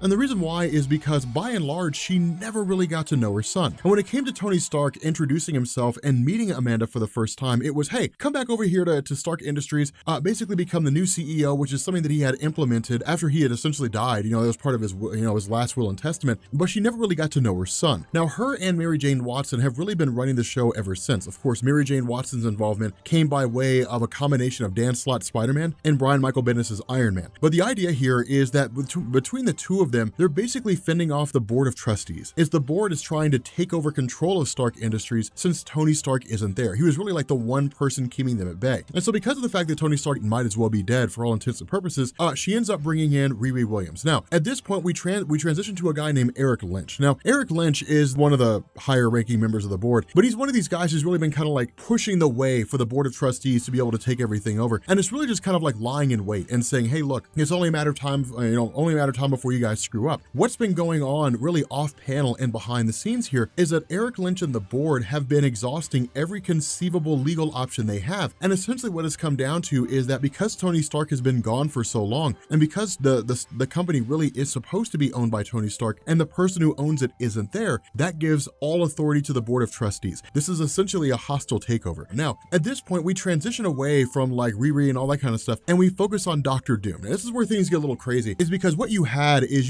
Invincible Iron Man, and then you had like the new Iron Man with Doctor Doom. And with Infamous Iron Man, this story arc that took place with Doctor Doom, because there were two distinctly separate books, when it got to the end of International Iron Man and it got to the conclusion, basically going into like the end of the end of Secret Empire with Bendis's Invincible Iron Man, he combined the two together. And that's why you see two distinctly different art styles, because as far as most everybody's been able to guess, they were supposed to be two distinctly different books. But with Bendis basically getting out of Marvel and handing the reins over to whoever it is that comes next, the result is that they were just kind of crammed into a singular book. But the idea here is this is really more of like Bendis's take almost on the events of New Avengers. It's kind of a way for him to sort of bring that back. Now, for those of you guys who don't know what that means, back in the day, with Avengers being one of those titles that was ailing, because a lot of people think Avengers has always been successful. It's actually not true. Throughout the 90s, the only real successful titles Marvel had were Spider-Man and the various X-Men related titles. When the Avengers title was canceled with Avengers Disassembled and then relaunched as New Avengers, the first story arc was called The Raft, and it dealt with the idea that the villain Electro had been contracted by Elektra to essentially break all the prisoners out of the raft. And it was a way to kind of bring the New Avengers team together, but this is very much a repeat of that. And the reason why is because at Rikers Island, a whole bunch of people have escaped. Now, this is really just kind of a repeat of that in the sense that you have Infamous Iron Man, Doctor Doom, who basically responds, and there's a handful of people who have escaped. Now, we'll figure out who these guys are, but of course, this also sort of ties into the idea that Ben Grimm doesn't really trust Infamous Iron Man. Now, one thing to bear in mind here, for those of you guys who have been watching for a little while, this took place before the events of Marvel 2-in-1. So that's one of the reasons why you don't really see Ben Grimm and Doctor Doom on good terms. And they, even during 2-in-1, they weren't really on good terms. But this takes place before that. But switching back over to Amanda and everybody, what you end up finding out here is basically the body of Tony Stark has vanished. The reason why this is so significant is because of the fact that with Tony Stark having been part of the superhero community for a long time, having been director of S.H.I.E.L.D., being really one of the founding members of the Avengers, having faced off and sided with the X-Men, he knows a lot. I mean, his hands are in everything. And so if somebody were to get their hands on him and then simply like start forcing him to divulge information, they could bring the entire security infrastructure of the world crashing down, to say nothing of how easily they'd be able to take out the various Avengers. Now, from here, what we end up doing is basically picking up with the arrival of a guy by the name of Hijack. Now, when it comes to David Bond, the reason why they call him Hijack is because of the fact that he literally hijacks vehicles, like, technological stuff. Now, he originally made his appearance back in 2013, I'm pretty sure, with Uncanny X-Men Volume 3, Issue number 6. I'm not going to swear by that, but I'm pretty sure I'm right. But he was a Brian Michael Bendis creation. Now, anybody who's familiar with Bendis will tell you, more often than not, he'll use his own creations, or he'll use things that he's previously done to kind of push along stories that he's writing at the time. But Hijack showing up is really just like, he's basically a merc. Like, he's here because he was hired by the Stark Board of Directors to essentially bring down like Riri Williams and all that kind of good stuff. Now, this is one of the funny things, because the suit that Riri has was not designed by Tony Stark himself. It was designed by her, but Tony Stark has been influencing her and teaching her how to use these different things. But when it comes to this whole thing and this situation popping off, for the most part, it's her just sort of taking guidance from Tony Stark, kind of outflying these various forces and so on and so forth, and then eventually getting outside the range of Hijack to the point that he can't really control these ships anymore. And then ultimately she ends up just kind of crash landing, and where she makes her escape anyway, and then ends up crash landing in her own neighborhood, things like that. Of course, this also comes by way of Mary Jane Watson macing David Bond.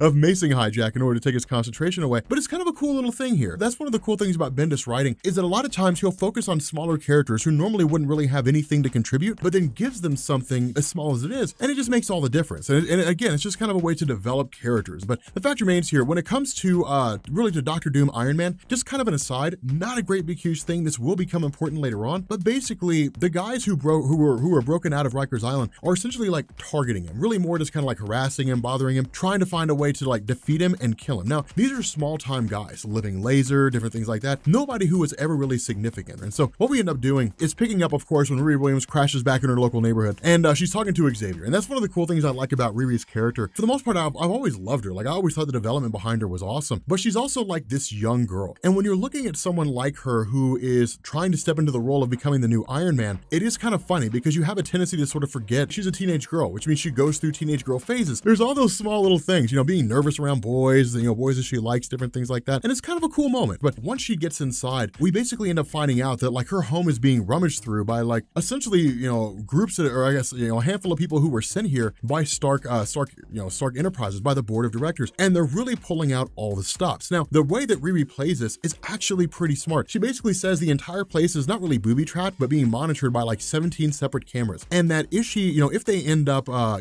basically saying, hey, look, we're going to continue with this, then like the whole thing will be turned into a video and then it'll be sent out there, which is kind of a significant moment. And so what we end up doing is actually transitioning to Tony Stark proper. Now, this is where things get a little hairy. Tony Stark just kind of fell out of this birthing container. That's really what it was. He just kind of fell out of a container of sorts, and we have no idea where he is. We have no idea how he got there. Instead, he's met by the arrival of his mother. Now, this really looks like a newborn Tony Stark. That's really how this appears in terms of the way he's drawn, designed, all that kind of good stuff. But the idea seems to be he's still in possession of all of his memories up to the modern day. Now, is it a cheap way to bring Iron Man back? Definitely. But how do you really bring Tony Stark back after he's quote unquote dead? You know, after he's essentially dead. But it's kind of interesting because as he goes through and starts talking to really his mother, they have this really, really touching, tender moment here. And it's him basically saying like, the one thing that allowed me to hold on is that it was basically you. Like, what I've done is I've essentially rebooted myself, mind, body, and soul. I'm a recreated version of myself. When he's talking to her and he's kind of having this moment, it's like, hey, look, I always wanted us to meet. I always wanted us to see each other. And then you have Mary Jane Watson who walks in, you know, and Mary Jane Watson is like, well, you know, they're on their way. Everybody's showing up here. Everyone's been looking for you. And then he's met with a full contingent of the Avengers. I mean, everyone, you know, like Riri Williams and Moon Knight and like Storm and Vision and all that kind of stuff. You know, the X-Men are there. I mean, it's like the entire Marvel superhero community because of the fact that he's such a significant and important member, only for us to find out that James Rhodes is also there. And this is when we start to realize the whole thing is an illusion. It's basically a dream that he's having. And the reason why is because James Rhodes is dead. James Rhodes died, you know, in really in the lead up to Civil War II. And so it's kind of a cool moment here. It's actually kind of interesting because when you're talking about this return of Tony Stark, it would have been a pretty easy situation to just say, and now he's back, done, you know, and it's like a 2-issue story. But to see Bendis kind of drag it out and sort of, you know, invoke all this character involvement is interesting because then what we do is we basically pick up with the arrival of Parker Robbins. Now, Parker Robbins was a character created by Brian K. Vaughan. He originally appeared in his own solo series called The Hood, and he's one of these interesting guys. He's not really on the level of Doctor Strange, but he's not a baseline human. He can kind of manipulate magic to a degree, and he basically fights demon energy or shoots demon energies from his guns. The difference here with the Hood is that he's actually achieved a lot of pretty significant things in terms of his supervillain career. I mean, he was inspired to become a supervillain. That's one of the reasons why he does what he does, but he's essentially really good at forming what is, for the most part, like the Masters of Evil. For those of you guys who don't know, back in the day, the Masters of Evil, if I remember correctly, I want to say it was a Roy Thomas creation. But anyway, it was basically an alliance of the most notable villains at the time that were basically villains of the Avengers. The rosters sort of changed over the years when it came to the Masters of Evil. But with Parker Robbins forming his own kind of army, the roster also changed as well. But that's why you see small time guys like Living Laser, because the Masters of Evil were people like Radiation Man, Ulysses Claw, small time villains that even at that point in time weren't super relevant. They weren't really that big of a deal. But basically Parker Robbins shows up and like turns his guns on Doctor Doom. And so it's really kind of one of these things where Bendis leaves us on like a minor cliffhanger, like a small little cliffhanger. And so what ends up happening here is Amanda starts to put 2 and 2 together, right? The mother of Tony Stark starts to put 2 and 2 together, and she's talking to like all the Avengers, like the Mighty Avengers and the whole 9 yards. I mean, it's like it's Black Panther, it is Luke Cage, it's Spider-Man. I mean, it's all these different characters. And the response is, we have no idea where Tony Stark is. No one can find him. This guy's off the radar. Now, this is kind of a cool thing, and it's actually an important thing to remember. And the reason why is because when it comes to someone like Tony Stark, when he was director of S.H.I.E.L.D., while he wasn't necessarily on the same level as like Nick Fury, he still has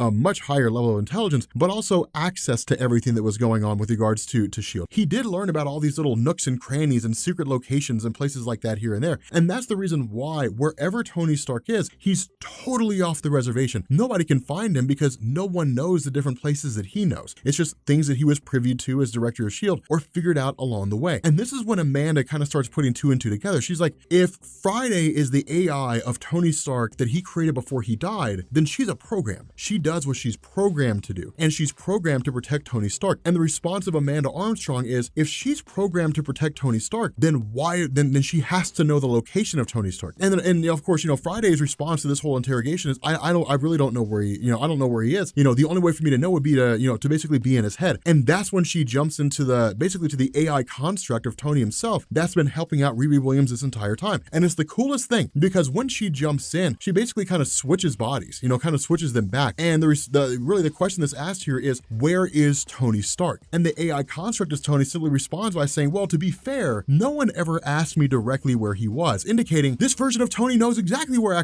real world Tony Stark is. And it's kind of funny because it's like, well, all they ever had to do was ask.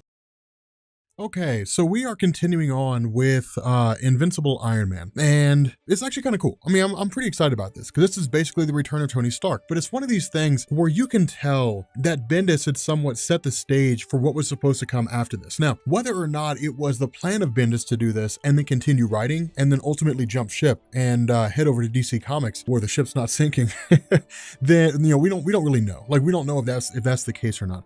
At this point, it's just kind of like Bendis set it up for things to come after this. So in reality, it's really kind of like anybody's guess on what direction things going. But initially this picks up really with Parker Robbins. Now again, we talked about in the last video that Parker Robbins, the Hood, has really kind of been on this campaign to try to take out Victor Von Doom. Now, we didn't initially know why this was the case. Instead, it was basically Parker Robbins kind of reforming this sort of modern day masters of evil, more or less, using some pretty low level thugs, and then launching these little, small time attacks against Dr. Doom, only for us to find out that the reason why he's doing this is because his goal is to basically steal the gold in Latveria. That's essentially the goal of Parker Robbins here, is to steal gold in Latveria.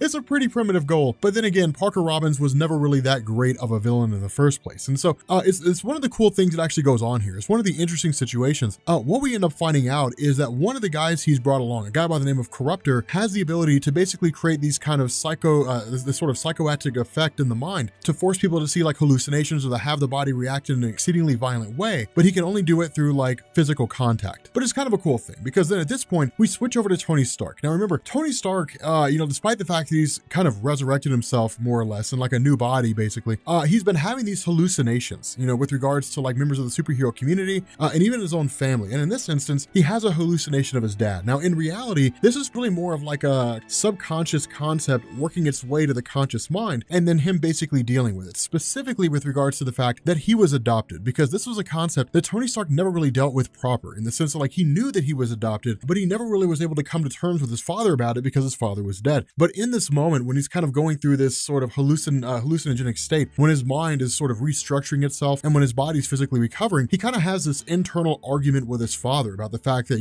well, you never told me I was adopted, different things like that. But a really cool point's made here is that Howard Stark basically says, well, the fact that you're adopted is irrelevant. You're still my son. I raised you as my son. I taught you everything you know. I left you an empire. I am as good as. And in reality, it's true. While Tony Stark is adopted, the fact that Howard Stark taught him everything he needed to know about what it meant to be a man, to be successful, to build on his intelligence, those are the only things that really matter. His father was never in his life. His father was never there to teach him those lessons. Howard Stark was the one who was. And so really, if Tony hadn't been told that he was adopted, everything would still stand. Everything would still be the same. So there really is no difference here between Howard and the actual father of Tony. But the actual father of Tony will make an appearance here in a little while. Now, something else that's been going on here is that Friday has basically been kind of subverting her programming to a degree and going through and hunting down or trying to trace down the location of Tony Stark, which they were ultimately successful in doing. And it was actually an old S.H.I.E.L.D. bunker. So again, kind of hitting back at the old Nick Fury era of comics where he always had these safe houses. But when they get in there, they end up finding the armor that Tony Stark was in, but he's basically outside of his armor now. He's essentially left. And so it's kind of cool because he's out there doing his own thing, presumably trying to find a way to come back. Now, another funny little caveat here, this is kind of wild, is what ends up happening is that while Riri Williams is pondering the idea of walking away because all of her tech was basically taken by Stark Industries by the board board of trustees. When she's sitting there basically mulling over the idea of returning to MIT, she's met with the arrival of Blade. Now, apparently Blade works for S.H.I.E.L.D. I have no idea. It's been 15 years since I read a Blade comic, so I can't tell you what in the world Blade's been doing all this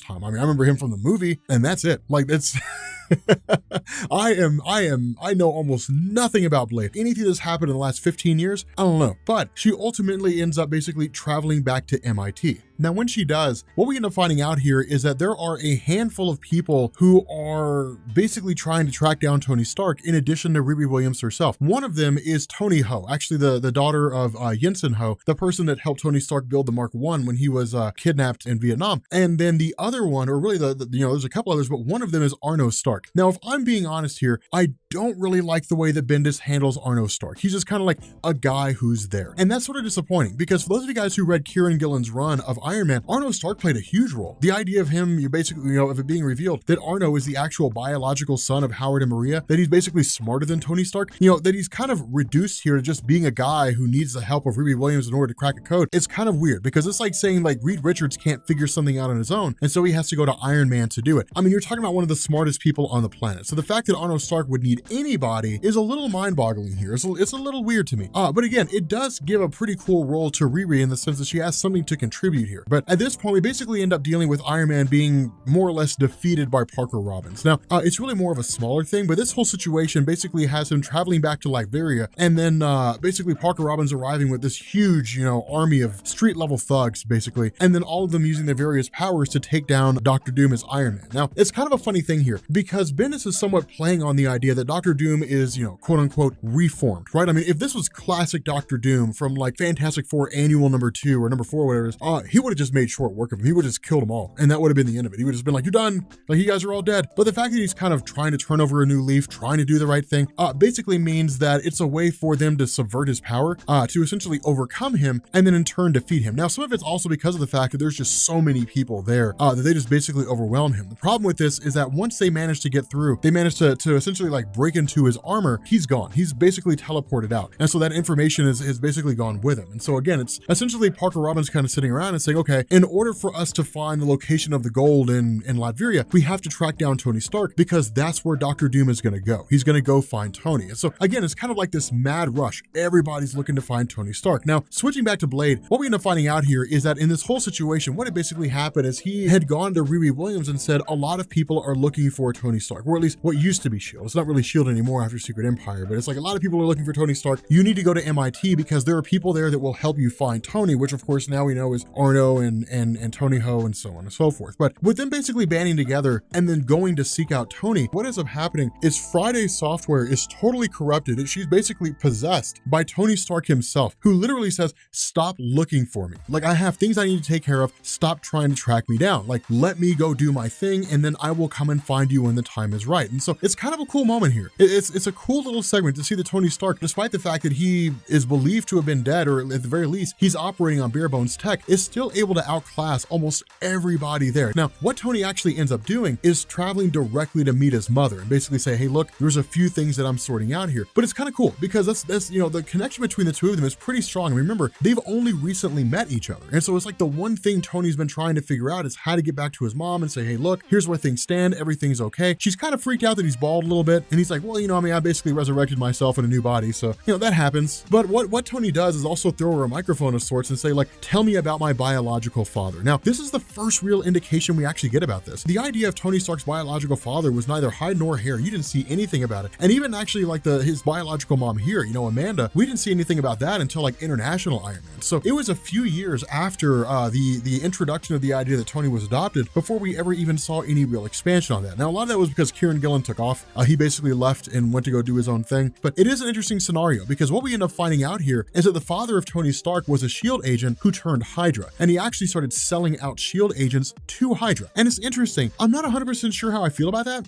But again, it's kind of a cool situation because what it does is it creates a potential enemy for Tony, in the sense that like, what was his father doing? What were the kind of things that he was getting into? So on and so forth. And then the plot gets even crazier. This is the problem with Bendis writing is occasionally he'll just go off the reservation, but this is actually pretty cool. In the middle middle of their attempt to find Tony Stark, Riri Williams, Tony Ho, all those guys are met with the arrival of Leonardo da Vinci. Now, on the surface, people are just kind of like, okay, this is ridiculous. And maybe it is to a degree, but recently, we're actually going all the way back. Jonathan Hickman started, I think it was Jonathan Hickman and Nick Dragotta, although I don't remember who it was that actually drew it. They launched a series called S.H.I.E.L.D. And it was a mini series that went 4 issues and then was unfinished for like 7 years or something crazy like that. And recently, issues 5 and 6 were finished. But that was basically the story of like the origin of S.H.I.E.L.D. And Leonardo da Vinci was a member of a group called the Brotherhood of the Shield, which was the precursor to S.H.I.E.L.D. itself. And so there were a whole lot of things that took place. They were the first ones to fight Galactus. They were the first ones to repel the Celestials. There were a lot of different things that were going on. There was a lot of changing that was going on in the realm of Marvel Comics. And it's a really, really cool story. We might cover it at some point. It's actually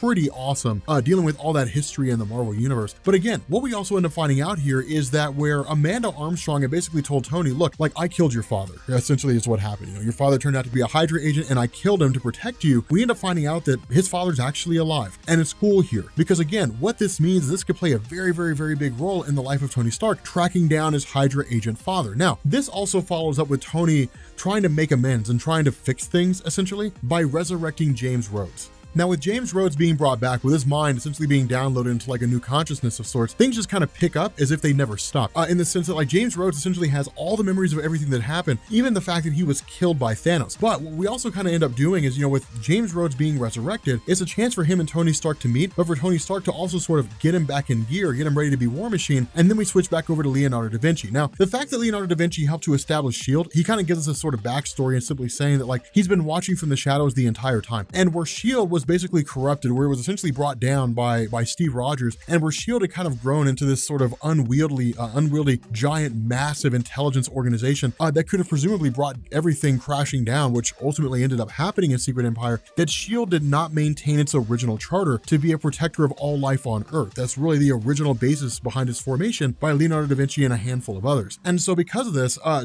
Vinci has kind of gone back and sort of reworked what S.H.I.E.L.D. is supposed to be, not in the sense that he's recreated it, but in the sense that he's kind of making something akin to it. But it is kind of cool because like Miles Morales, for example, is brought in. It's really kind of like a veritable who's who of people who have dealt with Iron Man or who were exceedingly smart or capable in their own right. There's a variety of reasons of, you know, for why people are being brought in here. But the fact remains that what we end up basically doing is picking up with Parker Robbins when we end up learning that with him going after Tony Stark in order to beat Dr. Doom there, and then basically realizing that Tony Stark is missing and that the board of directors, essentially, you know, Eric Lynch is trying to go through and seize control of the company. Parker Robbins sees it as a means to rule directly. What Parker Robbins does is he basically approaches Eric Lynch and he's like, I can smell a coward from a mile away, and you are certainly a coward. And so the idea is, I've got a gun to your head. You're going to give me power of attorney over like your whole position. And so you're going to step down. I will step into your role, and then I will run Stark Industries. It's actually a genius idea. Now, of course, when you have James Rhodes and then you have Tony Stark respond, as well as Dr. Doom, Iron Man, all showing up at the same time, it's like this massive conflict against the forces of Parker Robbins alongside like all these Iron Man guys. Now, the fight is not supremely drawn out. And so one of the things that ends up happening when Parker Robbins goes to attack Dr. Doom, what he does is kind of undo what it was that Reed Richards did in terms of fixing his face and go back to scarring his face again. Now, this really looks to set the stage for like Dr. Doom going back to his classic outfit. Now, how you do that, I don't really know, because Dr. Doom's face was fixed by the power of the Beyonders, these nigh omnipotent, you know, multiversal beings that destroy the cosmic entities, you know. But once the whole conflict is basically, you know, once it ends, once it all comes crashing down, then what you end up having is Riri Williams, who's essentially kind of taken under the wing, I guess, again, by Tony Stark, as well as James Rhodes, who comes back as War Machine. And then it's just kind of like, what comes next? That's really sort of the question that's lingering here, is what's going to happen after this? Now, of course, also Dr. Doom's face is all scarred to pieces. So again, this whole idea that he's going to go back and turn into, Victor Von Doom again, especially because of the fact that he's essentially rebuilding Latveria, setting things back to rights, returning to the role that he's supposed to be. Again, it's very much been just kind of, wrapping up these loose ends from the story as it's existed since the beginning of all new, all different Marvel, running up to the modern day, as well as bringing Dr. Doom back to the original Dr. Doom. So again, it's one of these things where Marvel's setting things back to the classic way, to the way that they used to be, the way that they've been doing it for 60 years, going back to the same old thing. So, it's kind of got a mixed reaction. For me, as somebody who's been reading comics for so long, it's the same old thing I've been seeing before, which actually takes me away from being interested in it. But for the new person, it's all new to them. It's, know, it's all like, I've never seen anything like this before. So it's kind of it's fresh stuff for all of them, for all you new guys. So, you know, I'm kind of curious. I mean, what's your all's take on this? Like, are you guys in favor of like the new direction of things, telling new stories that we haven't seen before? Or are you guys in favor of the classic things and just kind of rehashing older stories in different ways? But with that being said, we're going to bring this video to an end. If you are new here to Comics Explained, make sure you guys hit the sub button to become part of the Rob Corps. If you guys enjoyed this video, make sure you drop a like, and I will catch you all later. Peace.